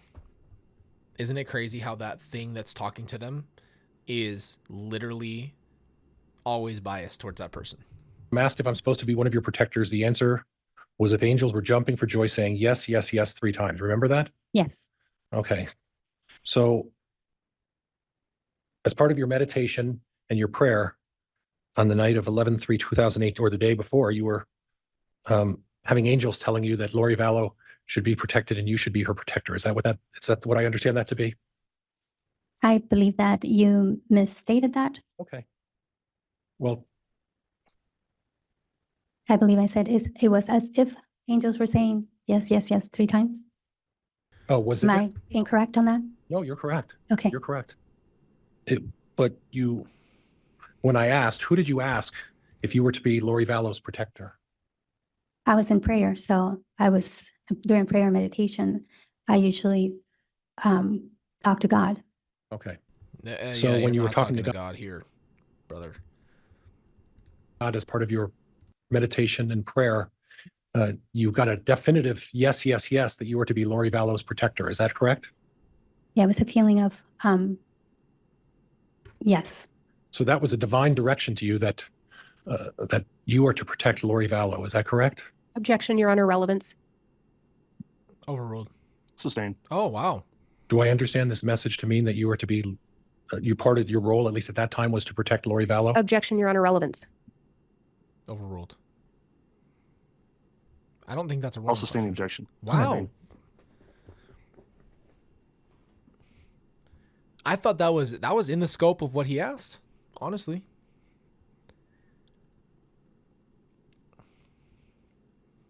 You're telling me an angel said, yes, yes, yes, the second you asked for her to be, for her to protect her with your little storms. What storm? I just have to know. I wish there was more detail on the storms. I am begging to know what that was. I am begging to know. Do you have a recollection of sending an email to a number of folks about angels talk to men and women? No.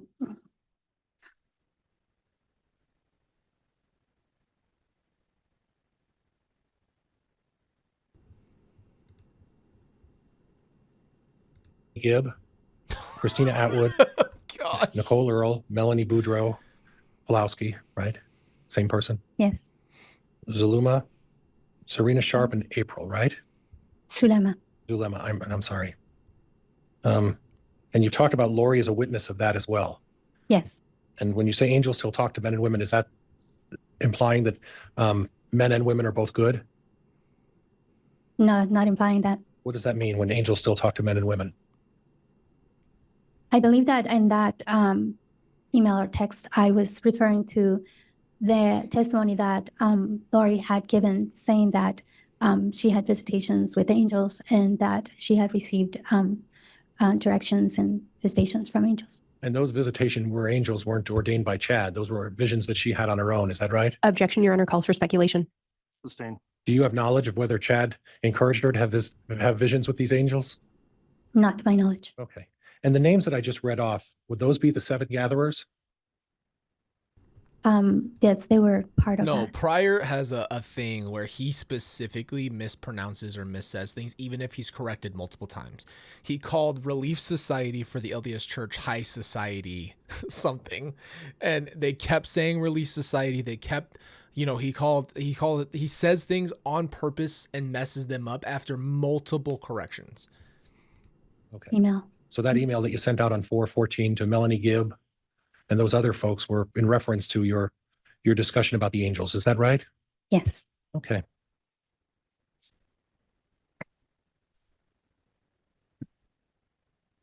And then do you recall sending Lori Vallow a message about having a vision in the celestial room? Probably yes. Do you remember the date of that? No. Okay.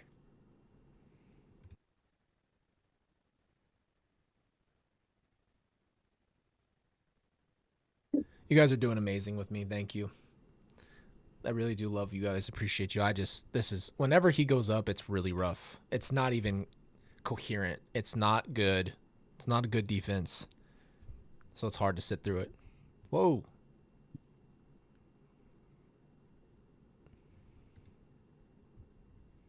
We're almost done. A little more than 30 minutes.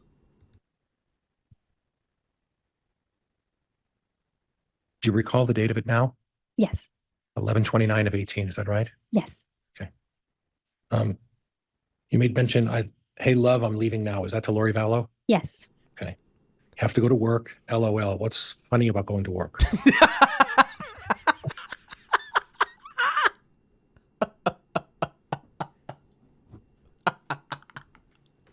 He's such a douche sometimes, bro. I can't. I love when he freaking just. Why is he going off on her, bro? What's wrong with her saying LOL? Why can't she say that? Objection, Your Honor, relevance. Overruled. I have to go to work, LOL. What does that mean? Didn't have any meaning behind it. Okay, just a comment you made. Just a comment. Okay. Then you went on to say, I had the most amazing vision in the celestial room today. And that was on 11/29. Where was the celestial room? In the temple. Okay, so you were in the temple and you were letting Lori know that you were there on that day, right? Yes. And that you had a vision, correct? Yes. Now, that was Just About a- such an innocent text. Gotta go to work. LOL. What's funny? What's funny about going to work? a month after you met Chad. Did Chad tell you to have that vision? No. Did Lori tell you to have that vision? No. Did anybody tell you to have that vision? Nobody would tell you to have a vision. Right, you have a vision on your own, correct? Correct. And when you have some sort of spiritual intervention, it's not necessarily someone telling you that you're having that. Is that correct? Objection, Your Honor, 610. Sustained. And then you went on to say, I have to tell you about it. You were going to tell Lori about your vision, right? Yes. And then you said something about, are That's you the going worst to Mel? part, is that they were so indoctrinated that they were even coming up with lies to tell each other to confirm more into the sickness. They just all day. I had a feeling. I had a vision. I had a dream. I had a this. This is insane. Melanie's tomorrow night. Would that be Melanie Gibbs? I don't remember. So the date was 11/29 of 2018. Mm-hmm. So 11/30 of 2018, you were going over to some Melanie's house that night, right? Apparently, yes. And where were you living at that time? Gilbert. Where was Melanie Gibb living at that time? Gilbert. Gosh. And Lori Vallow at that time?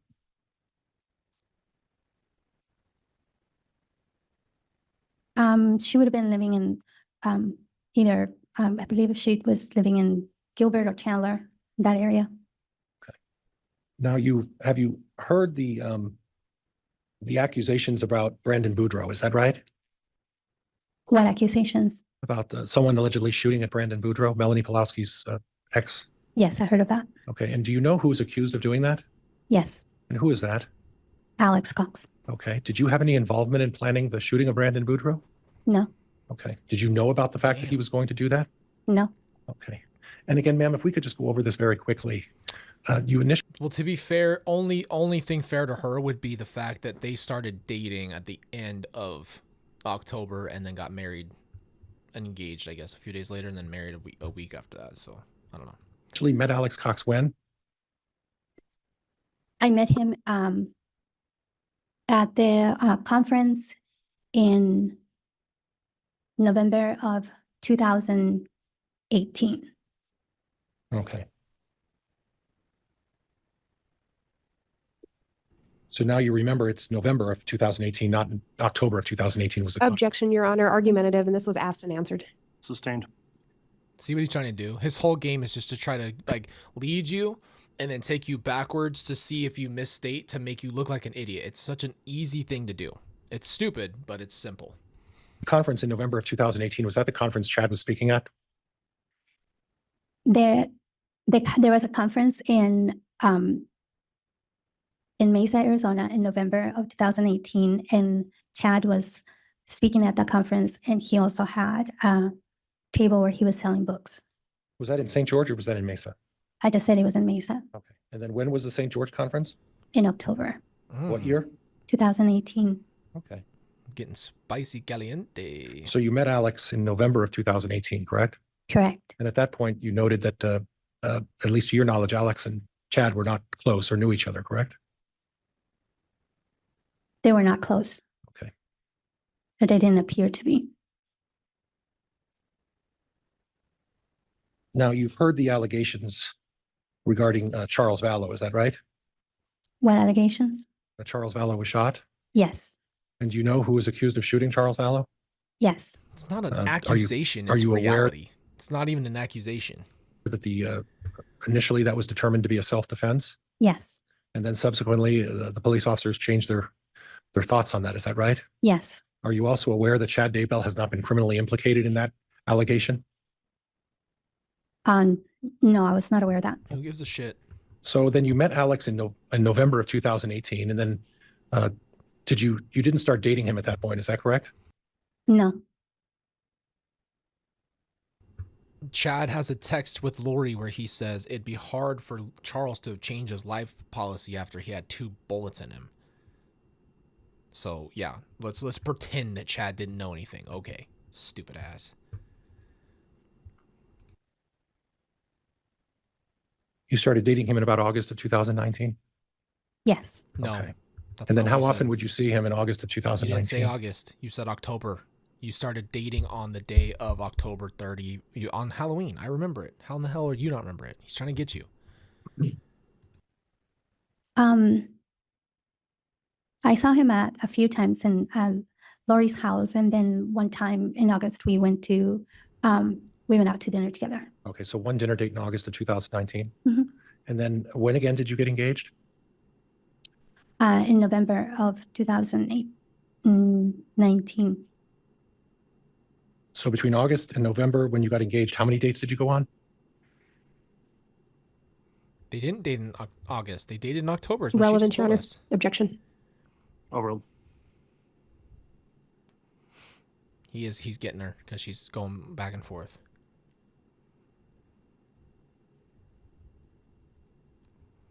We saw each other about 3 times before then. All right, so you saw each other 3 times and then you got engaged in November. Do you remember when in November you got engaged? I believe it was November 7th, And then the marriage took place when? at the end of November.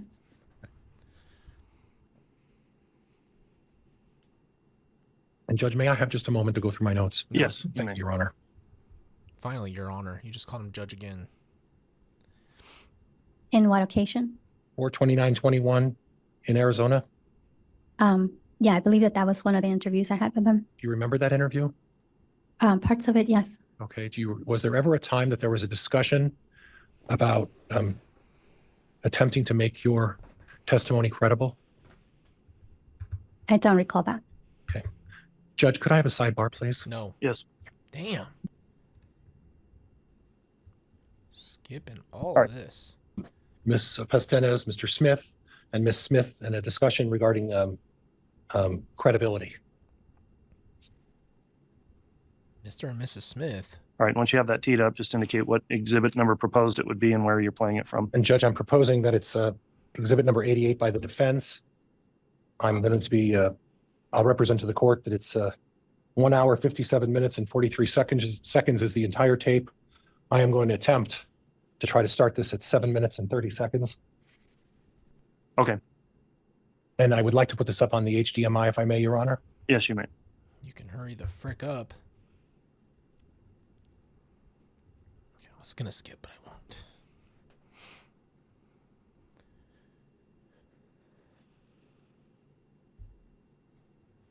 Yes, True Colors. They got married.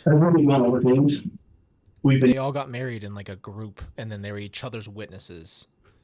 So just one big happy night. Going over reports that you have given to Gilbert initially with Alex's death. And some of those statements that you gave them don't match what you gave us the last time we talked. So I just wanted to clarify kind of why you told them something completely different. Okay? Damn, Ray, go get him, bro. Let's go, Ray.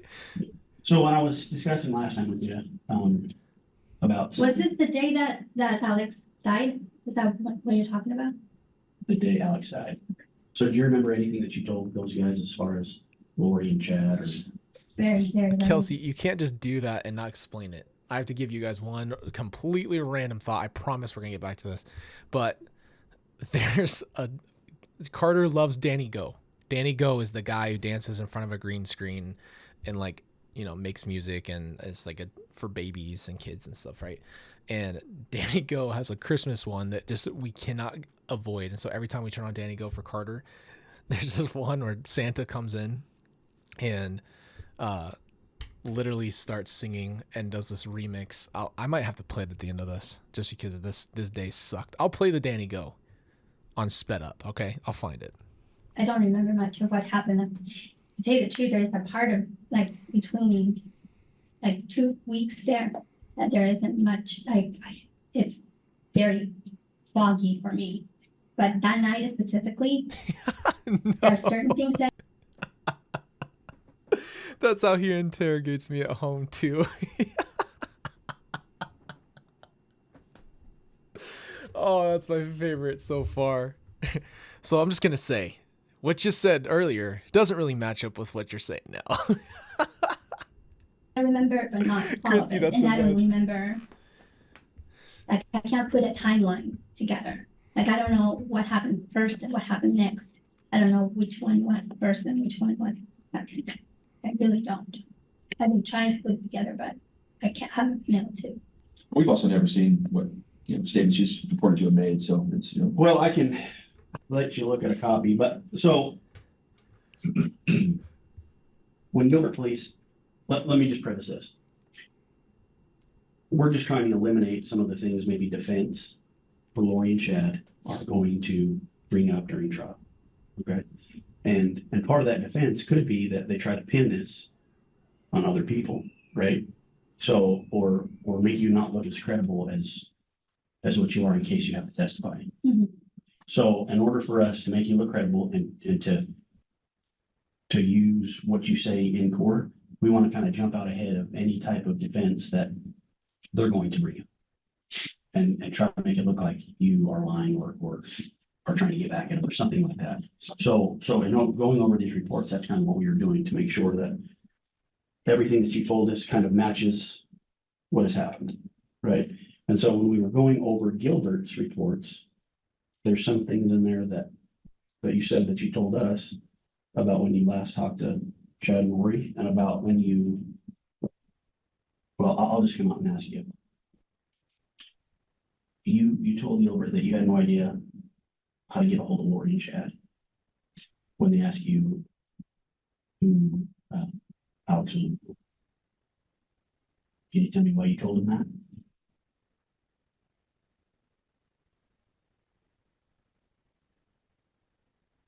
No, Judge, that I believe was at no, damn it!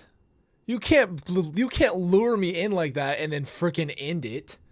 I believe it ended at I think 10:10, Your Honor. Okay, I'll note the times, then the witness has been able to hear that. And so at this point, we can have the jurors return. And then if you wish to question on that, I'll just note for your benefit, Mr. Pryor, looking at this previous response and question, the question you posed was there ever a time that there was a discussion about attempting to make your testimony credible? And the witness answered, I do not recall that. Okay. So that's where we left off before the issue came up, and we'll have the jurors return. You can continue, Mr. Pryor. Thank you, Your Honor. And Judge, with the court's permission, may I ask that the court reporter read back the last question? Yes.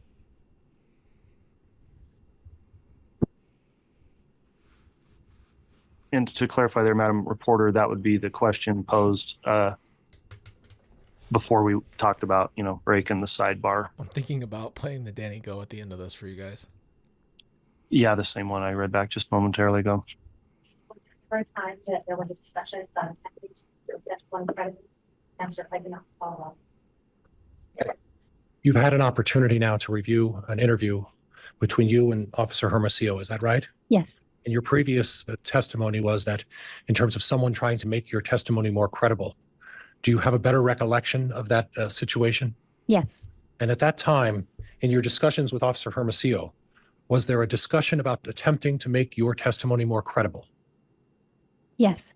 And was there a discussion about you making inconsistent statements to other police agencies and that Officer Hermosillo was trying to reconcile those two inconsistencies?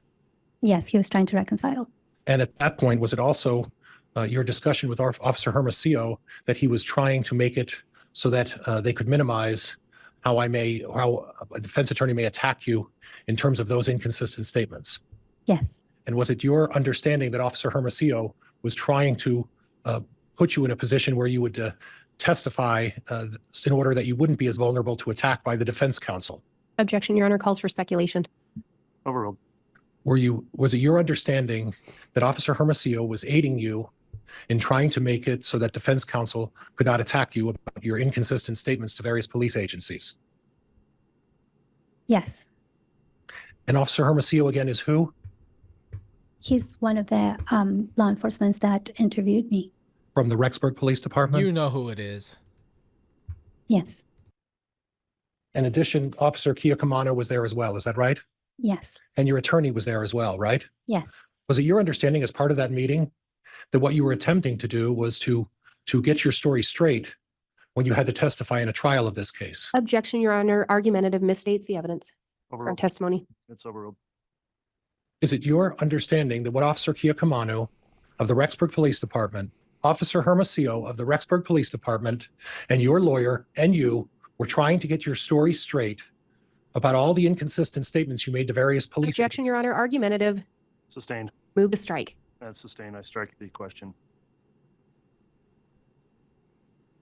Officer Hermosillo was trying to make your testimony more credible. Is that right? Objection, Your Honor. Asked and answered. Sustained. You had previously heard about inconsistent statements you may have made to various agencies. Is that right? Yes, And Officer Hermosillo talked about minimizing the impact of defense counsel in your questioning, correct? Objection, Your Honor. Asked and answered. This is crazy. Sustained. And the purpose of that meeting was just so that you would be able to get your story straight, was it not, ma'am? Objection, Your Honor. Asked and answered. Argumentative. Sustained. Pryor, move on, dog. What do you understand the purpose of Officer Hermosillo telling you that he was trying to make you credible in front of a jury? Objection, Your Honor. Asked and answered. That was not asked, Judge. It's overruled. You can answer the question, ma'am. Madam Clerk, would you read back that question for me, please? What do you understand the purpose of Officer Hermosillo telling you that he was trying to be credible? my understanding was that there were some inconsistencies, and he wanted to clarify them to, just like he said, to be ahead of what you're doing right now. And the discussion was directly to you that we were trying to get ahead of the defense counsel so that we were prepared for the potential attack on all of the inconsistent statements that you have made. Is that right? Objection, Your Honor. This is argumentative. Sustained. Move to strike. Strike that question. So getting ahead of the curve, what do you mean by getting ahead of the curve? I didn't say ahead of the curve. Did I say ahead of the curve? What do you recall Officer Hermosillo saying, getting ahead of what? Objection, Your Honor. These have been asked and answered. Overruled. If you don't remember, Judge, we can refresh your That's another recollection thing I'm once trying to again. understand. Like, if you're trying to sway the jury towards you, would you want to come off this aggressive? Like, you would want to make sure that you're treating each person with a respect. I mean, no matter who it is, there's just like a level of respect that you keep because you're trying to keep the jury with you. But he's so rude that it would turn off people just by that alone. I'd prefer you just continue on with cross, Mr. Pryor.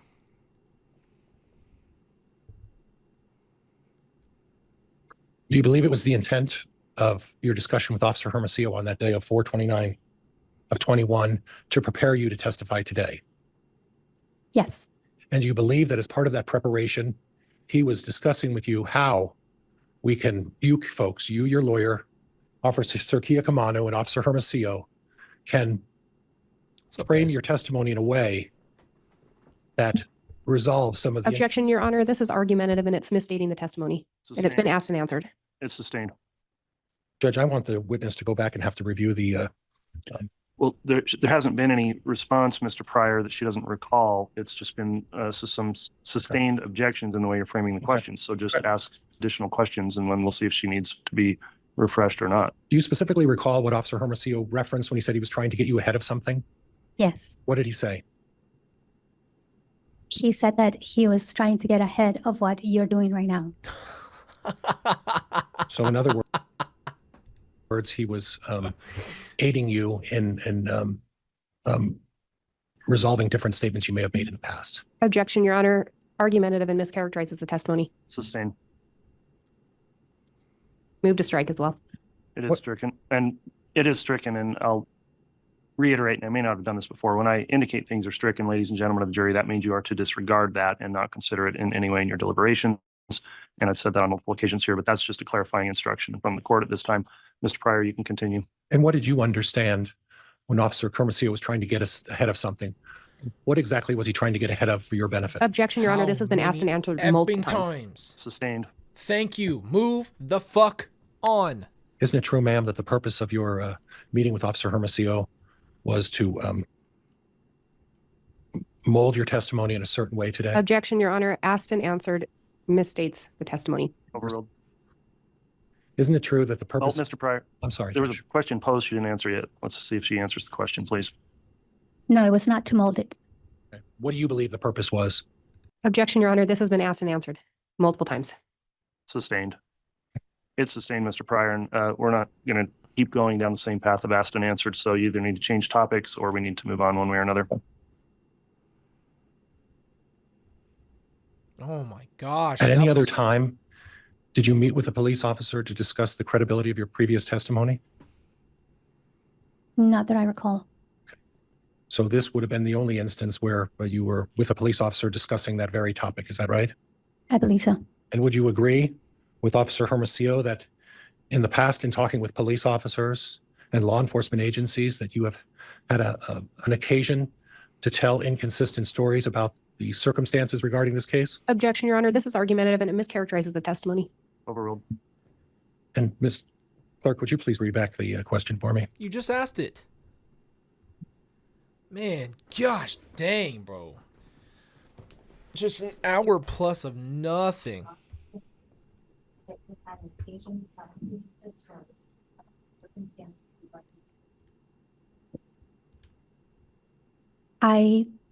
During that meeting, we were talking about something that I had said that I have no recollection of. There are plenty of times of that day, that evening and the following days that I have no recollection of. Do you have a recollection of Officer Hermosillo mentioning to you that you've given inconsistent statements in the past? Yes. Okay, Judge, that's all I have. Thank you. All right. Thank you. Holy hell, that was rough. Once you're ready, Ms. Blake, you can conduct any redirect. I mean, how many times do you have to be asked to just stop asking the same question or going back to one Ms. point? Pastenes, you were asked if you met with the prosecution. Do you recall that question? Yes. And have you met with me before? Yes. Has anything I told you altered your testimony? No. Have any questions I asked you had any kind of an effect on your recollection? No. And is your testimony today based on your recollection of events? Yes. And you were asked about the inconsistent statement, and you indicated it was given during a time that you don't have a lot of recollection. Is that correct? Yes. It was somebody was asking me, supposedly somebody was asking me a question during the time when Sweeney, what are we doing? Alex was in the emergency room and they were doing CPR and resuscitation. And I have no recollection of anything that happened that night. So your husband was in the emergency room, Yes, he had stopped breathing. and ultimately he passed away. Yes. Overruled. Mind When you, you met with they were Detective husband Hermosillo, and Detective wife Kaikamanu, and your for counsel, absolutely did you do stop. Absolutely no time. So they get married at the end of November, and Alex dies on the December 12th. So we're talking about the 29th, 30th at the most to December 12th is the amount of the time that they were husband and wife. more than just discuss those brief statements given to Gilbert? Yes. In fact, was a complete interview done? Yes. There were many interviews done. And you discussed a lot more than that in that interview. Is that correct? Probably more than likely.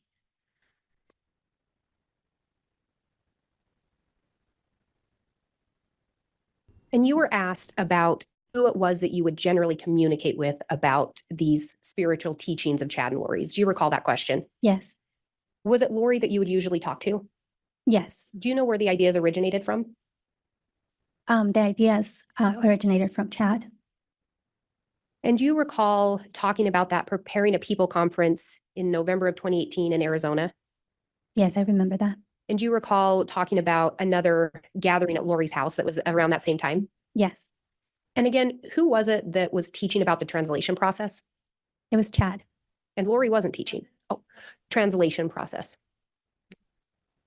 It was Chad. Was Lori teaching? No, she was sitting with us on the couch as the student, not the teacher. Did Chad stay at Lori's house in November of 2018? Yes. Were there any other men there? No, man. Were you with Chad and Chad or Lori the whole time at that gathering at Lori's house?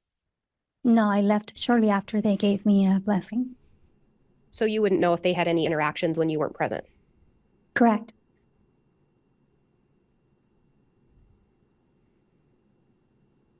Were Chad's teachings part of the standard LDS teachings? Nope. No. Did you believe at that time that Chad could in fact discern light people from dark people? Yes, he had indicated that since he had had a near-death experience and he didn't have a veil, that he could communicate with the spirit world and that he had information that perhaps other people, like normal people, wouldn't have. So yes, I did believe that he could discern that. You were shown a message that referenced the cutting of cords. Do you recall that? Defense Yes. counsel showing you that? Where did you learn the idea of cutting of cords? There was something that Lori and Chad were teaching in regards to how a spirit needs to be attached to the body by certain amount of cords, and how those cords would be cut before a person would be dying.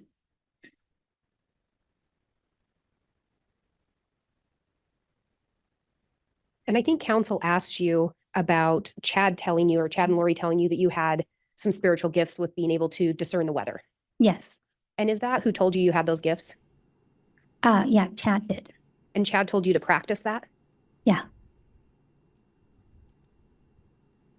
And where did you learn the idea or first learn of spiritual attacks?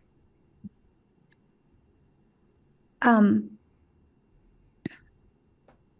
think the first time I've ever heard read from it was in the scriptures when there was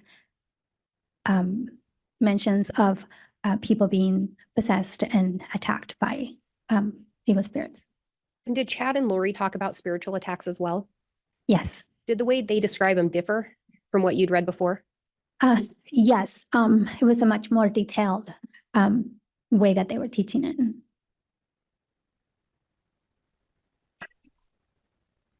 And did they talk to you about spiritual weapons? Yes.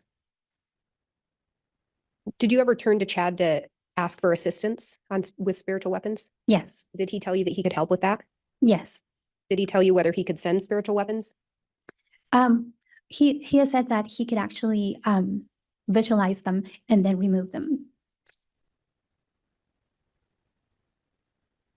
And you were asked a lot about the 7 gatherers. Yeah. The 7 gatherers was a Gmail account, is that right? Yes. And in that Gmail account, 7 people had access? Yes.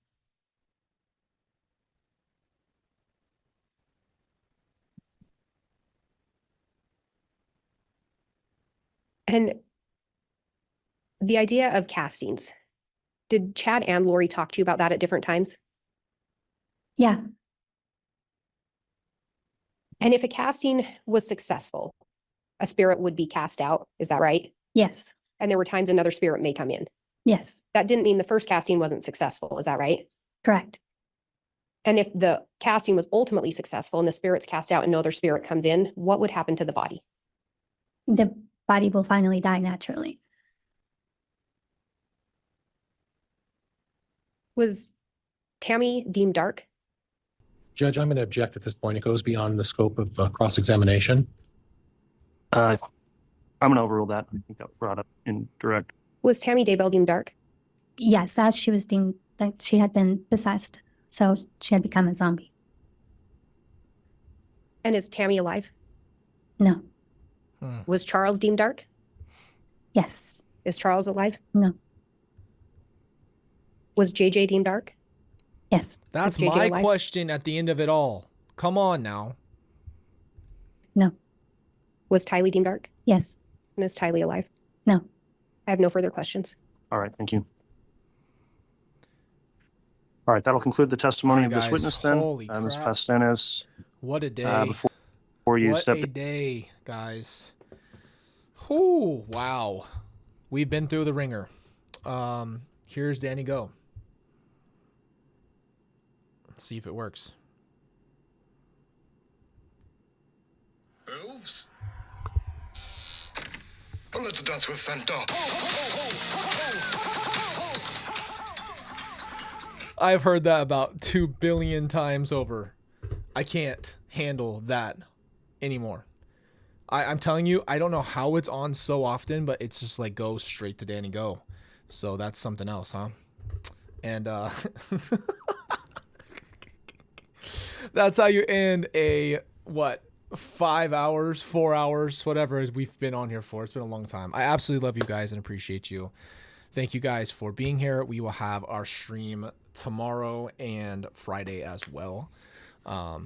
Yeah, I'll post it on the community tab for you. Other than that, you know I love you. Appreciate you. And I'll see you guys very soon.